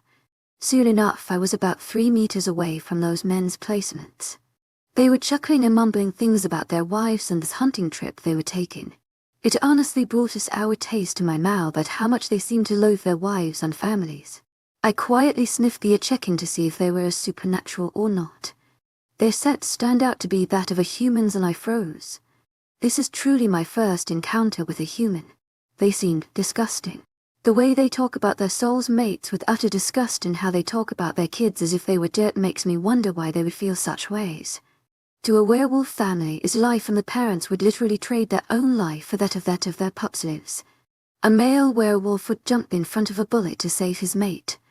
So why do humans hate their families? We'll never know. The gun clicked once more. Got an eye shot. Shut up. A man suddenly angrily mumbled to the other, his heartbeat quickening as he readied himself to kill an innocent buck. I growled loudly now, and I heard as their heartbeats fastened a dramatic rate as they heard it. Shit. You checked for wolves, right? He exclaimed, talking to the gun, who I believe was handling the gun.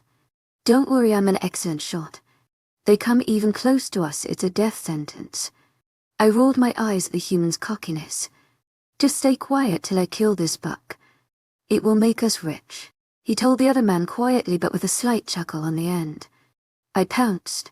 I jumped out of where I was hidden in the grass and thankfully landed right in front of where that man was going to take a shot. The men seemed petrified, and it honestly built up my ego a whole bunch. The man on the left was significantly larger than the other man. His eyes are dark brown, and his hair a graying version of his eyes. The man on the right had a skinny figure. He looked as if he had never even handled a gun before. His eyes were a bright green and his hair brown with the same graying highlights as the other man's hair. Other than the eyes and their body types, they could be passed off as twins. Shit. The green-eyed man exclaimed, his hands loosing hold of the gun as the sniper rifle fell to the floor. The brown-eyed man fell back, clawing at the mud in an attempt to get away. You should be quiet, I told the cowering men quietly, my index finger placed over my lips as I let out a tiny shit at the end of my sentence. What the fuck are you? The green-eyed man screamed at me, pointing an accusing finger my way. I raised an eyebrow his way as I watched his thin fingers scan the ground for his fallen rifle as he kept his eyes trained on mine. The man on left was clutching his chest as he struggled for breath. I felt slightly bad for his most likely asthma or panic attack that was caused by me. I'm a hybrid, I told them matter-of-factly as if it was the most obvious thing in the world. Their eyes grew even wider as they heard my reply, but tell they had more questions hidden underneath the thick layer of fear. Watching the young man scramble for the gun again, I gave him a sidelong glance that he seemed to ignore as he kept his sights on the sniper rifle laying on the ground. My smile grew wide and sick as I lifted my booted foot and planted it right on top of the gun where his hand has just gripped the barrel. The bones in his hand shattered into millions of pieces as the gun snapped in half. The sound of metal and bones breaking echoing throughout the forest. The man screeched at the top of his lungs as he attempted to get his hand out from underneath my boot. Whoops. I'm sorry, you're not allowed to leave yet. I growled out to the young man, pushing my boot further into the ground so his hands broke again and again. He screamed again, a scream leaving his lips as he tried to bite his tongue and try to make himself look more manly. "Now stay still." As I grabbed his hair and pulled his body up in front of me, taking my boot of his hand. He cupped his destroyed hand to his chest as tears built up in his eyes. I leaned into the man, putting my lips right next to his ear. "Don't move," I whispered breathlessly into his ear as I penetrated the skin of his neck and draining the blood from his body. He struggled under my rough grit, but I kept an arm firmly around his chest, making sure he didn't move the slightest. Dropping the dead corpse to the floor, it looked like a deflated whoop's cushion. I felt sick with myself just looking at his dead eyes. I roughly wiped the excess blood off the sides of my mouth. Looking back over to the fat man, I realized he was already dead. He had fallen to the ground, his hands scratching at his heart as he most likely died of a heart or panic attack. I drew my ears back just looking at him, not liking the way his eyes stared dead ahead, not focusing on anything. His mouth forming a silent scream. My ears were drawn atop my head and my tail stayed tucked in between my legs. Even my wolf side didn't like what I did. But one part of me screamed in joy as the quench for blood was satisfied once again. Looking back one last time at the scene I made a mad dash away from the field. Deer and dead bodies, the dead look in their eyes replaying in my mind every second. Chapter 26, Final plan. After coming back from my hunt, I was still slightly disgusted with myself. The only reason being that I did it was how Jenny told me to. And defying an order from her is like telling Satan he can't have my soul. Then there's also the fact that I had to still lead my pack into battle and clench my thirst for revenge so I can go to that beach and finish what I started in peace. "Get into the meeting hall now, please." I sent through the pack link as I continuously rubbed my temple and eyes, trying to soothe the headache and nauseous feeling that has overcome me. As soon as I had sent it, everyone bursted out of their rooms and stopped what they were doing, running to the meeting hall in a rush as if I was going to punish them if they were even a second late. That made a fire of rage ignite inside me as I realized the reason of my pack members' unease and tension. It was that stupid alpha that had done this to them. Showed them no kindness, no loyalty, no trust. In this place it was a kill or be killed bone, and that thought brought a wave of anger over me. I growled loudly as I began storming towards the meeting hall, my rage not dying down anytime soon. Once in that concrete hall, everyone had already filled the couple of chairs littered around the rooms or stood around with mates by their side or whispering with friends at the sight of the usually calm leader storming into the meeting room. At the corner of my eye saw Jenny standing alongside Jack and Matilda, even though you could see the unease in her eyes and the tension in her shoulders. She seemed a little lighter at the thought of having her family member back. Nathan stood at the head of the table alongside with Dominic, which I have learnt was the third in command before the alpha died at the hands of me. Nathan gave me a raised eyebrow. The question he's already going to ask me obvious. "Why you so mad?" Nathan asked me through the mind link and I glared at him. "A lot of reasons," I replied to him in a monotone voice. I had by now reached the end of the huge circular table, the whole room going silent and everyone growing tense as they watched me closely. I leaned against the wooden tabletop, making sure that I didn't look anyone in the eye as I made my decision final. My tail was tense and my ears were ready to hear the complaints almost everyone would have. "We attack tonight." I dropped the bombshell, instantly showing that I was utterly serious with my decision.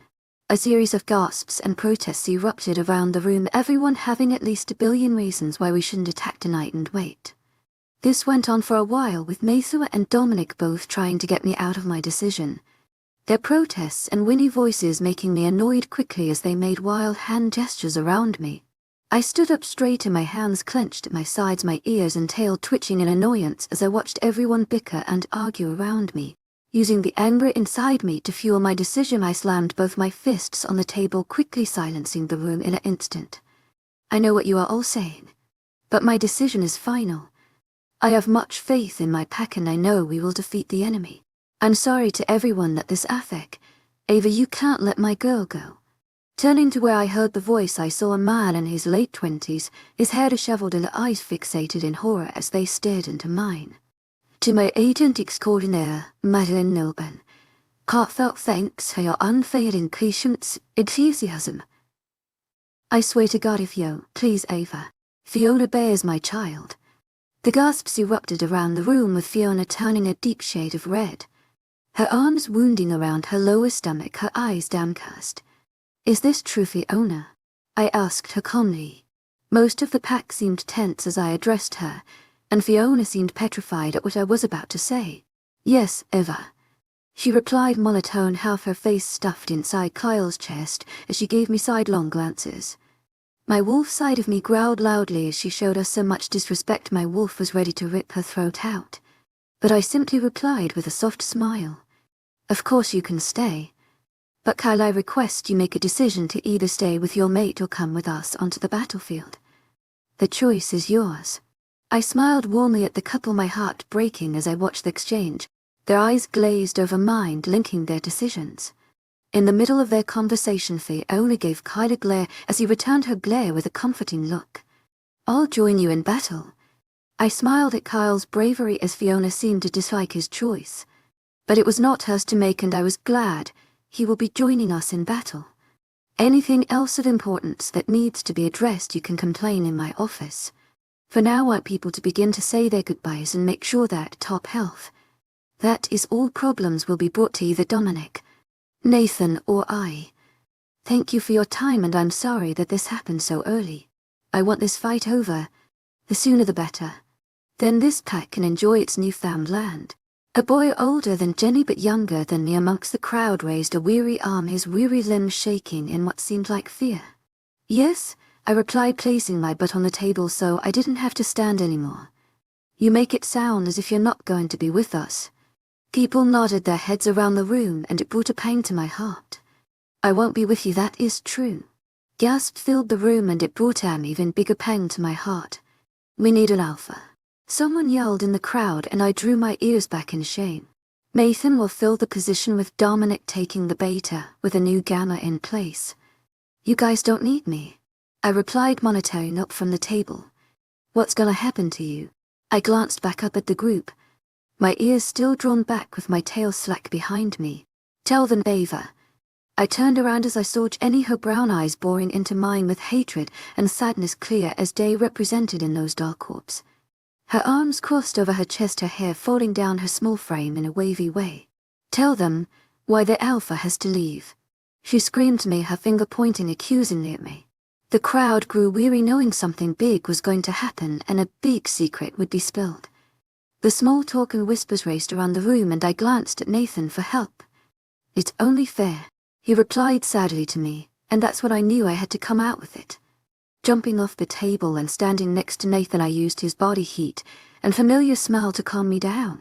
I looked out into the crowd, my anxiety ripping at my chest as if it was a raging forest fire that couldn't be tamed. Everyone was watching me, closely watching and waiting for my next move. I felt so intimidated by their presence, each set of eyes more curious than the last. I need to finish something that I started the first night I got out of my old pack's territory. I told them honestly. It was the truth. I just didn't tell them what I would do when I made it back to that beach. Looking around, I caught on to Jenny's stare, which burnt a hole straight through my eyes. She looked at me with a slight annoyance in her brown orbs, probably from not telling the actual truth. But a little bit of pride twinkled amongst the annoyance, since I technically did tell them the truth. I looked to Nathan beside me as he gave me a kind and soft smile that warmed my insides. He wrapped an arm around my shoulders and brought me closer into his shoulder as he rubbed up and down my arm in a side-on hug. It was oddly beautiful. Gazing out into the crowd, I watched Dominic looking anywhere, mostly my ears that continued to twitch during this entire exchange. Jack and Matilda looked at me confused. Jack's arm was firmly placed around Matilda's waist as he brought her impossibly closer, like my side-on hug with Nathan right now. I saw Sapphire, the nurse from an earlier chapter, studying a clipboard as she kept glancing up at me, her blue eyes twinkling. This whole situation in general was utterly nerve-wracking. Clearing my throat awkwardly, I slid myself expertly out of Nathan's grasp, not meeting his eyes all the while as I brushed myself down of invisible dust. Gazing back out into the crowd, everyone still had their eyes trained on my every movement, their eyes following me like a hawk watching for its prey. Start packing. And with that, I exited the conference room with my head down, my tail swishing behind me as I made my hasty escape. Chapter 27, Pre-Battle. I stood underneath the jet of the shower facing the oncoming jets of scorching water, with a soft smile played on my lips. The fast droplets of water ended on my face and across my chest, making my hair wet with the fluff of my ears damp as I ran my hands, only rubbing in the soothing feeling of the water on my skin, making me feel clean once again. Lifting my hands on top of my head, I ran my fingers through the many tangles and knots that had overcome my hair. The stopping and starting feeling getting on my nerves after a while. My tail swung side to side and beat with my movements as I began to hum quietly the tune to the song I Hate You, I Love You video above. The feeling of the song and the words replaying over and over again in my head had my body feeling a mixture of emotions. The main one, rage. It was the only emotion that I had left in my body. I'm not trying to be dramatic, but it's just the way I feel inside. I've been so powerless against everything that's been thrown at me in life. I am a hybrid between a vampire and werewolf, with my hidden vampire abilities still unknown, but the fact remains that even with all my power and training, I'm still powerless against so many challenges I've faced, and it makes me feel powerless. Looking down at my body, I looked at each individual scar that I could see on the front of my body, each one more different than the one before it, a different tale and cause for each little wound that had turned into a faded pink line on my body. Supernaturals can't scar easily. The fast healing and powers that many supernaturals possess makes it so most wounds that could be fatal to a human be a scratch to a supernatural being. But most times that I had been either tortured or attacked, my attackers always seemed to have silver on them, which made my skin burn and sizzle each time it made contact. I guess I was lucky though in a way. I wasn't a full werewolf, so I wouldn't feel the full extent of the pain that a pure-blood werewolf may feel. I looked at my wrists next, tiny lines that could barely even be seen littered across the veins that could be seen. I wished for death, so I was hoping that by cutting on a vein I would eventually bleed to death. I was unlucky in my wish, but I still continued to do it. But when I continued to think it over in my head each time I did self-harm, the last time I did it was back on that beach where everything to have started. I found my mate. My mate rejected me. I killed a rogue leader.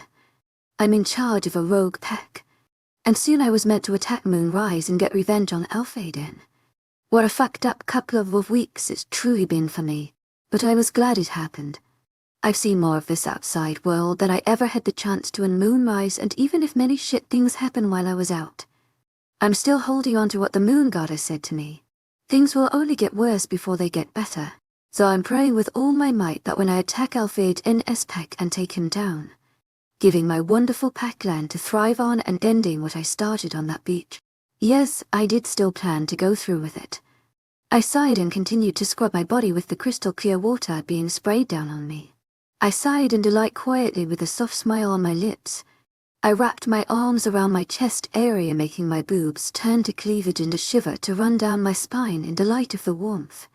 I leant against the white tiles with my back against the cool material, letting my back slide down the wall slowly till my butt hit the floor and my legs were brought up to my chest.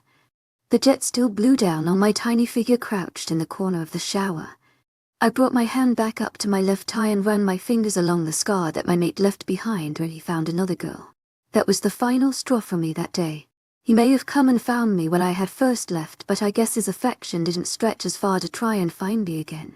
I mean, that's what most mates would do.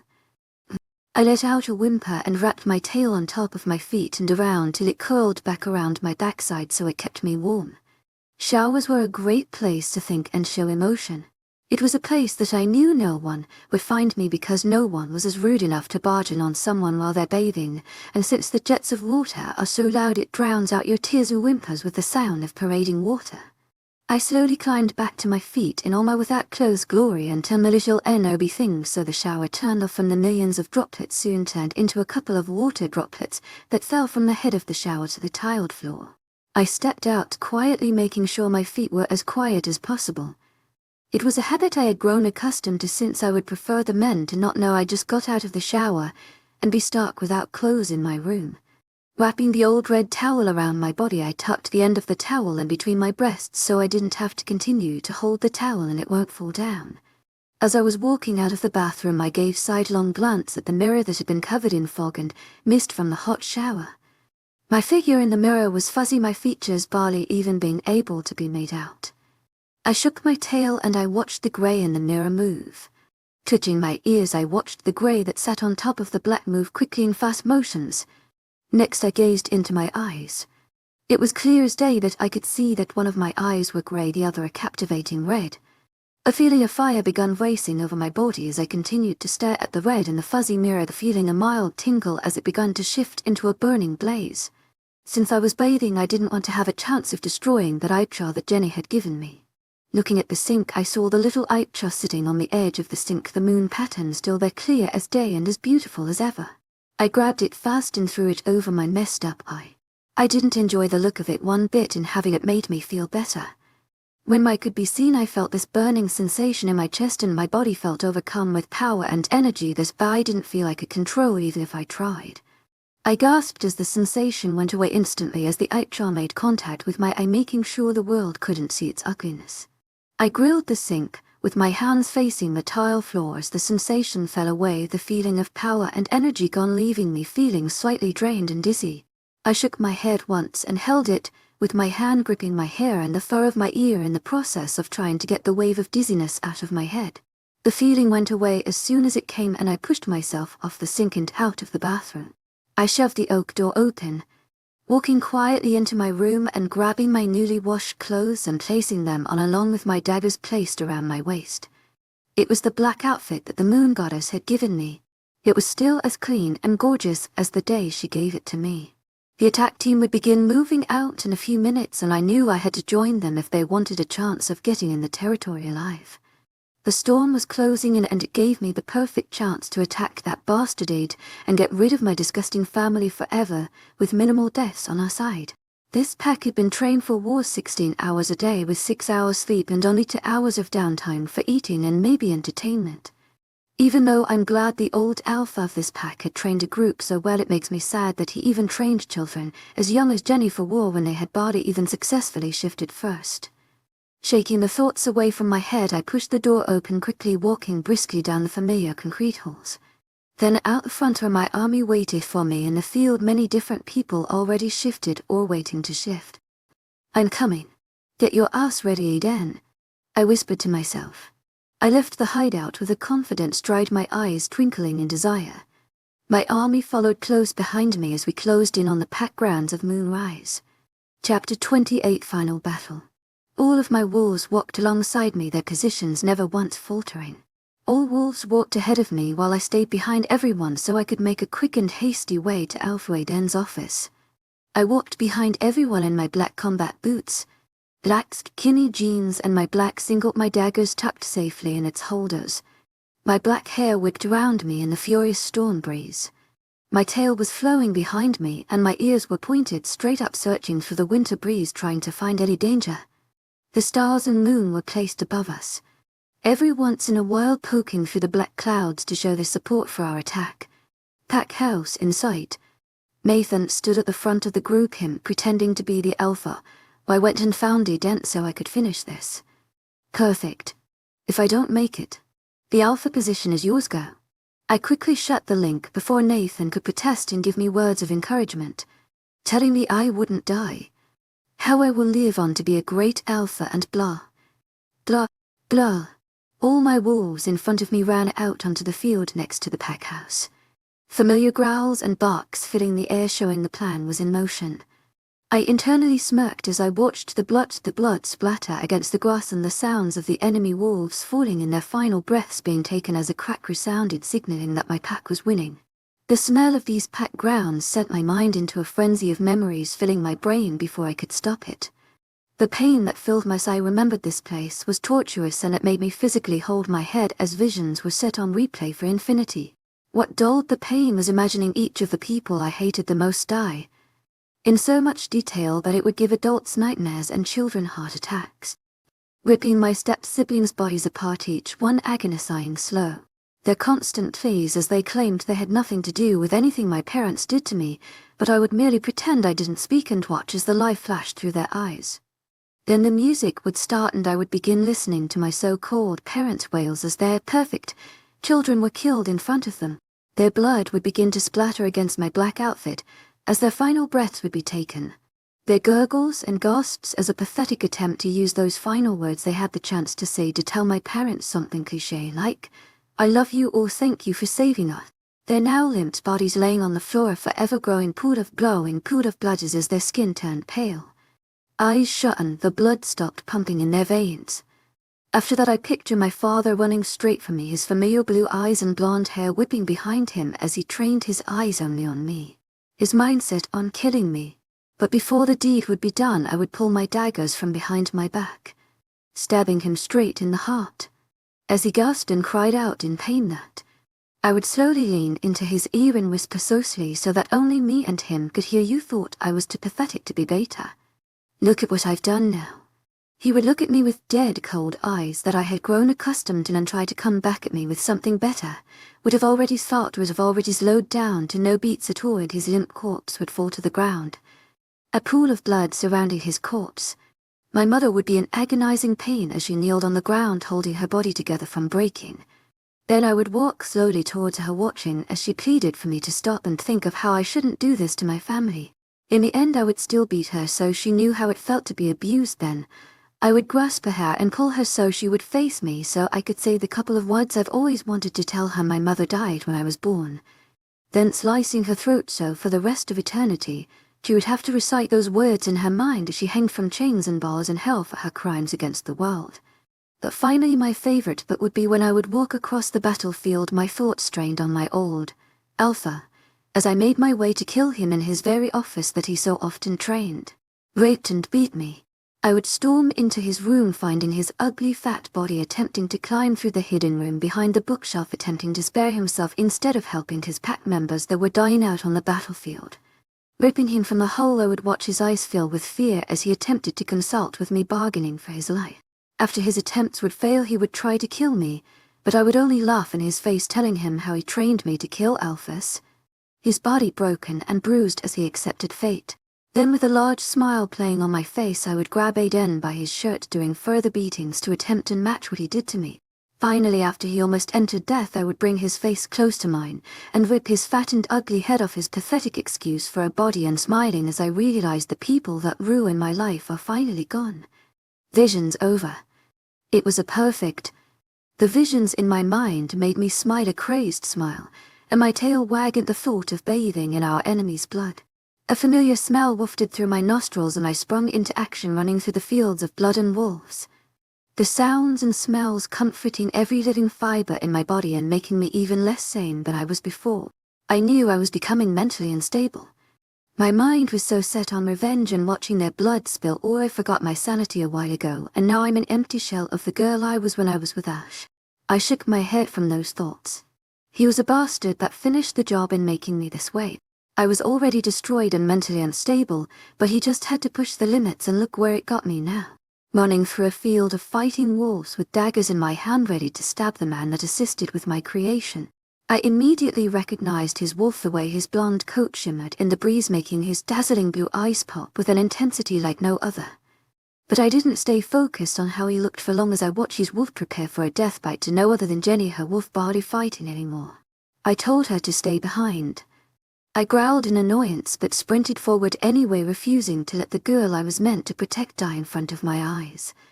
I collided with his body, my arms crossing over my chest, my daggers facing down and my hands guarding my face and neck as my legs rose into my body, so I was like a cannonball. My added werewolf speed and vampire speed combined, it was as if I was a bullet. I was successful as I hit my target. I rolled across the grass, putting myself in a crouching position as I kept my eyes on my wolf, which was only just realizing what had happened and getting out of his dazed state. On the other hand, I watched as Jenny finally stumbled to her paws. Her eyes focused on mine as she already realized what she was in for when we finished this battle. But I surprised her as I gave her a small smirk, winking her way as I watched my father finally get to his paws, his eyes landing on mine as he realized that I was back. I heard Jenny scamper off, continuing with the fighting, but my ears and tail stayed still and tense as I watched my father's wolf closely. He was facing me, his cold eyes unchanging as he stared at me with disgust, and I returned the look with an iciness and glare that he could never comprehend. "I've waited for this moment for so long," I told him, my eyes still trained on his. He was taken aback when I first spoke, his ears shooting up a little more, probably checking if he had right. But when he realized I did speak, his wolf smirked at me and my father shifted into the man I have loathed all these years. "Omega, He spat out with so much decency you could probably see it in the air. But I focused on his body as he stood there. Even as I stood in front of him in my full outfit and knife all over my Iwachiki Fiskar, and he paid no attention to it. As if it didn't surprise him that I did have a scar over my eye. I see you were finally accepted into a worthless rogue pack. What's your status? The power is lapping off you as if you were a beta. I smirked as he looked at me with disapproval and disgust. It only fueled my rage. I'm actually an alpha for your information. I told him, and he gave me a small fake smile as if showing he didn't actually care, but he was surprised at what I've accomplished. I've also learnt the reason for my mutation is that I'm part vampire. He visibly tensed at this, not meeting my eyes. I knew that he was getting angry. He was the type of person to be a great fighter and not let his emotions get in the way. But when they did, he lashed out, losing all focus on the battle at hand. I'm guessing Mum is my vampire side. I perked up, standing from my crouched position but still keeping a firm grip on my daggers. He finally met my eyes. His cold eyes, as if the mere presence of my being made his body sick. You learnt a lot while you were away.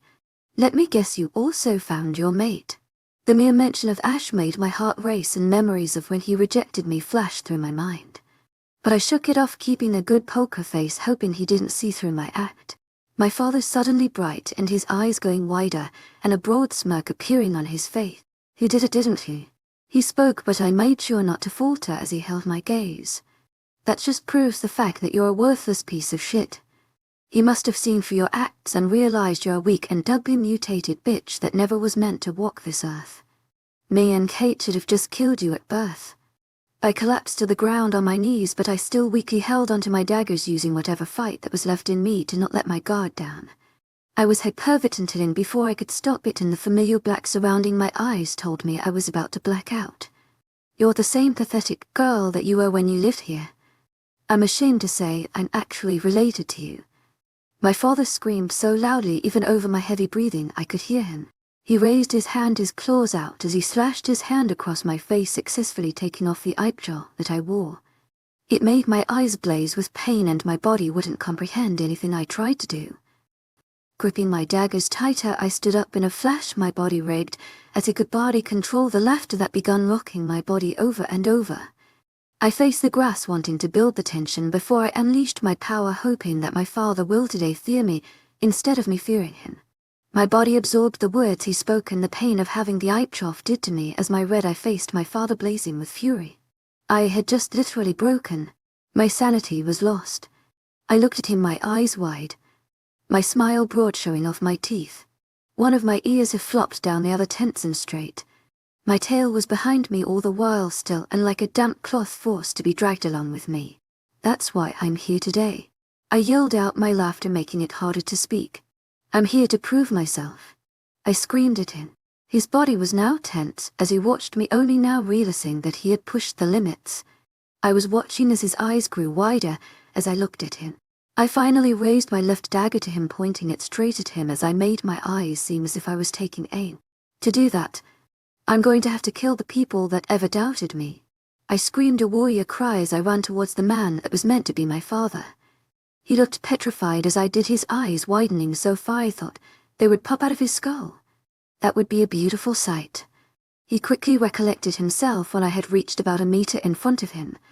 He shifted into his blonde wolf, baring his teeth at me as I drew closer. He ran for me as well, ready to plant a bite as soon as his jaws got close enough. Though I jumped over his, stumbling from kicking his butt so he fell into the ground. He growled at me as he recollected himself, his eyes so full of hatred that even though I was insane I could feel them boring into my mind. In return I ran for him, and he did as well. Then, using my speed to my advantage as he ran closer, I dived down underneath his large body, quickly twisting myself. I faced his underbelly and with both my daggers stabbed them into his stomach as he ran. The blood was like a waterfall. He finished running over me, and I stood up soon after, spiteful wolf as it whimpered in the pain I have inflicted on him. He was just as disgusting as I was to him. He looked like a pup who had only first received a wound and waited for it to heal. Adult wolves are bold and don't let pain affect their battles. But my father wasn't a wolf, he was a mere pup playing a big wolf's game. I never knew you were so easy to beat, Dad. I yelled like a little schoolgirl, a childish chuckle at the end. He was infuriated and turned to come at me again. But I waited. When he was close, I dived, just pointed in front of me, ready to plant into his skull. He was at too much of a high speed to dodge or attack, and his emotions didn't help either, as he used them to blindside him to his death. My daggers went straight into his skull, in between the wolf's eyes, as blood began to spurt everywhere around me. His wolf-christened whimpers were the only thing heard for miles. The warm crimson liquid flowed onto my whole body, the feeling oddly comforting. Soon my father's eyes turned dull and lifeless, the once cold eyes now filled with nothing. A void of emotion. Those eyes that I once loathed and had to face every single day were officially gone and never to return. What made me realize I had truly killed him was hearing a tortured screech reside to the fight. The scream belonging to a female. I smirked as I pulled the dagger from my father's corpse, letting it collapse to the floor in one big heap. The tortured scream continued to rip through the air, and it made me know the exact location of the woman who gave birth to me. I ran through the fight, more blood splattering over my already soaked outfit. My thoughts were on my mother and how I heard her deathly scream that could only come from the pain of losing your mate. I'm glad I would never have to feel pain like that. My mate was gone, and I planned on never seeing him again. Running through the field of tortured cries and howls of pain sent an exhilarating feeling through my body that could only be brought by doing something that you truly loved. My ears listened intently to what was happening around me. My tail was flapping in the breeze, my legs pumping themselves to go faster, and my hands twitched with excitement as they held my daggers firmly. The feeling grew as I came to the part of the field where my so-called mother laid in a crumpled heap on the ground, clutching herself together as sobs racked her body intensely. "Why?" She sobbed quietly as war continued to rage on around her. "You thought I was weak," I told her, gazing down at her with such hatred and distaste. She heard me and gasped, turning around to see her grown-up torturing her like a hawk as she broke down into tears. I smirked as I saw the fear replace the sadness in her eyes. "What are you doing in here?" she asked, gazing up from the ground, her blotchy red eyes looking straight into my grey and red ones. "Revenge, sweet mother." Father went down easily, stabbed him straight in between the eyes.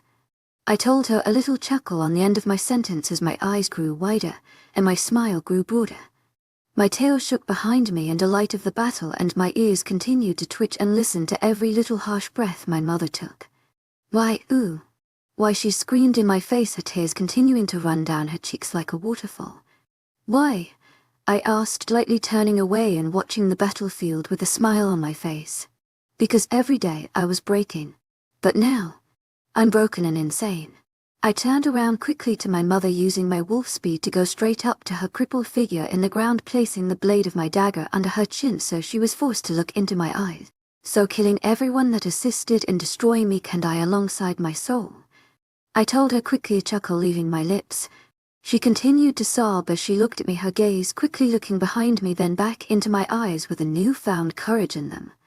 Her eyes grew harsher as she looked at me, her frown turning into a grimace as she stared at me. "You deserved everything he did.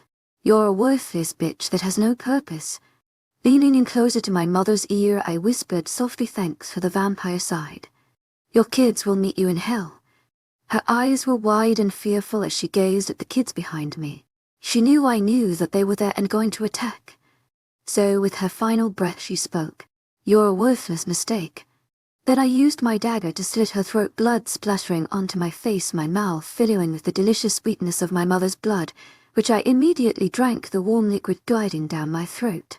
Sighing in relief, I turned around to see the twins' wolves staring at me wide-eyed. The girl looked as if she was about to break into tears, her brown wolf whimpering quietly as her yellow eyes filled with tears at the loss of her mother. The boy's wolf looked as if he could murder me 700 times over, the black in his eyes going over the brown as he grew even more angry as his wolf took control, his dark brown fur shaking with tamed anger. I could understand why they wanted to kill me. I looked at the two pitiful wolves. She deserved to die. "Don't worry, I'll make yours quicker."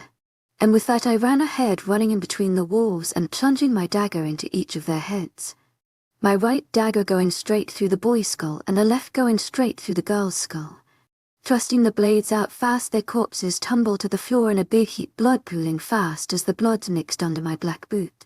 I turned to the pack house, searching for the fast heartbeat and shaky breaths of the old alpha that trained me this way.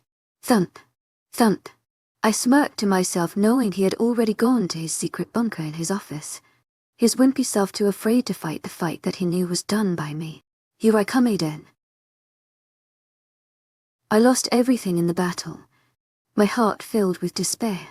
Just as I was about to give up, a warm voice whispered in my ear. You can't leave like this. It was my protector, her presence reigniting my hope. Chapter 29. My old pack house stood menacingly in front of me. The familiar grey walls of the prison that held me most of my life continued to glare down on me, silently telling me to move on and kill something else. I only wanted Aiden's blood. So, with a crazed smirk on my face, my tail shaking in happiness and my ears twitching in an unknown unease, I slowly walked into the pack house, an unmissable skip in my step, walking down the familiar halls, my hands held behind me back as I looked at the walls and floors of this all-too-familiar place. I felt this feeling of peace at the thought of finally destroying this man's horrible reign. I bounded up the stairs, my feet barely stopping as they ran quickly up the staircase that was placed at the front of the house. This place had 3 levels, and the alpha, beta and gamma level was located at the top floor.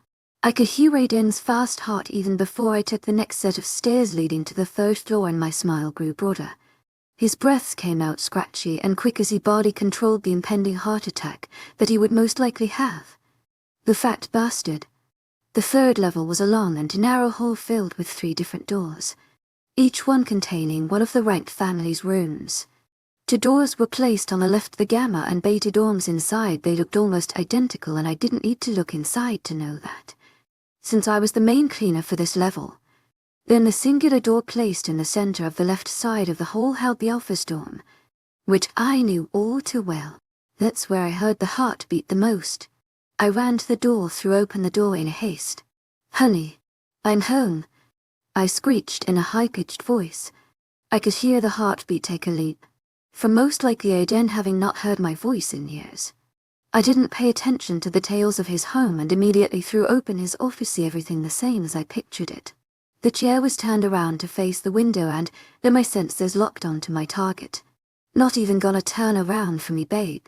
I asked, in a sickly sweet voice that I knew he loved when his whores spoke to him like that when they came around. He didn't move. Instead, the door behind me slammed, and Aiden jumped me from behind, successfully knocking me to the ground. I grunted as we both hit the floor, his fattest body laying on top of me as if I was his favorite sofa. You're late, he whispered to me as he struggled to restrain my arms. I'm right on time, I yelled back and used my elbow to at least hit him somewhere in his ugly face. His grunt and low growl told me I had hit my target as I used this chance to throw his large body off of me. He quickly rolled away as I jumped to my feet, successfully pulling the daggers out as on my waist. I stood in a relaxed stance as I watched his ugly corpse climb to his feet slowly, his weight making it severely difficult to do so. I honestly chuckled at the sight. Shut your trap, you dumb bitch, he told me as he used one hand to point an accusing finger at me while his other hand went to hold his most likely broken nose. Seeing Aiden brought a newfound rage in me that I had buried deep inside me long ago. My red eye burned intensely, the fiery feeling starting to take over the normal feeling of my grey eye. I held my daggers firmly in my hands as my tail twitched in my unfounded rage that I felt towards this man. Aiden soon stood to his full height, the disgustingness and ugliness that he possessed. It was a curse from Satan all in itself, making his personality and reason to always be mad at everyone and everything seem reasonable due to his looks, which consisted of the almost balding head with a couple of loose grey hairs, the dark brown eyes that always seemed to go black as they filled with lust and hatred every time he saw me, his pale and ugly skin which seemed to be breaking at the seams, and his ugly lips that looked so parched that it seemed painful. The betas are dead, I told him firmly with a happiness in my tone. A little too happily if you were talking about the people who have created you. I full-on began laughing. The feeling of my chest filling with air and releasing was exhilarating. The whole fucking family is dead, I shouted, flailing my arms about wildly in a fit of rage and excitement. I continued to giggle softly to myself after. His whole body seemed to stop as he finally took into account that I had spoken. His hand drifted away from his nose, which had a slight trickle of red going down it. His eyes were slowly shifting to the blackness I had grown accustomed to. The things that once used to fill me with such fear now only made me smirk. "You killed them?" he asked, his voice actually cracking at the end of his words. I was in shock as I realized that this man that never seemed to show emotion to anyone finally did. He actually gave a fuck about those betas, and he's weak enough to show that he cared for them. I giggled in a sinister way, a plot forming in my head. "Why, of course," I screeched, my eyes growing wider and my smile broader. The way their blood pooled on the ground in front of me made my whole body giddy. I continued to laugh and giggle like an awkward teenage girl that stood in front of her crush. I held my hands to my mouth and smiled like a maniac, continuing to stare at Aiden in front of me. Aiden continued to look at me with such rage and curiosity that I wasn't sure if he wanted to learn more about me or have my blood his off his carpet. He suddenly lurched forward, catching me off guard as I continued to think. His hands scrambled to grab the knife from either one of my hands, eventually taking the dagger from my left hand, and in a fast motion, he used the blade to plant the dagger kink in my hip, the crisp metal gliding across my bone in a painful manner. It forced me to cry out, the feeling unable to be just ignored and placed in the back of my mind. I bucked the fat man off me and stood to my feet. Only one of my daggers were still placed loosely in my right hand, while my other dagger was held firmly by a dent standing in front of me, a sinister smile on his fat face. I winced quietly as my wound began to sting as the thick crimson liquid dripped down my body in a pool of dark red blood. I pressed my hand firmly against the large wound as the pain intensified around my body, the feeling pleasurable and painful all at the same time. I held one eye shut in pain, my teeth clenching and grinding together as the stinging and jabbing pain continued from my wound. I glanced up at Aiden to see him in a full-blown smirk. "You'll never be able to defeat me," Aiden told me, a smirk at the end of his words. "You'd always be that worthless bitch you first were when you were living here," he said, chuckling to me, his eyes cruel and lifeless. "The only reason you ever grew more powerful was because of my training." He shouted loudly at me, and it made my ears twitch uncomfortably at the noise level. I growled softly at him, trying to look a little more intimidating, even though I knew I was at a large disadvantage from the stab wound Aiden gave me. I never even wanted to be powerful. I yelled at him, growling intimidating lie at him. Aiden looked down upon my slightly crouched form, his left eyebrow lifting in curiosity. "You don't even deserve to be placed on this earth." I stared at the ugly fat bastard in front of me, his features even more prominent from before. I watched his now crazed eyes as he only continued to focus on me. The blood loss put me in a dazed feeling. I could feel my consciousness slowly slipping away from me. I growled louder than I did before, my mouth forming into a snarl, my ears being drawn back as I continued to growl. "Then I'll take us both off it," I told him with a smirk at the end of my face. In my mind I thought of stabbing Aiden a trillion times, the picture in my mind almost as if it was really in front of me. Then out of nowhere, crystals popped out of the ground in a fast and insane manner all around, and as they continued to go through him and impale every inch of his body, as they continued to penetrate his flesh over and over. I did get a vampire ability, I thought kinda happily. I just had to lose my mind to get it. I smiled, looking at the scene in front of me. Aiden's body was so torn apart and bloody that you couldn't even make out which limbs belonged where and which bones belonged in those limbs. Without even thinking, one of my supposed crystals impaled my lower abdomen, raising my body off the ground. I looked as if I was one of those rag dolls, if they had been impaled by something and left vertically so the limbs hanged off around them, awkwardly around it, as its head tilted back. Looking down, I saw the dark red crystal twinkle in the light of the office, my blood slowly dripping down the sides and pooling over and around me, to which the crystal showed that its true color was a dark red and purple color. "My favorite color," I whispered. I wondered as the voice repeated my name over and over. I looked around the room suspiciously and slowly, since every inch I turned made the pain intensify. No one was near me. "What's happened, IG?" I smiled at the voice, knowing exactly who it is. "Hey," I replied quietly. "What's happening to you?" The words shocked me to no end, and I softly smiled at nothing. "What I want." Then, using the last little bits of strength I had left in me, I chuckled. I began to cough soon after my laugh. my chin and neck looking like I had spilled red cordial on myself. The blood in my throat made it so I couldn't breathe properly, forcing me to give in to the darkness. Of a chapter 30 aftermath, the fight was over. We were victorious. I'm not gonna sugarcoat it, the once clean mowed lawn they had behind the Moonrise pack house was now a mess of blood, guts and dead bodies. I could even look in the tree line and see about 1 or 2 of our wolves quietly emptying their stomachs as the smell of thick blood rotting in the early morning sun made even the strongest of stomachs sick. During the battle, many warrior wolves did surrender. Probably having mates and children, they didn't want to die knowing that if they did, their other half would most likely kill themselves from depression since their other half was dead. It's impossible for a fully mated wolf to live without their other half. I even had to place a hand over my mouth to stop the contents of last night's dinner coming back and making an appearance. "Resurfaces," I shouted through the pack-mind link, my voice loud enough and affirmative that I hoped I broke through a couple of walls that some of the wolves may have put up to keep me out. A series of yes beta came through the mind link, the amount of voices actually forcing me to hold my head slightly from a dull headache. Looking back out again at the bloody battlefield, I'm surprised that Ava hadn't contacted me yet, and it was honestly getting me worried. I did learn enough about that girl's past that I knew she had been screwed over one too many times. Then the result of being screwed so many times is that bloodthirsty craze. I had been there. I was a monster when my mate chose to fuck that human. It was like my heart was completely ripped out of my chest when I first found out, and I didn't know how to deal with the agony. What people don't realize is when something horrible or screwed up happens to someone that it screws with their mind so much people could change in an instant. Some people will turn into bloodthirsty killers. Others will harm themselves to get rid of the pain. Some may seek drugs for treatment, but in the end 50% of people will choose the so-called healthier path and get proper help. Then there's the other 50%. The 50% that choose the so-called life-ruining or cruel path. So I chose the more unhealthy path to deal with my emotions. I became a killer. I remember when I read this book while I was younger, about this girl who was a professional assassin. Cold, brutal, deadly. Since she was such a skilled fighter, she knew how to beat an opponent physically and mentally.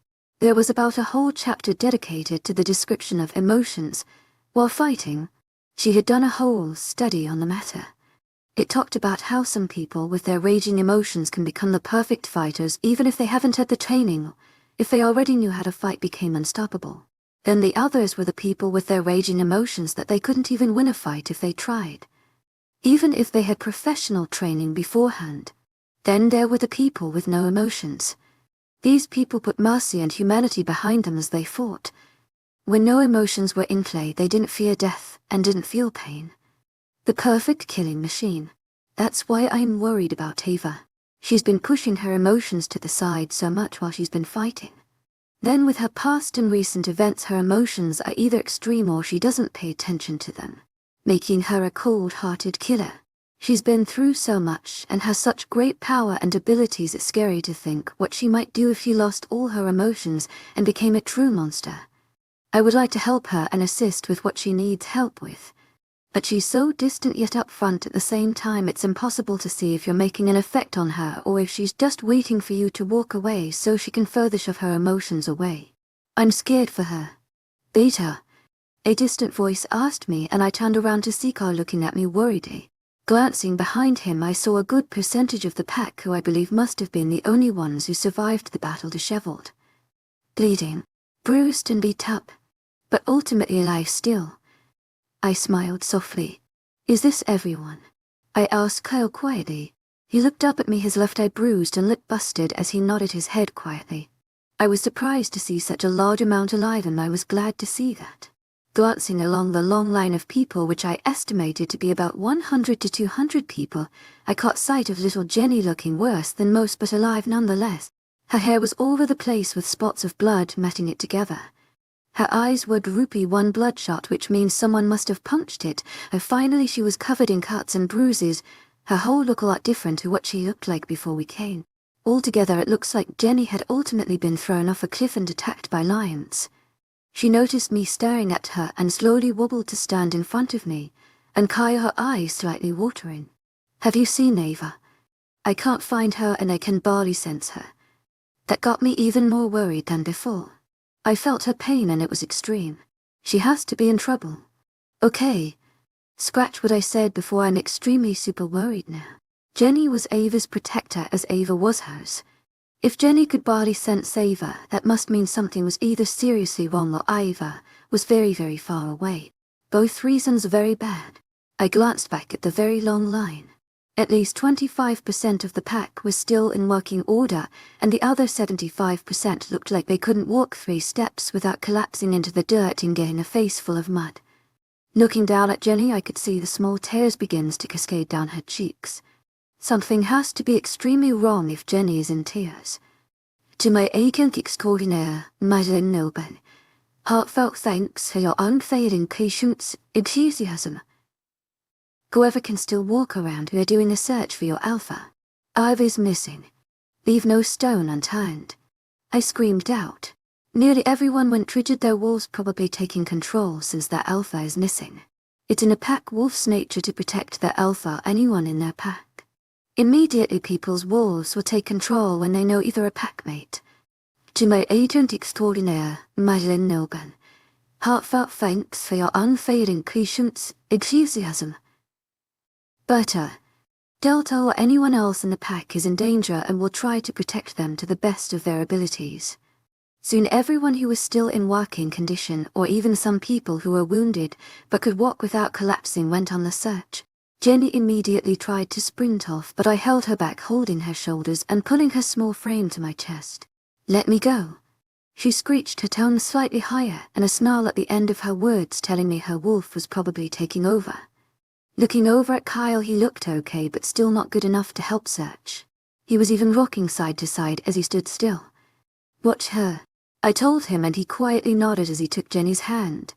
Whispering something soft into her ear so I couldn't hear, then they quietly walked away. I was pretty beaten up, I wasn't gonna lie, my arm was broken, I was covered in cuts and bruises, but other than that I was okay to help search. I knew. Granted, if Ava was still on this territory, where she must be. I knew a lot about the Sedan guy. She told me countless things about him, but she never told me where he might be hiding on this territory. What I did know, that he was a coward and spent a lot of his time pleasuring and defending himself. Where a better place to protect yourself than in your own home? So I set off that way first. Ava told me his house was close enough to the pack house that it was only a quick walk, but far enough that people wouldn't hear her screams. It was chilling the way she told me, so emotional as lie, and it sent a new wave of worry over me. She was already so unstable. I hope she's okay. I remember the way she described the house. It's surrounded by trees, but it's not thick enough to be called a forest, but not clear enough to be called plains. It's his favorite color, dark crimson. His roof blends in with the color of the night sky. The fountain outside is an angel. It was handmade to make it seem like it was screaming at the sky, spraying water like a sprinkler would. I stepped outside the front of the pack house. The walls were con grey. The roof is stunning black. It looked so homey, yet the way Ava described what happened inside these walls made me sick to my stomach. In times of war, all the elderly. To my agent extraordinaire, Madeleine Noble, heartfelt thanks for your unfailing patience, enthusiasm. Teens that were young or couldn't fight and pregnant women would hide in a safe house that's usually under the pack house or under their own homes. It was mainly since rogues would first go after the pack wolves who couldn't fight, so they can be used as a bargaining price to get the pack to forfeit everything they owned to save them. Even if the alpha then was cruel and insane. Without his pack mates he couldn't have a pack, and everyone would leave the pack if he didn't try to get back all the warriors he depends on, mates and children. Looking around the front of the pack house for any clues, I caught sight of a track that looked worn down by years of use. That little pathway of dirt with little bits of grass trying to grow before it got trampled again. I immediately began jogging towards the path as I cradled my wrist, making sure it didn't hurt, as slowly jogged along. The pathway was quite beautiful, little outdoor lights lighting the path which weren't turned on at the moment as the early morning sun was showing. The trees slightly blue from the storm that has slowly passed. I signed as I continued to run across the path. Soon enough the house came into view exactly the way A had described it. I first saw the angel statue that looks as if it was screaming. The house was crimson red. The roof was a very dark blue, and it was surrounded by a small amount of trees. I quickly ran for the house, making sure not to hurt my wrist on the way in. Quickly barging through the door that was left open, I listened for any heartbeats nearby. There was only one. I could hear my heartbeat as it pumped rapidly, the adrenaline from the fight not completely faded. Then there was a very faint heartbeat located upstairs with a beautiful smell accompanying it. The smell was intoxicating, and I grew rigid as I remember what happened the first time I followed that scent. Even though my mind was hysterics from this smell, my legs moved on their own accord as they proceeded to run quickly up the stairs. This house was only 2 stories, so when I reached the next story there was only one door on this whole level. Slowly I grabbed the handle of the oak door and pushed the door softly open, staying rigid all the while. The room was filled with dark mahogany furniture, with the walls a thick red. It's so weird how anyone could have a room the color of blood. But what caught my sight instantly was the unconscious girl laying on the bed. It wasn't Ava, I knew that for sure, but instantly when my eyes landed on her I knew who she was. She was my second chance mate. She was beaten and bruised, the only thing covering her body was a red silk nightgown. Quickly I ran over to her, glancing over her unconscious body as she lay quietly and peacefully. Her cheeks were stained with tears and her eye was black. My wolf whimpered inside me. Grabbing her quickly, I wrapped my arms softly around her, ignoring the pain that flared in my wrist as I grabbed her. My wolf needed this, and I didn't want to leave her. Her hair was a fiery red with light freckles littering her cheeks, making her look so innocent. Soon after I held her, her eyes fluttered open, softly showing me the intense green color that swam in her eyes. She was gorgeous, but I could tell she was malnourished and had been beaten so much that it must hurt to move. "Hey," I whispered softly to her. Her eyes relaxed and immediately tears began to fill them. "Hi," she responded, a smile at the end of her words. "What's your name?" I asked softly, my eyes never leaving hers. "Christina." "I'm Nathan." She looked at me with so much love and adoration I thought I was gonna melt, and I was glad I could have a second chance mate that loved me better than my first. Suddenly her eyes grew wide. "You need to get out," she told me as she began squirming in my hold, making me wince as she placed more pressure on my wrist. "He's not leaving you," I told her firmly. Christiana's eyes filled with tears. "Aden's gonna come back. He'll kill you," she whispered, yelled as she continued to push me away. "Aden's dead, and from a rogue pack. Our leader sought vengeance against Aden and his bond with the pack broke." She suddenly stopped, her scrambling, her movements freezing. "Dead?" she whispered, her eyes looking into mine once more as she looked for reassurance. "He's dead," I told her, finally brushing back some of her matted hair. She smiled up at me and hugged me hard. It made me absolutely melt the way the sparks began everywhere she touched me. At the same time, I was finding it very difficult to not grab and knock her right then and there, since her nightgown kept riding up and she was pushed flush against me. Thinking of an excuse to ask her kindly to stop touching me, even though I wanted her to keep touching me, I remembered why I even came here in the first place. "I'm searching for my leader at the moment. Do you want to stay here, or I can leave you with some of O?" "I want to stay with you," she told me finally. I was honestly trying to avoid that. Like, what would happen if, since she came with me, Ava was in danger, which would ultimately lead me and Christiana into danger as well. I couldn't protect her and Ava at the same time. I would love to, but to bring you along would mean that if Ava is in fact in danger, it could ultimately put you in danger. I would hate myself if I lost you, I whispered to her, pushing back her hair all the while. Christiana looked down and felt her tears continuing to fall as she thought over my words. "Fine," she whispered quietly as she looked up at me through her tear-filled lashes and stained cheeks.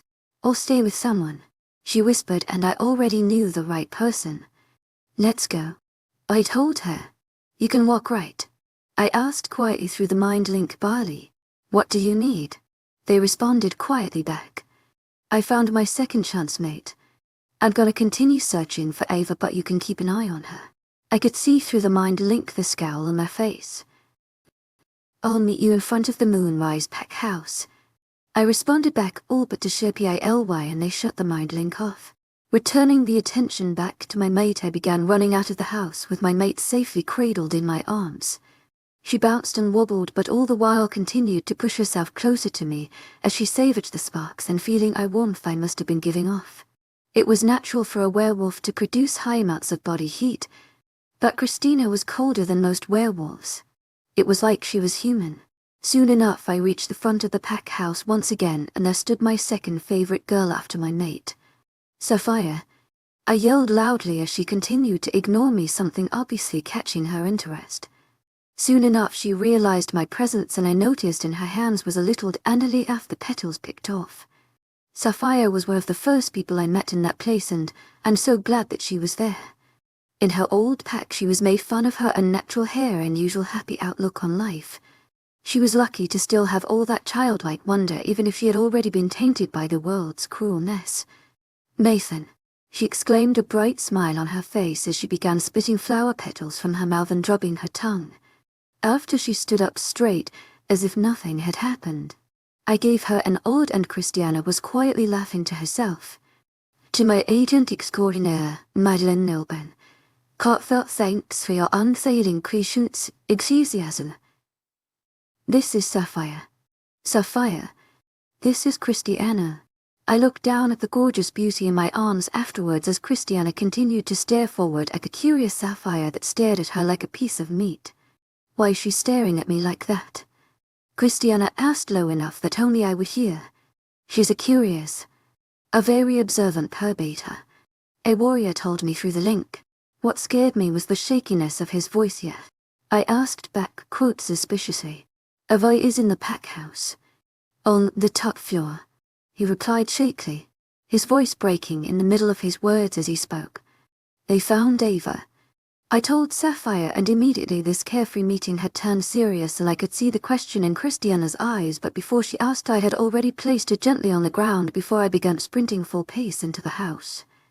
I ran quickly up the steps of the pack house, barely taking in the decoration style of the home. I instantly became tense the minute I stepped onto the third floor. The smell of Ava's and other person's blood was mixed so thickly in the air it was disgusting.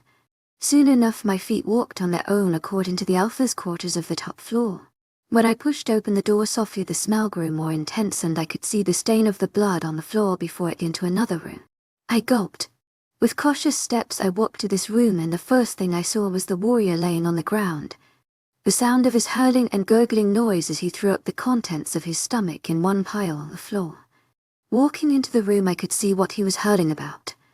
The first thing you see when you enter this room was that somehow, or whoever this was, they used to be a person. Their body had been penetrated by thick crystals as chunks, and meaty pieces of his body had either been thrown or were dangling off the loose pieces of crystal. The clothes they wore once before were ripped and shredded beyond recognition, and it looked disgusting. "That's Ava?" I asked quietly to the warrior, gazing down at his shivering form. He shook his head slowly and raised a shaky hand as he kept his face pointed to the floor, to something on the other side of the crystal massacre. Walking around quietly, making sure to avoid any splotches of blood or pieces of what used to be of that human as I made my way around the remains of this man. Looking up finally, I wished I never looked up in the first place.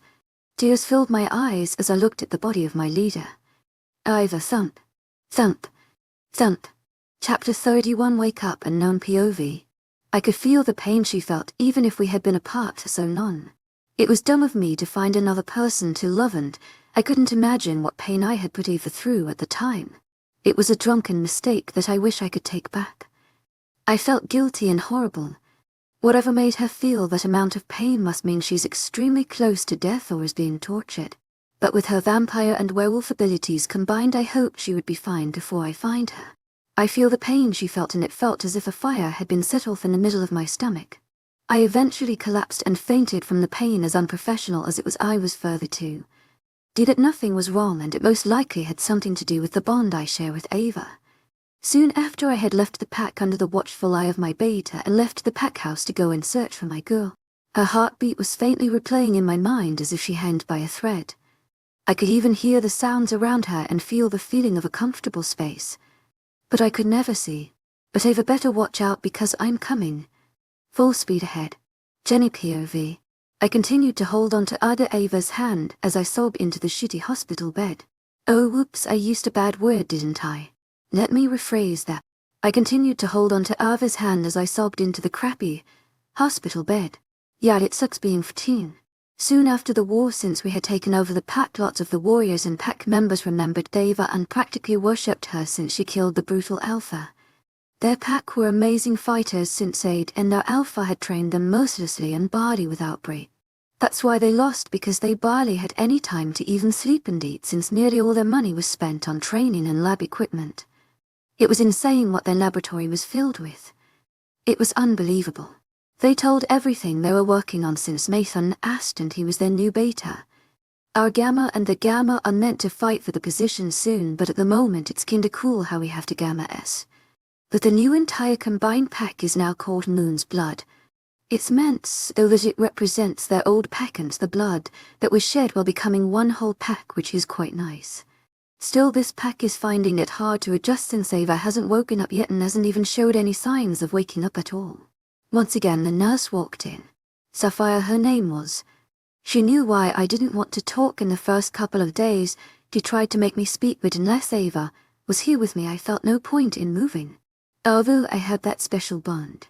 I'm not gonna say something cheesy like, even if we didn't share the bond, we would still be extremely close. But even before I realized that the bond was there, Ava was still kind to me. She got my leg back into place when I didn't know how. She would have done it for anyone, but I'm still glad she was kind enough to deal with a screaming little girl. But once we both did realize the bond was there, I'm so glad she didn't leave me like most people did. On that note, my dumb brother and his mate. We have gotten closer and things have been going better. But I'll still never be able to trust him like I have placed trust in Ava. He abandoned me the first chance he got, and his selfish has made it so I was put in a dangerous war and forced to fight battles I never thought I would fight. The only reason I actually trying to be nice to that idiot is because Ava Lisby told me to be nice to him and give him a chance. I hold some resentment to her, and I hate myself for it. I still remember what I yelled at her. It was for a good reason. She wanted to end her suffering. And she had a lot of suffering. If she needed to end it, by doing that I would try to stop her. But if I can't, I'll lead her to the beach and tell her goodbye so she can finally be happy. While in my thoughts I didn't realize that Sapphire was mumbling things to herself. But still soft enough for me to hear, and what she said made me sob more into the crappy hospital bed. I hope you can pull yourself out of this bind, because it doesn't seem like you're gonna be able to do very soon. She soon left, not even sparing me a glance as she left the room, silent tears streaming down her face as well. I held Ava's hand tighter than before as I let out all my bottled up emotions. You shouldn't go, I yelled, holding her hand tighter with both of mine. I squished my eyes together, tighter than before, hoping that I could stop the tears. I didn't get to say goodbye. I fell face first onto the bed as I stayed seated on the chair, gripping her hand so tight I think I was making it lose circulation. I soon felt a hand on my shoulder and immediately looked into the eyes of my older brother, his mate standing behind him.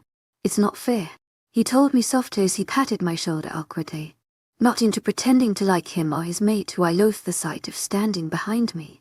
I shook his hand off my shoulder so it fell back to his side.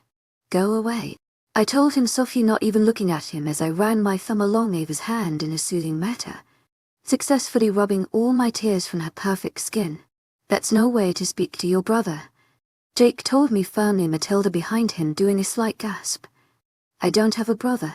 He vanished and never came back. I whispered softly, looking down into my lap so the hair fell over my face, my thumb tracing patterns on Ava's hand. Jenny, what do you say? I'm saying you're no brother to me. So stop trying. Successfully standing up and turning so the chair I was sitting in was pushed back, narrowly missing Matilda as I glared daggers at Jack. I'm your brother, and you will respect me. You don't get to treat me like dirt. Jack screamed, equally as ferocious. I growled lowly. You have no right to be my brother. I would rather have you dead than alive. The only reason I ever talked to you was Ava. And right now my protector is laying half dead in a shitty hospital bed. So I'm just letting you know that you're a piece of shit, and I hope you never talk to me again. Leave. Halfway through my words, my eyes beginning to water again as I repeatedly gesture around the shitty hospital room. I did even bother to see if he processed my words. I brought the chair back to its original spot, sat down and began tracing patterns in Ava's hand again with my thumb. Jack was breathing heavily behind me, obviously mad. Matilda's began whispering into his ear before I heard them walk out and leave, Jack making sure to slam the door on his way out. Then I continued my routine of sobbing into Ava's stone-cold hand. Chapter the Tito you have to fight. Ava POV what? I was so cold. I felt like I was shaking an earthquake or something. This coldness and darkness of this place made me feel safe. I sat circled up in a ball. In forest position. My small yet strong body was shaking violently. With the knees or the coldness around me, I will not know. But I did know they felt as if I was being watched. My tail shook with the knees and my ears swiveled around the top of my head checking for dangers. She was here. How'd you know? Seconds after I thought that I heard her metallic voice. It sent shivers down my spine as I listened and looked around me searching for where she might be. To my agent extraordinaire, Madeline Nilben. Heartfelt thanks for your unfailing patience, enthusiasm. She told me, her voice so close it made me jump. I turned around me to my right to see her sitting there, a light chuckle making her form shake as she laughed at how shocked I was to see her. Surprise, she told me, moving her hands in a sort of waving motion beside her to emphasize the weirdness and surprise of the situation. I stood up in surprise, looking around me as I made sure I was in this place. The stars twinkled softly and I stood on an invisible platform, the stars underneath me still shining as bright as the ones higher up. What am I doing here? I asked breathlessly, the shock making it hard to speak. You're dead, she told me finally, a hint of sadness in her voice. I was confused at first, but as cliché as it was, my memories came back to me. The pain and scenes all replayed in my mind, forcing me to hold my head softly, in an effort to stop the repeated banging inside my skull. My ears were forced back, no longer sensing the danger, and my tail went black behind me. I remember murdering my father. I remember murdering my adoptive siblings. I remember murdering my mother. Then I killed Aiden. He was gone. I turned to see the moon goddess hunched over, watching something over the invisible platform. Looking down, I could see a screen of some sorts. We're playing a movie. This movie or show consisted of so much screaming it bounced off this plane in repeated motions, so it seemed the screaming came from all around me. I slowly walked to where the moon goddess sat, sitting softly next to her, staring the screen. It brought tears to my eyes. Hundreds of different pack members stood around my cold and bloody body. I had been taken off the crystal and taken outside the pack house. By none other than Nathan. I could see the blood all around his body and I felt the tears fall. What made me smile, though, was a young girl that came forward and began to comfort him. He was crying, but when he looked at her, he looked the slightest bit happier, and it made me smile softly to know that Nathan found a mate he deserves.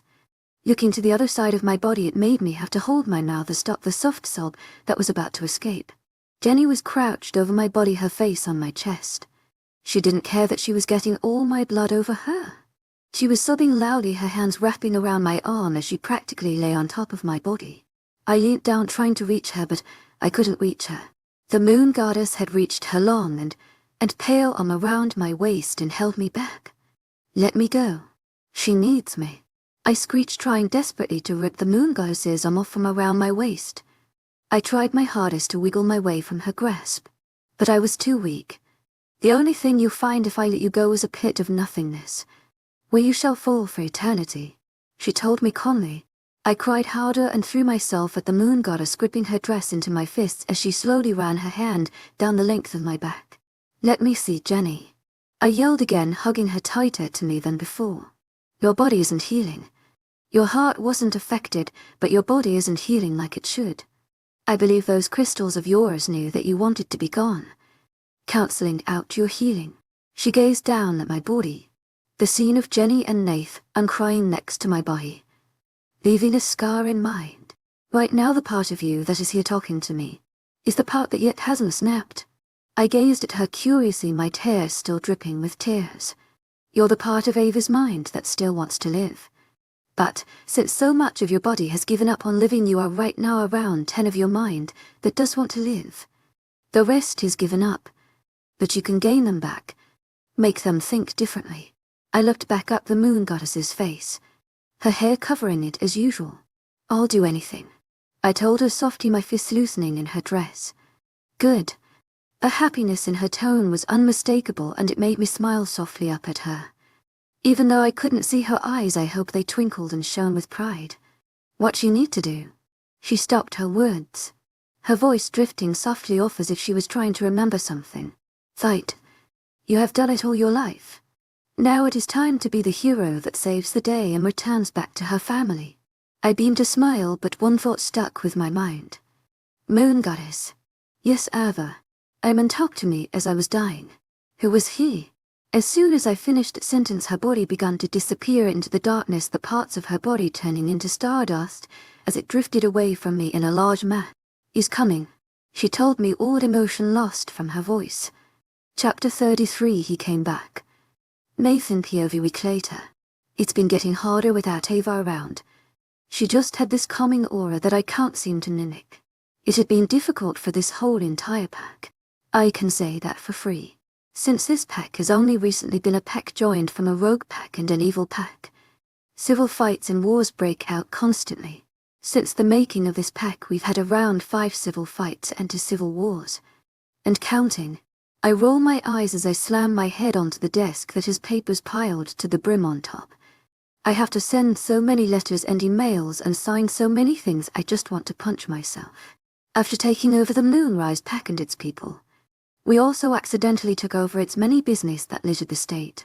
And to get all its human employees to believe that I was Aiden's long-lost son was harder to do than planned. Some of the workers wanted blood tests, and I can't do those unless I wanted to be found out. We can't tell them the truth because then we will be the center of attention and would be hunted down by the supernatural society, and we can't pretend there's anyone close because nobody would have ever even heard of me. So this is giving me more of a headache than the pack link. So someone is at the border. He requests he sees Ava. I bounded out of my seat the minute he said Ava. Which border? I asked back quickly with a hint of anger. South. He looks really bad. But he's definitely an alpha. It's leaping off him like waves. Make sure he doesn't move. I shut down the pack link and ran out the office and down through the winding halls. We had taken down all the paintings and burned the furniture to start fresh. At the moment, the only things located in halls are countless plastic mats with the 1 or 2 paintbrushes and paint cans here and there. We were changing the color to a very light brown to give it a sort of rustic outdoor look. And we wanted to change the structure of the house so it was nothing like the way it was before. I ran quickly out the front door, shoving the oak door to the side, almost knocking my beautiful mate over as she stood there kinda shocked. Instantly guilt swarmed me. Are you okay? Are you hurt? I asked, rushed as I pulled the tiny girl into my arms, my hand lightly brushing her head as she tried shoving away my forceful arms. If J.S. Genie come. She tried to yell, her voice a lot more quiet and jumbled since she was pressed further into my chest. I pulled away, but still kept her in my arms as I looked down at her innocent green eyes. What was that? I asked softly, squishing her cheeks like a child before she swatted them away with a mighty glare. Let go of me, she yelped, the sparks obviously having an effect on her. I chuckled lightly and kissed her forehead. Her response was a blush that was a deeper shade of red. I have to go. You need to stay safe. To my agent extraordinaire, Madeleine Noble. Heartfelt thanks for your unfailing patience, enthusiasm. Instantly she grew rigid. Is someone here to hurt us? She asked, her eyes twinkling with new tears forming as her nose began to twitch, showing me that she's afraid of something. That's what I'm going to find out. Grab a packmate or something if you are afraid, but don't worry, it's only one rogue. They just want to talk and the patrols are there. So you can calm down, okay? I kissed her forehead again. I won't be long, love. I stumbled past her, waving all the while as she sat at the front porch, a hand on top of her lips as she tried to contain her laughter, her other hand waving all the while. Then turning, I ran into the forest. My wolf began seeking control soon enough, to which I granted him access after I'd taken off my clothes and tied my jeans to my ankle. He made my bones and flesh move and turn to the way he wishes, while I slowly let myself go into the back of my mind. My wolf shook out his long dark blue fur, his tongue lolling out the side as he smiled crookedly as he enjoyed being let out. I enjoyed the sight. With my wolf out, everything was so much clearer and brighter. I was smiling in the back of my wolf's mind at the forest echoing around us. "Let's get moving, buddy," I told him firmly. His tongue rolled back into his mouth, his ears setting into position as he set off in a powerful sprint. I watched as he scanned the terrain he ran over. It was a beautiful day. The sun was just beginning to make its descent to the horizon, showing that it's early noon. The trees shimmered and rustled as a wind tore through its higher leaves, the sun dancing across the ground as my wolf's ball thudded across the ground in a rhythmic motion. It's one of the most exhilarating feelings running in wolf form, an even better feeling when it's your own soul taking the reins. But my wolf deserved to be in control every once in a while, and we both know that I need to take back the reins from him more often than not. Most wolves that people have aren't given a name, and most of the time they can't communicate well with each other unless they are nodding or doing facial expressions. But most of the time, since both wolf and human live in the same body, they can sense what the other person is thinking and communicate that way. It's extremely rare when two people can't communicate to their wolves in general. Like Ava. But I'm pretty much guessing she doesn't know as much about it as any of us do. It's never often you find a hybrid in the supernatural society. The weirder thing is that whenever there is a recorded case of a hybrid, all of them are female. It's something that every supernatural species and being doesn't understand. It may be because of genes, or maybe it's because of the hormones, but this is the one thing nobody knows the cause of. Many people have tried to create a male hybrid, but every attempt either ended in failure or death. My thoughts were put on pause as the sound of shouting and growls signaled in the distance. My wolf instantly gave me control, knowing I was the person meant to handle this situation. After coming to a halt, I slowly shifted back to my human form and pulled the clothes onto my body. I began to do a slow jog closer to the shouting that penetrated my ears and made my eardrums ring. The trees cleared slightly, but not enough to be a plain. The trees around the tiny grass field shook with what seemed to be fright as the border patrol and the strange man continued to have a yelling match. "Shut the fuck up, everyone." I screamed so loud everything just seemed to stop. The border control seemed to cower away, one with brown hair, one with the dark brown, and the wolf laid on the ground, its brown and black spotted coat shimmering in the late afternoon sun. Next I turned to a roughed-up man who only wore a pair of ripped-up washed dark blue jeans. His oily brown hair with a hint of blonde and his brown eyes seemed so dull and dead. I didn't want to even look at them. Those eyes held so much pain and guilt it made me sick to the stomach. What I also did notice was the way his alpha power lapped off him in waves. Confirming my thoughts. He was Ava's mate. I lifted my finger to the man, my eyes piercing his brown, curious ones. "What do you want?" I asked him, my eyes burning with rage as I spoke. "I'm here for Ava." I felt her pain. He got straight to the point, his eyes burning into mine as he held a mighty glare that tried to combat my own. His hands gesturing towards our pack rounds. "You're the one that caused her the most pain. What with fucking that bitch and all." Ava felt all of that. I told him, my glare never faltering as we continue our stare down. He runs his hand through his hair, obviously frustrated with the situation. It was a drunken mistake. I've been in such a deep depression ever since she left that all I do is drink. I growled out, angry with everything that's happening. "Even if you wanted to see her, you can't. She's in a coma and hasn't shown any signs of improvement." I pleaded with the man, hoping that he would take the message and go. The only people that are allowed in her room are her protector, the nurses, doctors, and I. No one else is even allowed close. I yelled. His whole body seemed to go weak the minute I told him that Ava was in a coma. His eyes swelled with tears that you could see he didn't want to let fall. "You're lying." His mind and wolf probably in denial that their mate is in a coma. "Am I lying?" "To my agent extraordinaire, Myelin Nilben. Heartfelt thanks for your unfailing patience, enthusiasm." I scoffed at the end of his words, rolling my eyes, and I kept telling myself how stupid this guy must be. "Hey guys, am I lying?" I yelled to the guards. They all shook their heads no.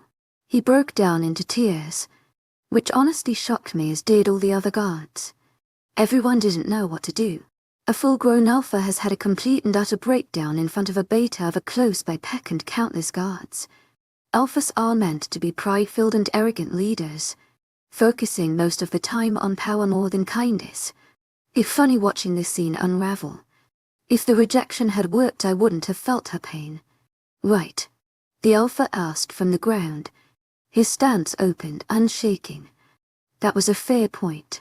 Usually after a mate rejects their mate, the bond is broken, and there are no ties between the two. It's curious, actually.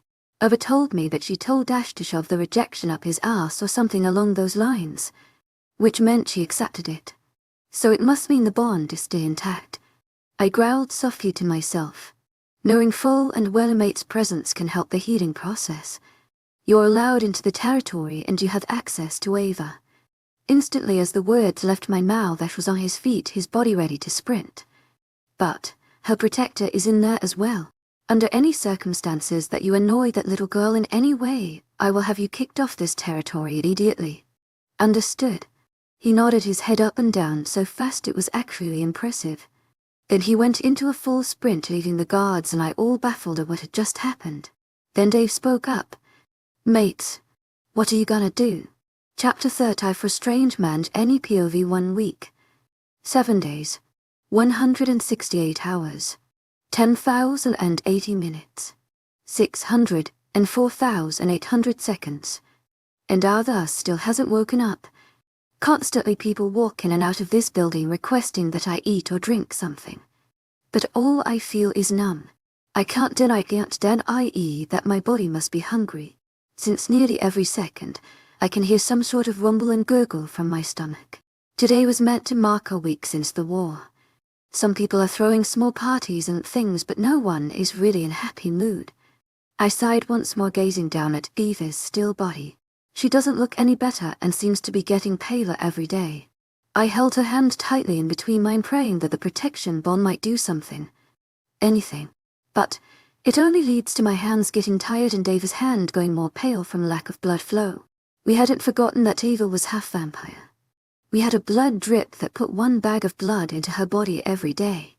Sometimes it was my blood, other times it may be Nathan's or pack members that offered to give up some of their blood. It sat on the left side of her bed while I sat on the right in my uncomfortable chair. There's someone coming in to see Eva. You're allowed to stay. Nathan, mind linked me. I sent a picture back of me nodding. To my agent extraordinaire, Madeline Nilben. Heartfelt thanks for your unfailing patience, enthusiasm. I just continued to stroke Ava's hand like nothing happened. Like Nathan said, the door did swing open, and I did take a glance at the strange man that walked in. He was disheveled and breathing heavily as if he had sprinted his way here. He was tall and muscular, spilling with energy, which I knew meant he was an alpha. He had ruffled blonde, brown hair that made him seem kinda crazy. Then he just had simple brown eyes. His body was lean and strong, his tense muscles showing through his t-shirt. I sized him up, openly checking to see if Ava had any change even though the strange man came in. She was motionless as always. I stroked her hand again and again as the man took a seat and sat opposite me. He reached out for one of Ava's hands and I grew tense. But even though this man was new and I didn't know him, my body let him hold her hand. My wolf was calm as he began stroking her hand, his eyes holding sympathy for Ava. I laid my head on the bed, Ava's hand in front of me as my begun fingers playing with hers. How long has she been like this? A week, I whispered back, my voice still hoarse. I could feel and hear as his body further tensed at what I had said. It made me curious. I sat back up, looking straight into the man's eye. He seemed wary as I looked at him, but I didn't care what he thought. I began sizing him up quietly, taking in small details like his forehead had indented lines into it, as if he has had a lot of stress lately. He had large black under eyes, showing how tired he was, and his lip had a scar from maybe a previous battle with an opponent. With a finally disapproving stare, I began looking at Ava. Can I ask you something? His voice was smooth, but still had that hint of breathlessness in it. To our agent extraordinaire, Madeline Nilben. Heartfelt thanks for your unfailing patience, enthusiasm. I snapped back harshly. When Ava first killed the rogue alpha and she escaped with you guys, what happened since then? Please, I need to know. I gave a slight glare off to the man, his tense demeanor slowly relaxing. She came to us after the battle and met us in the clearing. I was glad we had a few moments' rest since beforehand I had broken my leg in BA. You fought? He asked, his voice holding shock. I nodded my head quietly. We left soon after she spoke a few words, requesting that we try and make it back to our hideout so we can rest and replenish our supplies. She also talked about how since she has a pack that she will attack her old pack and kill her alpha. I sniffled slightly and continued with the story. We began running and she managed to keep up with all of us even in wolf form. I began to smile. She looked so happy in that moment. I knew that she was my protector and I hers as soon as I saw her. But I could also tell that she may not have understood, so I kept my distance, trying to keep up with the pack while running with a broken leg. She told us all to soon stop and I immediately fell to my side hoping the healing effect would take effect. I smiled softly. Ava walked over to me and told me to shift. She put my leg back into place and let me sleep on her lap. Since our pack hadn't slept for over 48 hours, Ava ordered the pack to sleep for the night while she watched over us. We left in the morning and found a bunch of dying wolves. My smile vanished. They had been attacked by someone or something. We tried to save them, but they all died. Ava was really upset with herself for not saving them, and she ended up taking down a full-grown tree with a single kick. My face set into an emotional line. She took down a full-grown tree. The man asked, slight perplexed. To my agent extraordinaire, Madeleine Nilben, heartfelt thanks for your unfailing patience, enthusiasm. She's part vampire, as everyone knows. I smiled down at Eva's scarred face. Her lips a light purple as her cheeks were no longer the usual rosy red.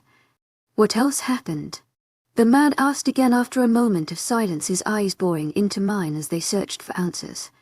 Soon after that day of finding her troves, Ava was lazying about on a nice day. Then suddenly Nathan told us she had like a panic attack sort of thing.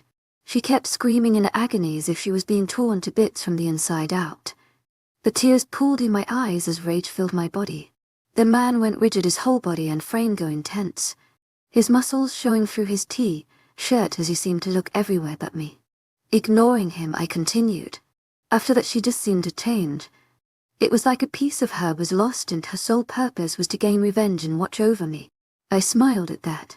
Ava was only checking to see if I was okay and me her. She kept me balanced while I kept her in check. We sized each other out. So, after that she ended up getting revenge and re-attacked her old pack, which we are staying at the moment. What we did find out was the fact that she got her vampire ability and used it to try and kill herself at the end of the battle with a den. I softly sobbed as I leaned my head back next to Ava, not wanting that idiot to see me cry. So, is she going to be okay? The guy mumbles to me, his voice quiet and monotone. I don't know. I whispered, my hand gripping Ava's with more force as tears cascading down my face. Chapter 35. Trial 1. Vampire side. She just left me. Why would she leave me? I'm not even sure what to do. I growled out, my ears flattening back as I looked in the direction of where she went and disintegrated in front of me, leaving me alone with no idea what I meant to do. Where are you? I screamed into the open air. The only response that came was the softest breeze that was virtually undetectable blowing my way, surrounding me in cold air before leaving me to stand alone. I spun around quickly to see a sight that made me want to empty my stomach. But I didn't think it was possible in this realm. In looks I didn't see the problem, but the energy this thing projected me made me sick. It was just this large black mass. Whispers and the stench of 1,000 dead bodies emitted from the center of this abomination. My ears pulled back instinctively and my tail tucked itself safely in between my legs. My vampire side, on the other hand, craved for this energy, whispering, "Enter." I gulped rather loudly, the sound seeming to echo around the emptiness of the space around me. "Enter, Ava." Her voice whispered to me once again. Putting on a brave face and forcing my ears to search for dangers around me, I entered the mass, the dark blackness seeming to enter every opening in my body as I drew closer to the center of this place. Whispers came from all around me, some that seemed to come from my own mind or behind me. Either way, they were there and only whispered bloodthirsty. Walking through the black mass, my enhanced sight let me see the tiniest of particles flying around me, the particles seeming like ash falling from a fire. I turned around, looking behind me from where I came from. I couldn't even see the stars anymore. I gulped louder and continued to walk further into the darkness, my wolf side of me getting more uneasy at every second and my vampire side relishing in this feeling. Honestly, if I had to choose a species between a werewolf and vampire, I would want to be a wolf. Stop! A creature yelled, its voice coming out in a sort of static wave as I stopped on the spot. Go no further. Your body will turn into a lifeless wreck, the creature said, once again a sort of snark at the end of its words as I listened intently. Listening to the creature's warnings, I slowly turned around. Don't let her fool you. Fight her to the death, her voice told me softly, her tone like that of an angel's. Listening to the mood goddess's instructions, I turned back around, growling into the air, hoping to intimidate whatever enemy may be lurking in the shadows. In return, I got a hearty chuckle. So be it. Instantly the black mass was lifted, but instead of being in the moon goddess's realm, I stood in the middle of a burning forest, the trees and animals burning, as the sound of screams reached my ears. Instantly my heart bumped faster and my breaths came out quicker. I searched around me, searching for what or who would have done this cruel act against nature. After a full 360-degree spin every direction possible, I found what I thought was the cause. A girl stood in the middle of the field. She wore a black dress that reached body mid-thigh and looked like something a hooker would wear. She faced away from me, her black hair blowing in the breeze as she seemed enthralled with watching the forest around her burn to the ground. As if knowing what I was thinking, she spoke to me. Isn't it crazy how someone could find enjoyment from destroying the lives of others? Her voice was soft. I knew that voice. What the fuck are you doing? I yelled at the being, my eyes burning with fury. What all creatures born of hell want. She slowly turned towards me, her face becoming visible. For everyone to live a hell like us. Remind me to punch the moon goddess. I don't understand. I yelled to her. She chuckled again. I'm your vampire side. Apparently you're meant to fight me, and if you defeat me, you'll be allowed to control me better. She smiled, her hand sitting on her hip as she watched her other as if to check her nails. I growled out, "This is a dumb test," I told her, crossing my arms over my chest as I watched her. She giggled softly, staring at me again with bright red eyes that burned like the fire that surrounded us both. It's called a trial, dummy. So I meant to fight you? I asked softly as I pulled my ears back softly. She gave me a dumbfounded look, rolling her eyes as she watched me. No shit, Sherlock. I growled out, snapping my teeth in the direction of the monster that stood in front of me. Using all the power in my body, I launched myself forward at the vampire side of myself in front of me. She only seemed to chuckle as a crystal propelled itself through the earth and underneath, most likely leaving a nasty bruise as I launched into the air. Watch yourself while you land. The crystal stopped its ascent and launched me into the sky, my wolf side immediately cowering as it didn't enjoy being in the air. I growled again and used this as my chance to use the gravity of my fall to launch myself at the bitch who seemed to enthrall Ed with her nails to even notice me coming closer to her. What I didn't know is that this is what she planned, as she easily sidestepped me and left me to roll across the burning earth as mashed into the ground. I was dazed from my fall and felt weak. I don't get why I'm even trying anymore, and slowly I let myself relax a little. Get up. I ignored her. Get up. I ignored her again. Get up or Jenny will never forgive you. This time I didn't ignore her. I opened my eyes slowly to see the burning forest still around me, with yet another black mass in front of me, her eyes glistening a bright red. Your wolf side is more dominant. I'm actually a lot weaker than you, and still you lost. I can understand why our family abandoned us. I snapped.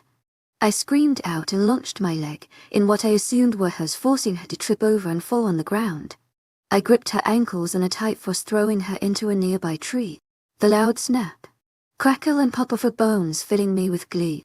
I strode over to her, my nostrils flaring as her body contained the rage that had overcome my body. As I stood in front of her, she sat with her back against the tree, her forehead bleeding with a streak of blood coming out of her mouth. She opened one eye and looked up at me, giving me a lopsided grin. "You win," she whispered. I stood still, not trusting anything that she said, as she slowly made herself stand up, her bones cracking with every movement as they protested against her getting up. She stood straight in front of me in perfect height and size, The only difference between us being that her eyes were bright red in the dress she wore. The next trial is against your wolf side. She's gonna be hard to beat. But don't worry, you'll have my full support. Then in the grossest turn of events she connected her lips with mine. I tried shoving her away, but before she fully let go of me she bit down hard on my lip, forcing it to bleed. When she let go she gave me a lopsided grin, her body growing fainter at the second. To show you that you've won I had to give you my blood and mix it with yours. I bled from my mouth, so I guess I wanted to surprise you, huh? She giggled softly, her hands giving off a small wave as she grew fainter. You have my full support. She's gone. I'm not gone, you fucking idiot. I'm a part of you, oh. Yo, you fucking idiot. God, I sometimes wish I was someone else's conscience, hey. I'm just saying the truth. Just go on straight ahead for your next round. You'll be fine. Turning around softly I did as my consciousness said, as I seemed to know exactly where I was going. My body naturally avoiding the crystals that still stood proud and tall in the center of the battlefield. Will I do that? Eventually. But other than that, how am I meant to defeat the werewolf side of me? You even said so yourself that you were the weaker one. She's a wolf. They depend on their senses.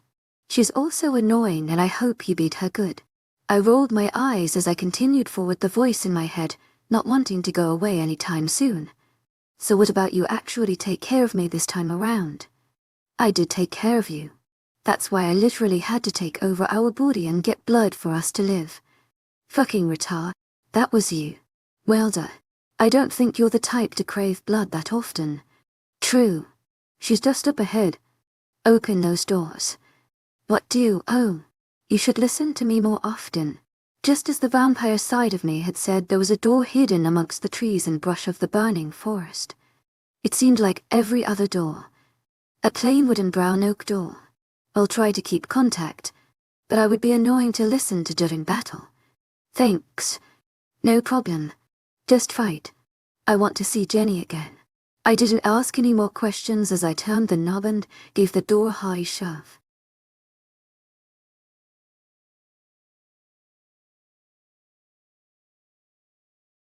As I confront my enemy, shadows from my past keep resurfacing. Old wounds and betrayals prevent me from fully engaging in the battle. I must face my past to embrace the challenges ahead. Chapter 36, Trial to Werewolf Side. I used my brute force as I shoved open the door. The creaking ringing in my ears as they shuffle forward and back, searching for any dangers. A breeze of fresh air flew through my face, the air blowing through my hair forcing me to pull my ears to my head. Yeah, you're probably screwed. The vampire side of me said, a slight bitchiness in her tone as she retreated to the back of my mind.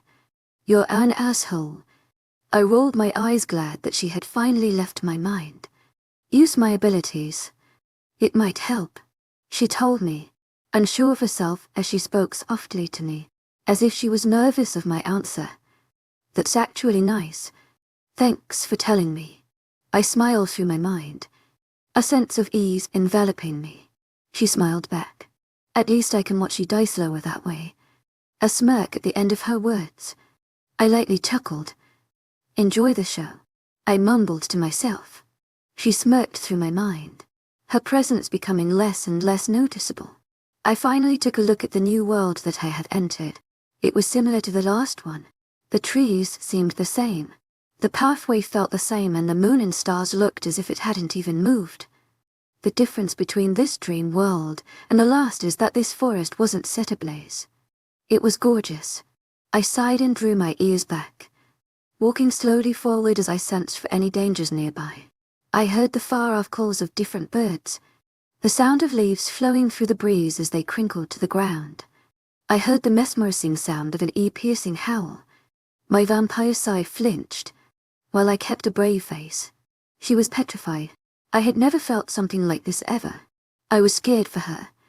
My wolf side, on the other hand, only wanted to brightly howl back. My tail was wagging and I didn't try to stop it. I felt it was useless. What I did have to do was slap my hands over my mouth, stopping my wolf from howling back. I gulped loudly when I realized that she wasn't going to howl.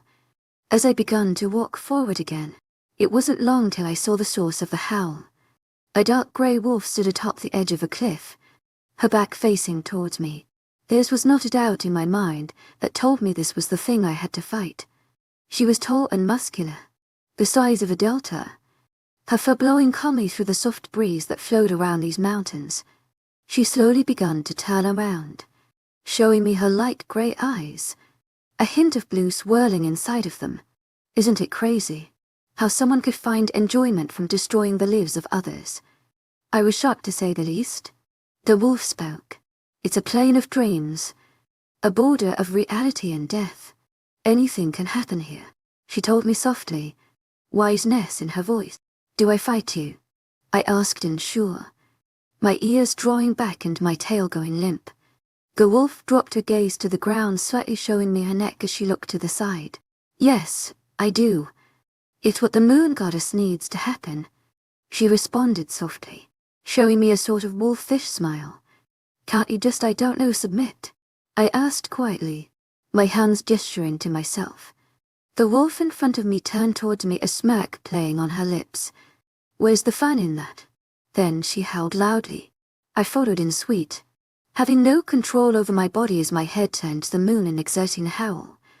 We finished at the same time, both of us staring towards each other. First one to submit wins, she told me, a playful snarl at the end of her words. Okay, I snarled right back at her, a more light-hearted one. She was the first to make a move, her paws moving fast as she raced towards me. I didn't have time to react as she knocked me to the ground, air being taken from my lungs. She ran for me again, a powerful growl emitting from her jaws as she charged once more, her teeth visible as she snapped my way. I scrambled to my feet as I took off the other direction, knowing that I was most likely going to be beaten by this wolf. Use my crystals, idiot. I raised my senses as I realized my vampire side's words. Why didn't I think of that? I spun around quickly, to find the wolf at full charge only meters in front of me. I pulled my arms to my face, knowing I didn't have any time to use my abilities, hoping it was a soft shove. The sound of vibrating matter made me tense. A loud bang soon after. Gazing forward, I found a perfect wall of dark purple crystals, glistening in the moonlight. The wolf behind the crystals slowly yet stood up from the ground, shaking out her fur as she seemed to lose her balance from the impact. She gazed straight through the tall pillars, straight into my eyes, a growl emitting from her throat. I laughed softly, actually shocked at the fact of what happened. The wolf didn't seem to like that, as she growled louder and began to run around the crystals. Shit! I screeched as I pressed my palms to the ground, forcing a crystal to burst from the ground underneath me and launch me into the air.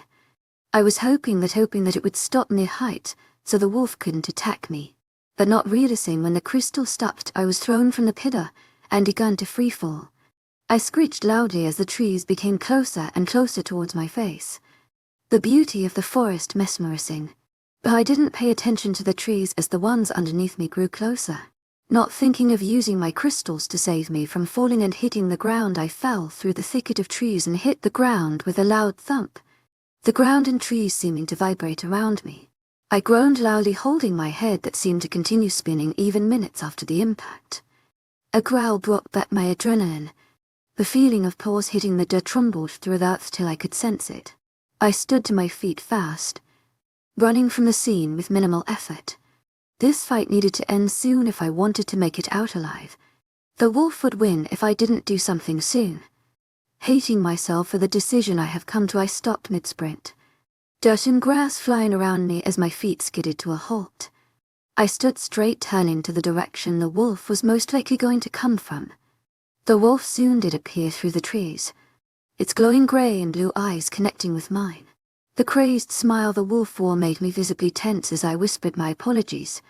She snarled towards me, positioning her feet, as if me not moving was a sign that I had submitted. The wolf burst through the brush, its paws in the air as it leapt over the bushes and roots of nearby trees. She barked loudly my way, a growl afterwards. I held my breath as I watched the crystal I controlled shoot through the ground and straight through the chest of the wolf.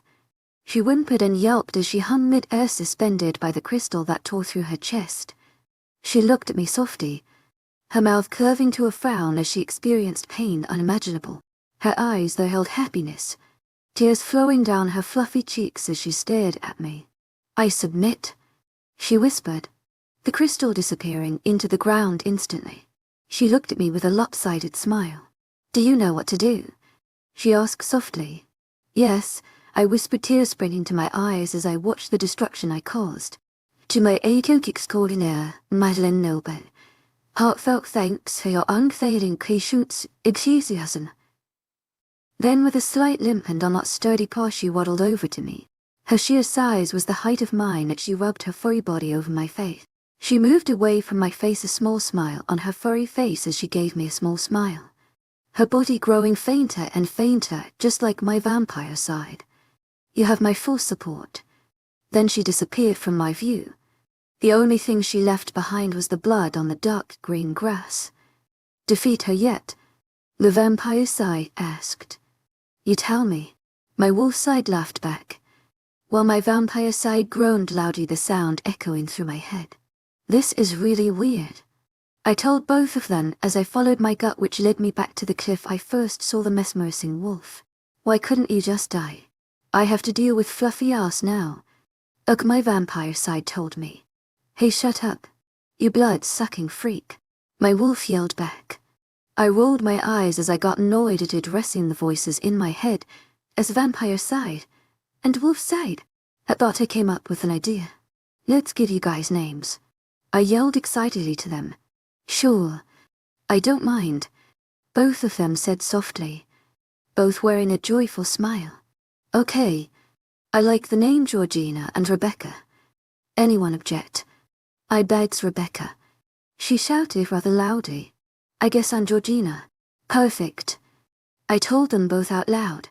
As I began to smile at the approaching cliff, I stood on the edge. Tiny rocks falling from the edge as my feet stood planted on the edge. "Jump," Georgina whispered quietly. "What?" I yelled, gazing at the raging water that filled the bottom of the ravine. "I'm with Ava. I ain't jumping.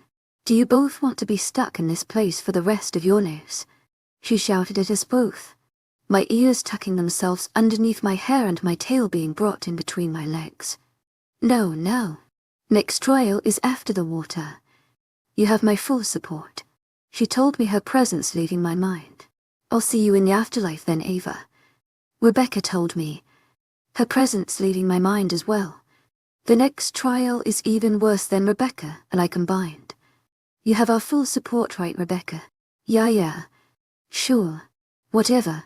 I gulped loudly, feeling anxious about the next trial. "Here goes nothing." Then I jumped.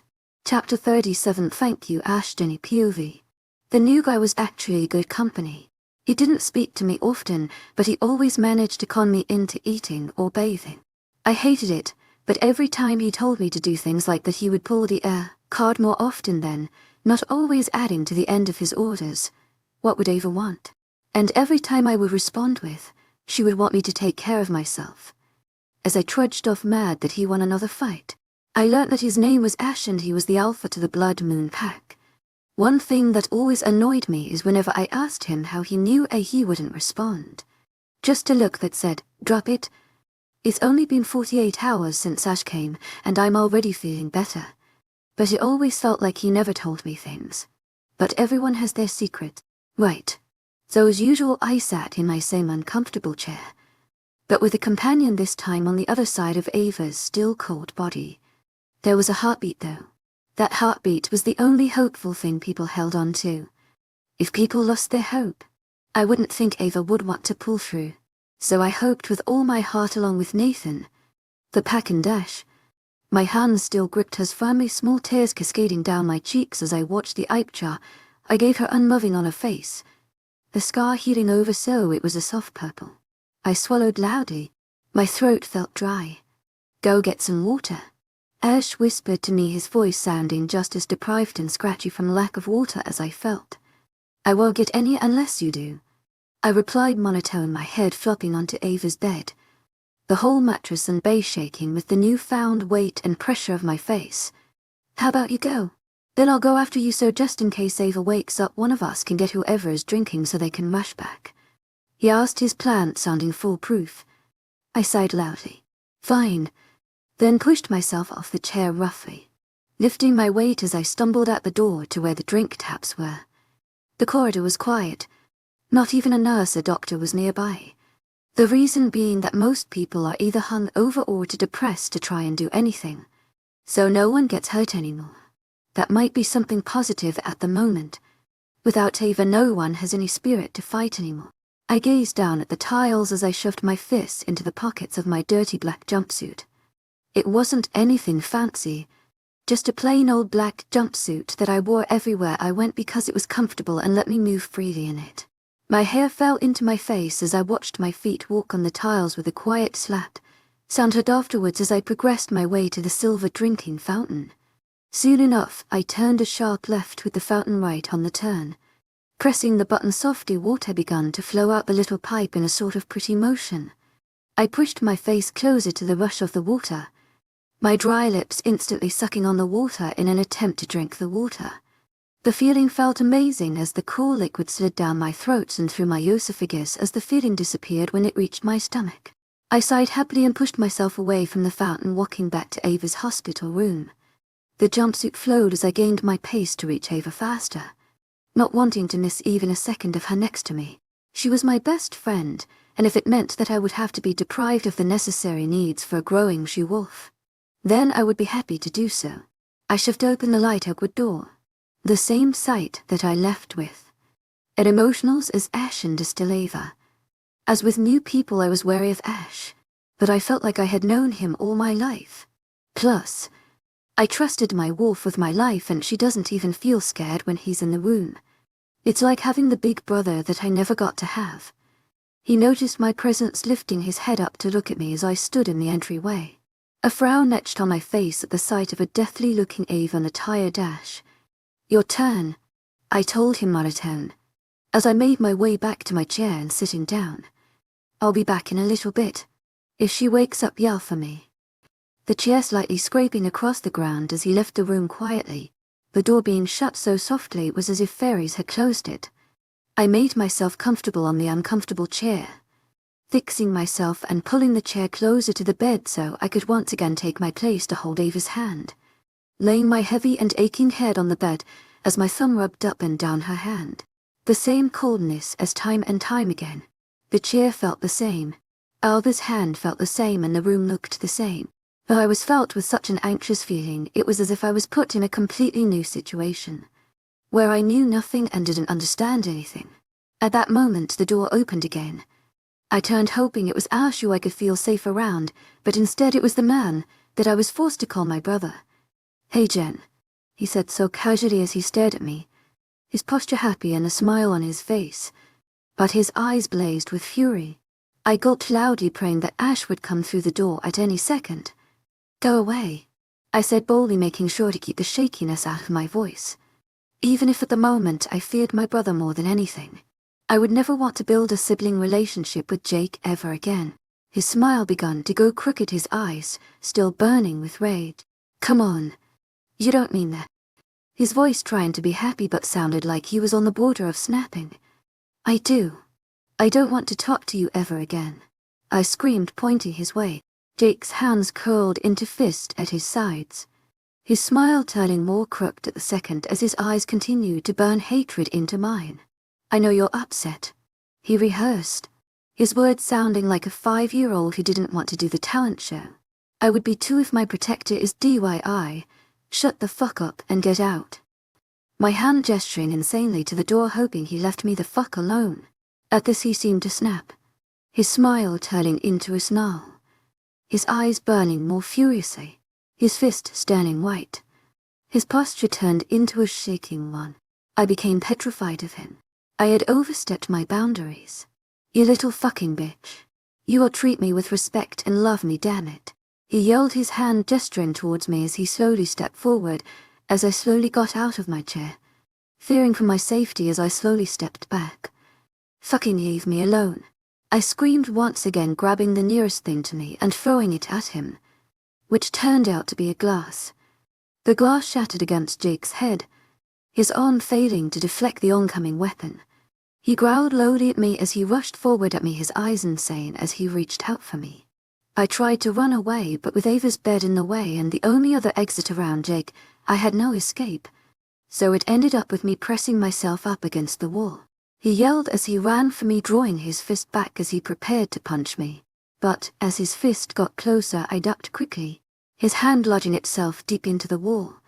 I crawled away through his legs, standing up quickly as I dodged my chair and ran around the end of Ava's bed, straight for the door. I reached for the door handle. Before even being able to grasp it, I was grabbed by my other arm and thrown across the room into the wall, where I had just originally crawled underneath Jake from. Adrenal and rushed state, I stumbled to my feet in a sitting position on the floor as I watched Jake come back around to me.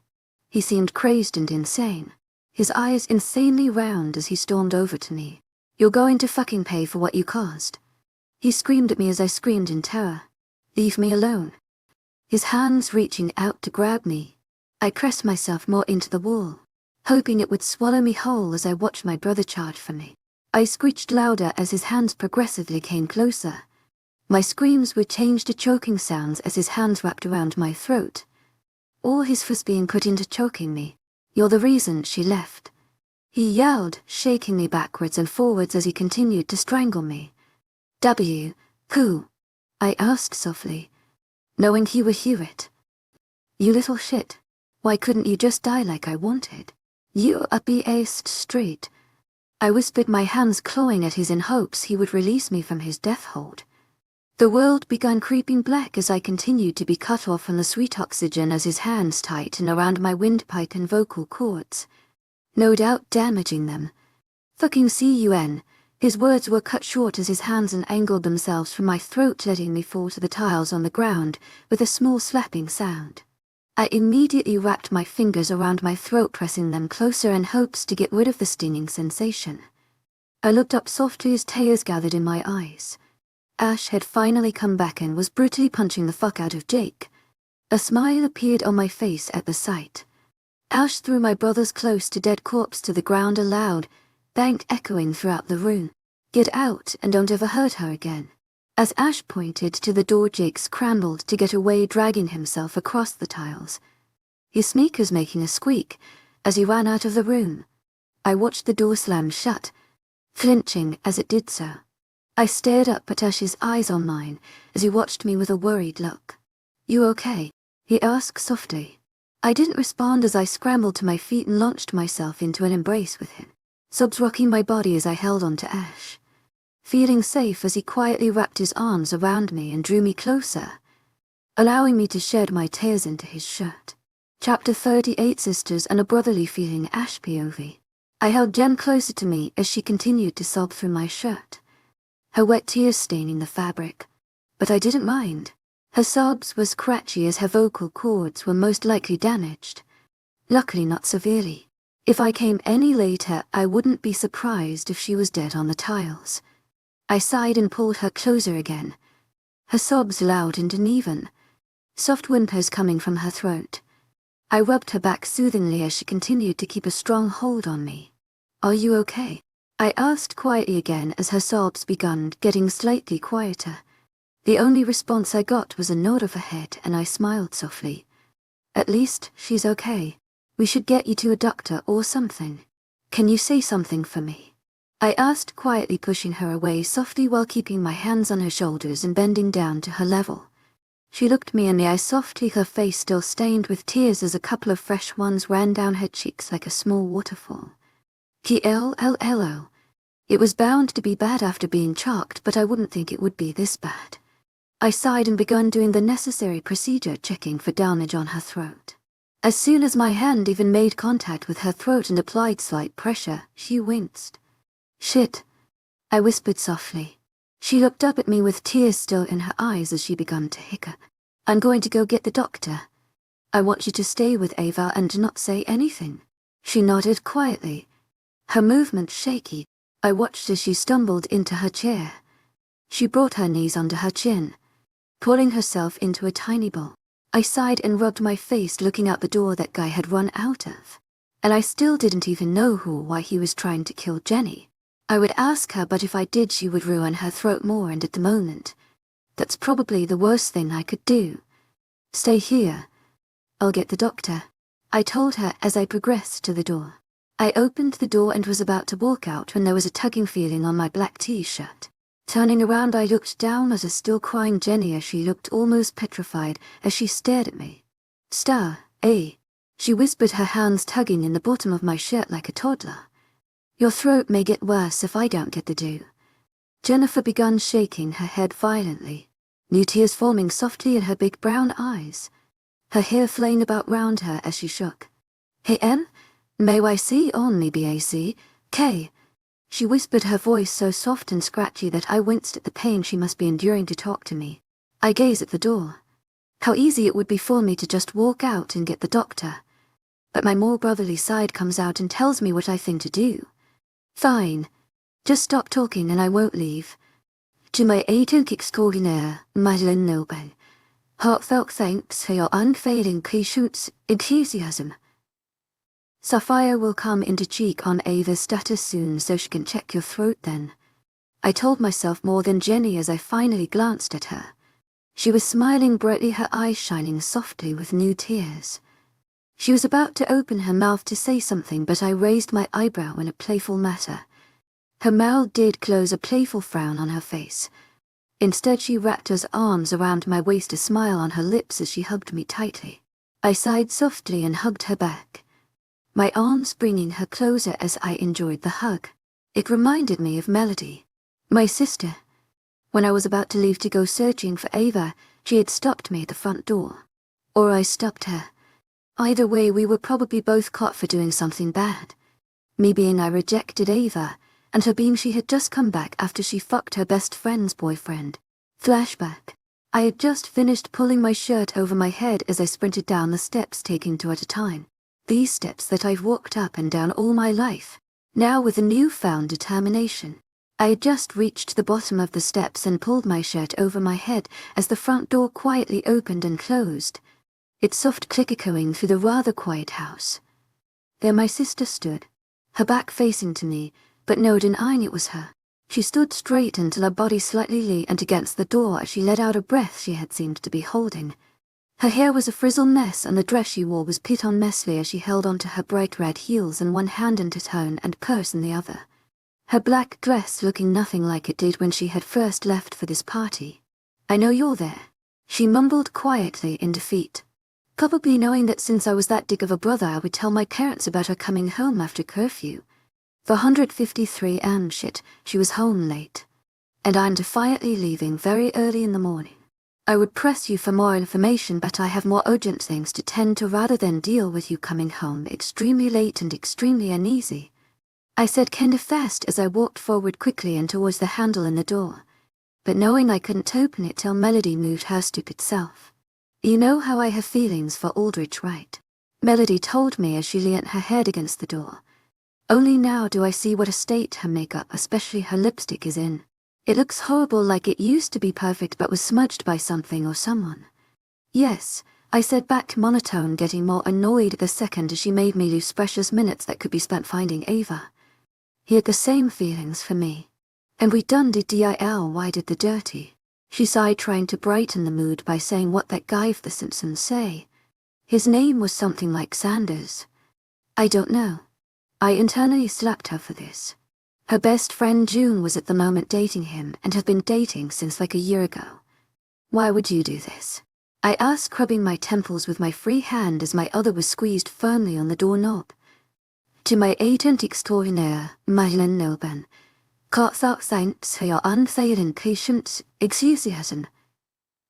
To my agent extraordinaire, Madeleine Noble. Heartfelt thanks for your unfailing patience, enthusiasm. I don't know. Either way, I'm screwed. Why are you up late anyway? She asked kind of curiously as she turned to face me, her body still leaning against the door as she gave me her full attention.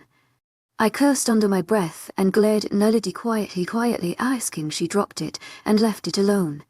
So this is big then? She asked kind of smugly as she knew how to the information out of me and me not realize till about 3 seconds afterwards. Yes, I mumbled, praying she moved already.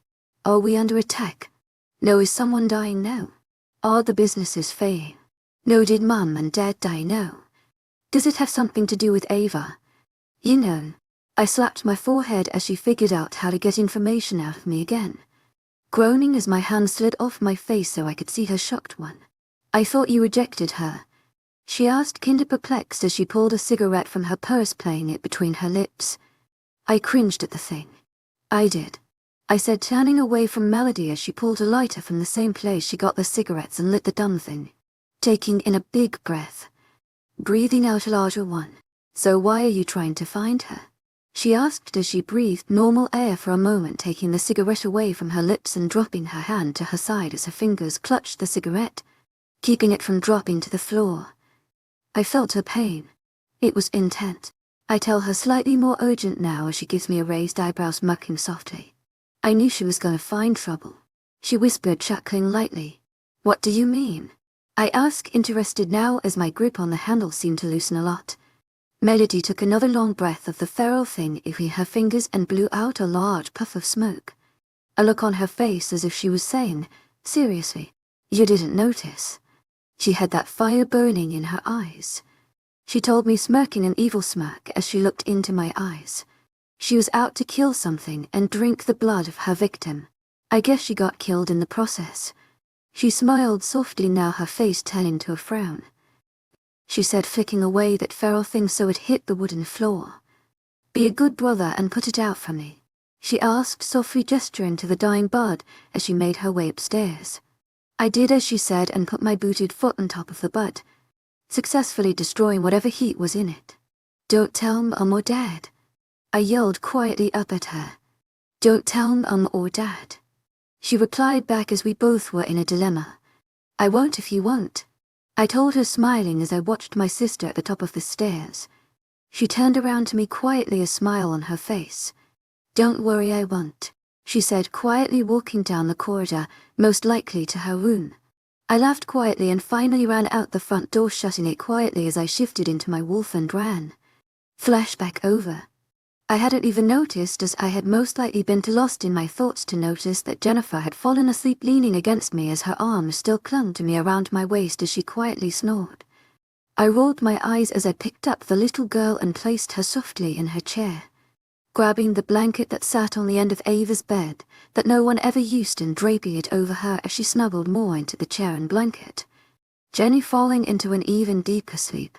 I sighed quietly and walked back to my own chair, ignoring the mess that littered the floor as I sat down and grabbed Ava's hand, like today's events hadn't even taken place. My mind began drifting back to its state before going back to wishing that my mate wasn't in a coma, and that it was most likely my fault. The adrenaline rush had vanishing as my thumb stroked across Ava's smooth hand and across her fingers. Chapter 39, a different kind of battle boss battle.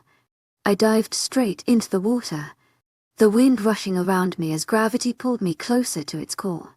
My ears tucked themselves in my frantic hair that lapped through the breeze, and my tail shook with glee as the adrenaline rushed through my body as the water grew closer. I closed my eyes, bracing for impact as the water was mere centimeters away from me, taking in a large breath, hoping I wasn't underwater for too long. Then I broke the surface, the water wrapping itself around me as if I entered a new realm, which I think I did, because instead of feeling the coldness of the wet waves around me, I felt more air. As I opened my eyes, I saw something that confused me. I stood over a hole in the earth, warm air spewing out the center of it that managed to keep me lifted up but didn't let me fall. As I sat there with my butt facing the floor, my hair and tail shooting up as it shook crazily, not by choice but by the pure force of the pressure of the air rushing around me, I tried to move about in this hole, trying to escape to the side where I can stumble to the blackness of the world, or realm that surrounded me. I gulped and tried again, launching myself forward only to end up doing somersaults repeatedly. I sighed as I continued to spin, hoping I would lose momentum or something as I spun. Oh, a voice spoke from behind me, much like my own. I caught only slight glimpses as my body continued to spin in the air. The girl stood behind me. She looked exactly like me when I was back at my old pack with Aiden. I gulped loudly, watching as the old me stood there, her ears twitching every so often and her tail shaking behind her. The eyes are what made scared. They blazed with fear and hate, the only emotions I used to feel at that place. Hi, I whimpered back, waving slightly as I slowly begun to stop spinning. She turned her head to the side and, as if finally recognizing a face, she grew a smile on her face. I honestly didn't think you would make it here. Do you need me to help you out? She asked, softly, a small smile on her tiny face. That would honestly be great. I mumbled, laughing softly. Okay. I'll just. Yet, and here you go. She continued to talk to herself as she tried to grab me finally, and so as she latched onto my waist and threw me out of the huge hole thing. I hit the ground with a loud thud, face first, as I was dragged across the black floor by the force of my old me's throw. Oh, sorry. She whimpered, her rapid footsteps heard as she ran over to me. I groaned softly as I used my arms to push the top part of my body off the ground, using one hand to rub my nose. Oh, I mumbled, rubbing against my nose as if it was the most precious thing in the world. She stumbled closer and kneeled next to my face, grabbing my head and turning it towards her as she inspected my face quietly, her little fingers checking over every single little aspect of my face. You look fine. Thank goodness. But you have a graze on your nose. Do you want me to fix it up for you? The younger me asked, softly gazing at me quietly. Sure. I told her, asking as if it was a question instead of an answer. She smiled brightly at me and grabbed my hand, tugging me to my feet as she stood, walking into the blackness of this world like it was no one's business. I gulped as a question continued to race through my mind as the thing I was meant to fight led me to a place where she was meant to fix my nose as if we were best friends. What the fuck am I supposed to do? We stopped suddenly, the little girl tugging my hand closer to her, so I stood next to her. This is my place, she told me, opening a door in the blackness I didn't even realize was there. Inside was a little cottage. No windows, but still a homey space. It was like a log cabin on the inside, all the furniture and such being something that must have come out from a cliché log cabin, minus all the dead animals that usually litter these types of places. She let go of my hand as the door shut quietly behind us, a soft clicking sound resounding through the room. Have a seat, she told me as she went into the kitchen that looked old and modern. She stood on her tippy toes as she reached into a higher cabinet that stood above her. I looked around the place more, my eyes still being drawn to the younger me as her ears continued to swivel and turn, searching for dangers, and her tail shook lightly behind her with the momentum of her body. Nice place, I told her softly, my eyes taking in the living space as I finally took a seat on the couch. Thanks.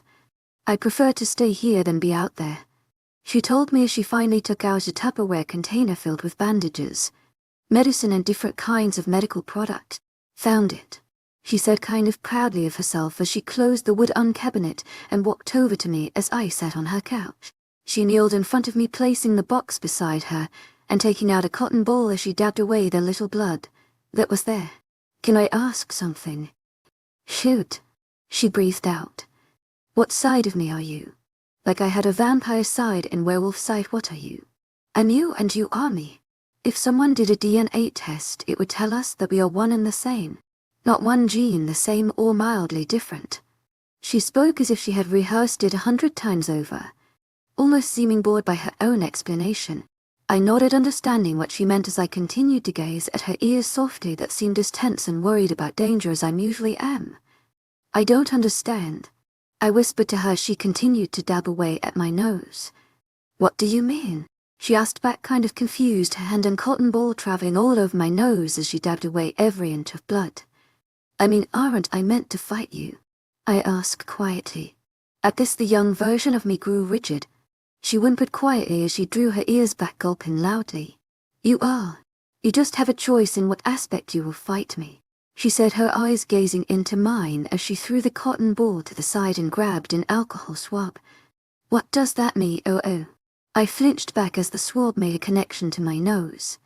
Probably since I hadn't prepared for it and didn't have adrenaline in my body, it hurt more. To my agent extraordinaire, Madeline Nilben, thoughts out thanks to your unfailing Kishut's enthusiasm, she mumbled back, pressing the swab to my nose again. It means whatever you want it to mean, she told me, wiping away the dust and bacteria that is in my nose graze. I don't follow. Confused as I stared at this little girl. Do you remember what the first thing your vampire and wolf side said immediately as you found them? She told, giving me a seriously, Look as if I should know the answer when I don't. I hate H.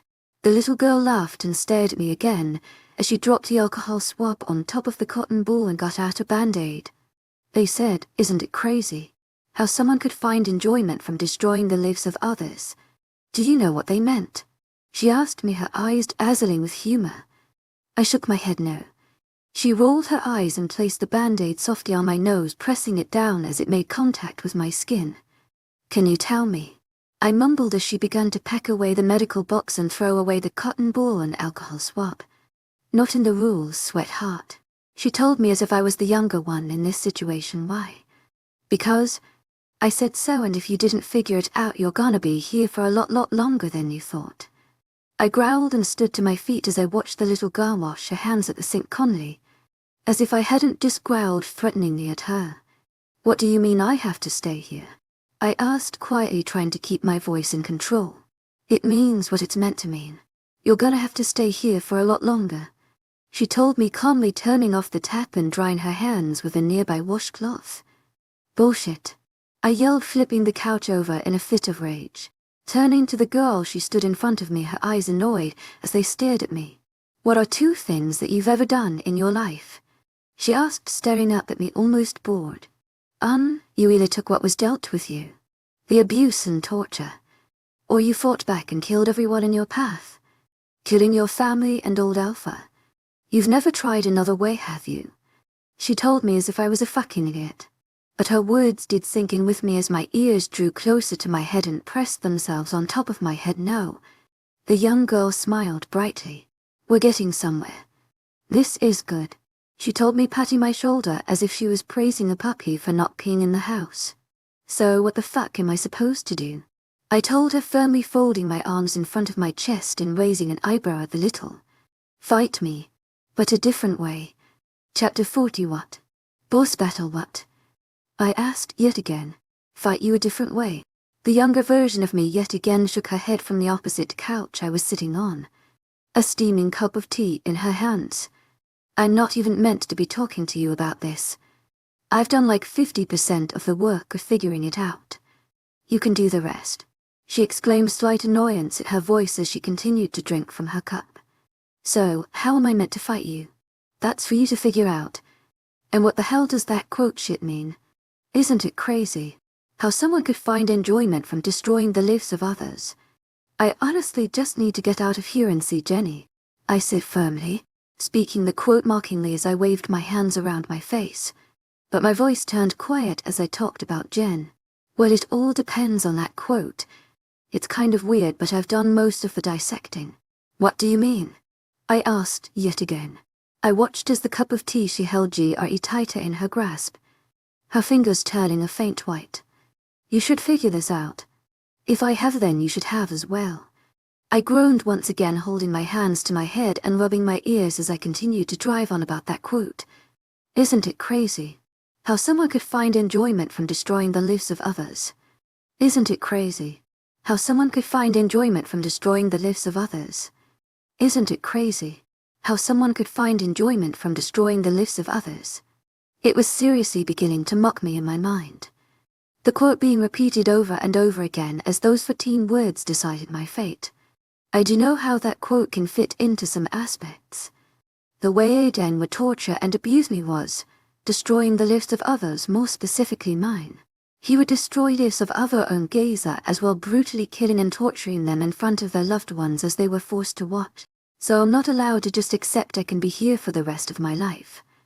Can I? I asked myself, the little girl's ears turning to me as she heard me speak. Most likely I was quiet for a while when I was thinking that over. You've got part 1 done, the little girl said, taking another long drink of tea as she watched the cup. Then I'm technically not allowed to fight you as well and kill you, right? I asked again, my hands rubbing my face as I continued to think it over. You're getting there, she said again, taking another long drink of tea from her mug, almost as if it would magically make her disappear. So what am I meant to do? I asked, looking at her again. You're doing it right now, she said again, rubbing her head as she placed her mug on the coffee table. She must have a headache. What? I asked, perplexed again. You're doing what you meant to do right now, Figuring it out. Planning, she said, annoyed as she fell back into the couch. So, I meant to reason with you. Some things clicking into place. Yes, I don't want to go back. Apparently you're meant to convince me. Seriously, I'm not even sure why I'm telling you the answer. The younger version of me explained as she stayed leant back on the rustic couch. As she stared at the ceiling, her tail lay next to her on the couch. Now it was my turn to know the answer. The answer's quite simple while you're trying to help me. You also want to go back. I don't. There's nothing there for us. She mumbled, getting up off the couch and snatching her mug from the wooden coffee table. Walking to the kitchen. Jenny is waiting for us. Nathan is waiting for us, and Sapphire is waiting for us. Even though the whole world isn't, though, we still should go back. We've changed things and now we have a better chance at having a happy life. I said finally. For the first time in forever, my words coming out truthful and not just fake hope. She stopped in front of her sink, placing her mug softly into it as she stared at the shut curtains in front of her. People are going to hate us. Hurt us again. Here I know no one is going to hurt me. I stood up from the couch, quietly walking to the kitchen as I began to speak. We're bound to be hurt. And we're bound to be disliked. Not everyone is going to love us. I'm not taking any chances. She spoke, her voice soft. Her arms quietly wrapping around her body as her ears drew back and tail grew lack. Well, the only way you will know how things will go is if you try it out. I told her, finally standing in the entrance of the kitchen. I've been with you since day one. Yet you find the urge to go back when I don't, she said, turning around as she leant against the bench. Her arms crossed as she looked everywhere but my eyes. I didn't know what to say as I watched her. She was when I was so fragile and didn't want to do anything. In this point of my life, I had tried to commit suicide so many times I'm not even sure what the actual number was. It was sad as I watched her. She just reminded me of how horrible my old life was. You've been there since day one? I asked her. She nodded her head solemnly. Then you would have been there, would you think, though, when things started to turn around? I told her, stepping closer. That's all going to be taken away somehow. She spoke quietly, her ears laying flat on her head. Then we have to fight and keep them there. I told her, finally stepping forward again. But I don't want to fight. She screamed at me. Her body slightly leant forward as her hands stayed firmly at her sides. The room suddenly breaking apart at the seams. The walls and furniture turning to dust as we both stood facing off. If you don't fight, how will we win? I yelled back at her, stepping forward as she continued to scream. I don't want to fight anymore. I want to sleep. She yelled, tears falling down her cheeks and onto the remaining wooden floor of the kitchen. Don't worry, you don't have to fight. I will. I told her, stepping forward again as she seemed to stop at my words. You don't have to do anything until you're ready, I said as I stepped forward another time as I watched the breaking apart of the cabin stop in its place. Where only parts of the kitchen were left standing. But for now, let's have a good time in the real world with Jenny. I spoke softly, stepping forward. Nothing good is ever meant to happen to us. She yelled, her hands pressed to her eyes as her sobs sounded around the room. Fat, heavy tears rolling down her face as she continued to cry. I finally stepped in front of her, her small figure tiny against mine, out, all and slightly muscular one. Let it all out, I told her quietly as I began to stroke her hair. She launched herself at me in mere seconds, her small arms wrapping around my waist as she pressed her hair into my stomach, steady tears continuing to fall. At this, the room began to remake itself again. The walls returning to their places and the furniture being placed exactly where they were beforehand. I sighed quietly as I wrapped my arms around her, tears coming out of my eyes as I thought about everything. Can we go see Jenny now? The timid voice of the old me asked, gazing up into my eyes. Her face red and blotchy. I smiled softly, sniffling as I ushered myself not to cry too much. To my ago extraordinaire, Madeleine Noble. Heartfelt thanks for your unfailing patience, enthusiasm. I said, and instantly I felt this word wash away around me, the young me quietly turning to dust as her tears continued to fall. Once tears of sadness, now only happiness. The cabin broke apart as the dream world vanished and I hopefully went to the real world. Chapter 41. Everything's okay. Any POV. I don't even give a shit about the time anymore. Like screw that shit. I have finished my depressing stage of Ava being half dead, but now I was pissed off at everything. To my agent extraordinaire, Madeleine Nobel. Heartfelt thanks for your unfailing patience, enthusiasm. Animals and even that fucking glass in the corner of the room that I repair every hour telling myself, Ava will be thirsty when she wakes up. But I'm not so sure anymore. As I watch her steady breathing. The wound had closed over mere hours ago, and the doctors and Sapphire said it was a miracle. I was smiling at that point and I thought she would be waking up soon. But she hasn't woken up yet. I'm sad and angry and I want to hug Ava so hard that she never leaves again. It's annoying how she left in the first place. I want her with me and I don't want her gone any longer. I can tell Ash feels the same way as we both continue to glare at everything in the room besides each other and Ava. Me and Ash have gotten closer with that unspoken relationship. We're really quite close and he's admitting to being Ava's mate and how he feels horrible about it. I'm not sure what drugs I was on, but I believed and forgave him. I even watched as a grown man began to cry tears of joy. He told me his wolf was so happy that I had forgiven him since I was Ava's protector. I smiled so much that day, and I felt that I had a male role model to look up to in life. Everything was beginning to fall into place, and now what me and Ash now waited for was that final piece to be put into place with Ava being back with me so she can tell me, it's okay, and she can make me safe again. My wolf was anxious to run as she hadn't been let out in ages. The reason being we were waiting for Ava, but there's only so much a wolf can take. Ash had apparently been worse. His mate was in a hospital bed, and he hadn't been let out since Ash came here. So both our wolves were hungry to feel the forest around them. So we sat next to that hospital bed sacrificing the sanity of our wolves as we waited for her to wake up. Just please wake up, Ava. I was whimpering quietly.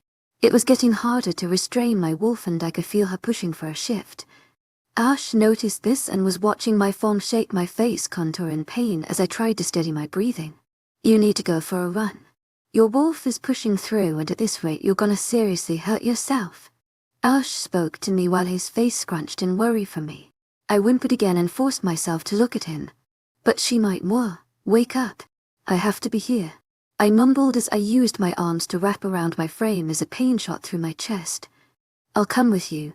We'll get Nathan to stay here with her and if she wakes he will tell you. That way both of us are here at the same time so she doesn't want to murder me.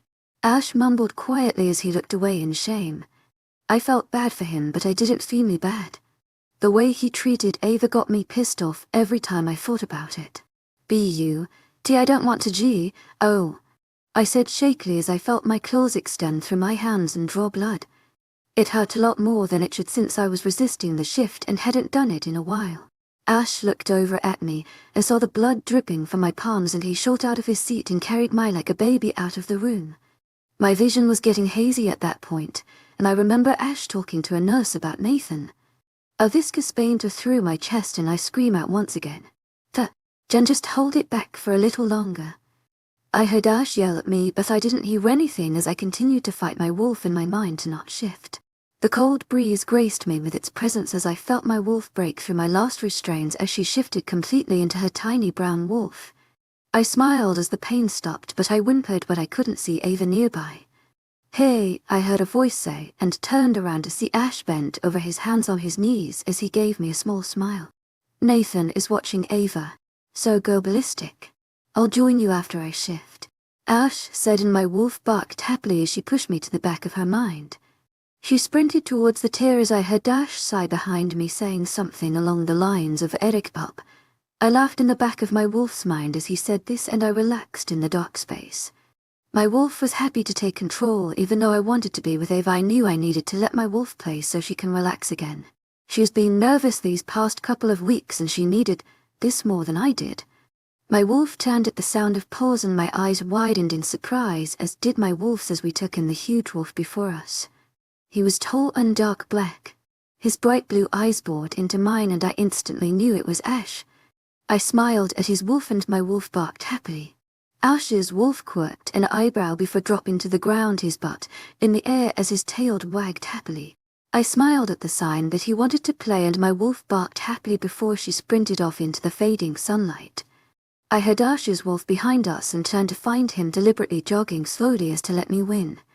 I surprised Ash when I suddenly turned and pounced on his wolf, shocking his wolf as I used my tiny frame to make Ash fall on his back with a thud. A technique I used a lot in battles. I stood over Ash as my tiny wolf stood on his chest looking proud she had taken down an alpha.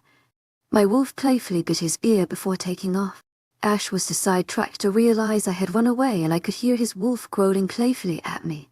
My wolf let out a bark of happiness as he continued to chase after us.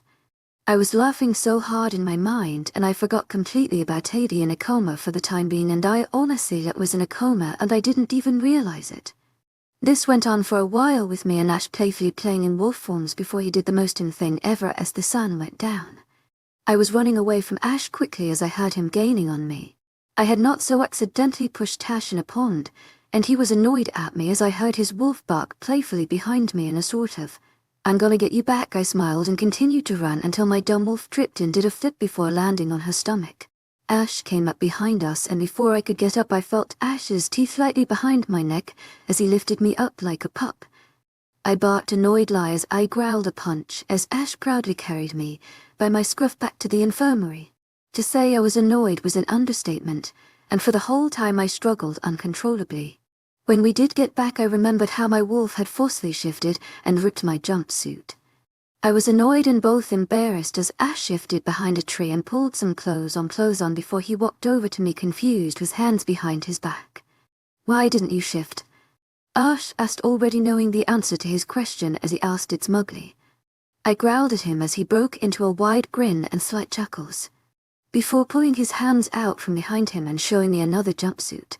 "Now go get changed," he said as my wolf gently took the fabric in her mouth and trotted behind a tree and I shifted back. I whimpered and groaned the whole way through as pain rocked my body, the shift hurting more since I hadn't done it in a while. Finally, when I was human again, I pulled the jumpsuit over my tiny and frail body as I walked back out, saw the hospital to find Ash waiting for me. He saw me and smiled a brotherly smile that made me smile happily in return. "Let's go see Ava," Ash told me as he walked inside the hospital with me trailing behind him. I stared at Ash's back longer than necessary as his entire body structure and frame reminded me of me brother, and I couldn't help but shiver at the memory as I brought my hand to my neck where a slight bruise still was. I stretched out my neck until I heard a crack and returned it to its normal position as I smiled at the less tension. Ash briefly turned around and laughed lightly before continuing to walk forward. We reached Ava's room sooner than expected, and I took my seat on Ava's right side and smiling as I grasped her hand, feeling slight warmth from it now rather than the coldness I usually felt. I was growing dazed after a while as I held Ava's hand. Ash was asleep in his chair, his hands still gripping Ava's firmly, and I couldn't help but chuckle at the slight snores that left his mouth. He didn't snore often, but when he did it was rather funny. I turned to the side and found the mirror that sat next to Ava's bed. I caught sight of myself and I cringed. My hair was matted and doily, not to mention the couple of twigs and leaves that were stuck in it. My eyes had large dark bags underneath them and my face seemed to have lost back, and I sighed, turning away and looking down as I continued to hold Ava's hand. I gasped as I felt something I didn't think I would feel for a while and glanced to Ava's face, and I broke into being heavy sobs as she gripped my hand tightly. "Everything's okay," she told me croak-ly, and I launched myself into her embrace, wrapping my arms around her as I sobbed loudly. She just held me back as I cried into her shoulder. She woke up. "Ipalauji Avi, Skiovi, I'm going to kill you. Jedi Agent Extraordinaire, Madeleine Nobel. Heartfelt thanks for your unfailing patience, enthusiasm." I screeched loudly once again as I raced around the pack house trying to find Jennifer. The pack members didn't even care as they knew this was a normal occurrence for me, and Jenny their business as if I wasn't running around the house in nothing but a bikini. A bikini, you ask? Well, while I was lounging nicely in the pool on my giant inflatable dolphin, I had unrealized the fire fallen asleep in the warm sunshine until I heard giggles from nearby. I thought nothing of it until I felt a blast of water on my back and I screeched loudly before I fell in the pool. Swimming to the surface, I found Jen rolling on the ground laughing as a water gun sat next to her. I growled loudly as she gulped and ran inside, laughing her head off as I swam out the pool to follow her. Now here I was running around the pack house leaving water everywhere as I searched for this little retard that had disturbed my perfect slumber. I ran around a tight bend, and I naturally slammed into a wall, tripping over my own feet. I groaned as I held my head and stood up once again, looking down the hall. I watched as a cabinet door suspiciously closed, and I grinned cheekily. Walking slowly, I made sure to make it obvious enough to Jen that she was screwed, but not before I built the tension. I slowly walked past the cabinet as I heard giggling coming from inside, and I rolled my eyes at how easy it was to find her. Turning first, I ripped open the cabinet and Jenny screamed from her cramped place on the bottom shelf. I chuckled before grabbing her arms and forcefully pulling her out and dragging her on along the carpet on her back as she struggled to get out of my grip. Walking past the living room, I saw Nathan and a couple of pack members talking with his newfound mate Christina by his side as he had a protective arm wrapped around her waist. She caught sight of Jenny and I as I dragged her past the open doorway of the living room, and as I was out of sight I heard Chrissy laughing her ass off. I'm sorry," Jenny screamed at me as she tried to look at me above her. I merely chuckled as I continued to carry her to the back door. My tail was wagging in excitement for what we were going to do, Jenny, and my ears were flat on my head as they ached from how much Jen was screaming at the moment. Soon enough, I found the back door once again. Expertly using my tail, I managed to grip the door handle and open the door slightly before I jammed my foot in the crack and opened it further. I had been training my tail for a while now. My wolf-side Georgina suggested it as she thought it might be fun to learn. It was useful, you have to admit. I chuckled lightly as she replied, "Speak of the devil, hey. I'm useful as well." Rebecca yelled as I continued to drag Jen outside, being gentle to make sure I didn't hurt her.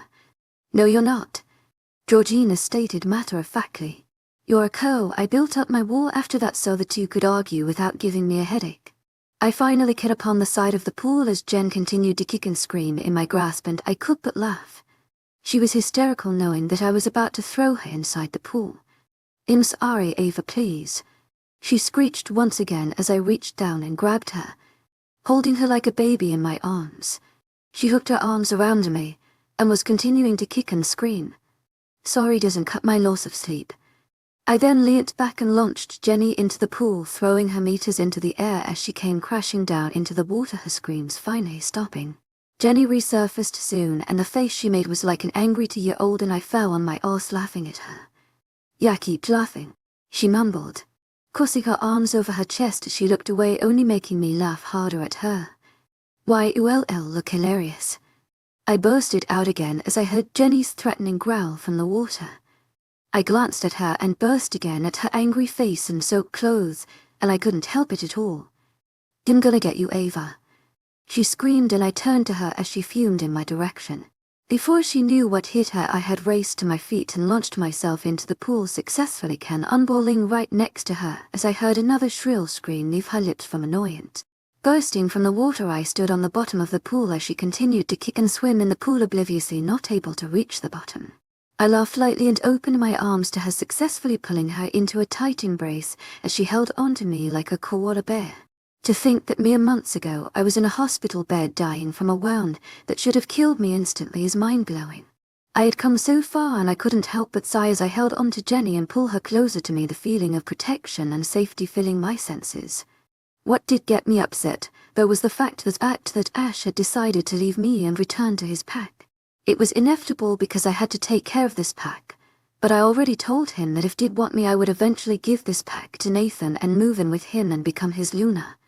But at the moment the pack was chaotic, and giving this on Nathan is cruel, so I decided to stay until the pack is safe, and then I will be with Ash. There's still that flicker of doubt in my chest whenever I think about it. What happens if I go back to his pack and merely get thrown out the door again? I also have Jenny to think about now, as I'm officially her guardian and protector now, and I couldn't bring her into a destructive situation like that. I sighed as I brought Jen closer, kissing her forehead as she hugged me tighter, sensing my mood change. I guess we will wait to see what the future holds.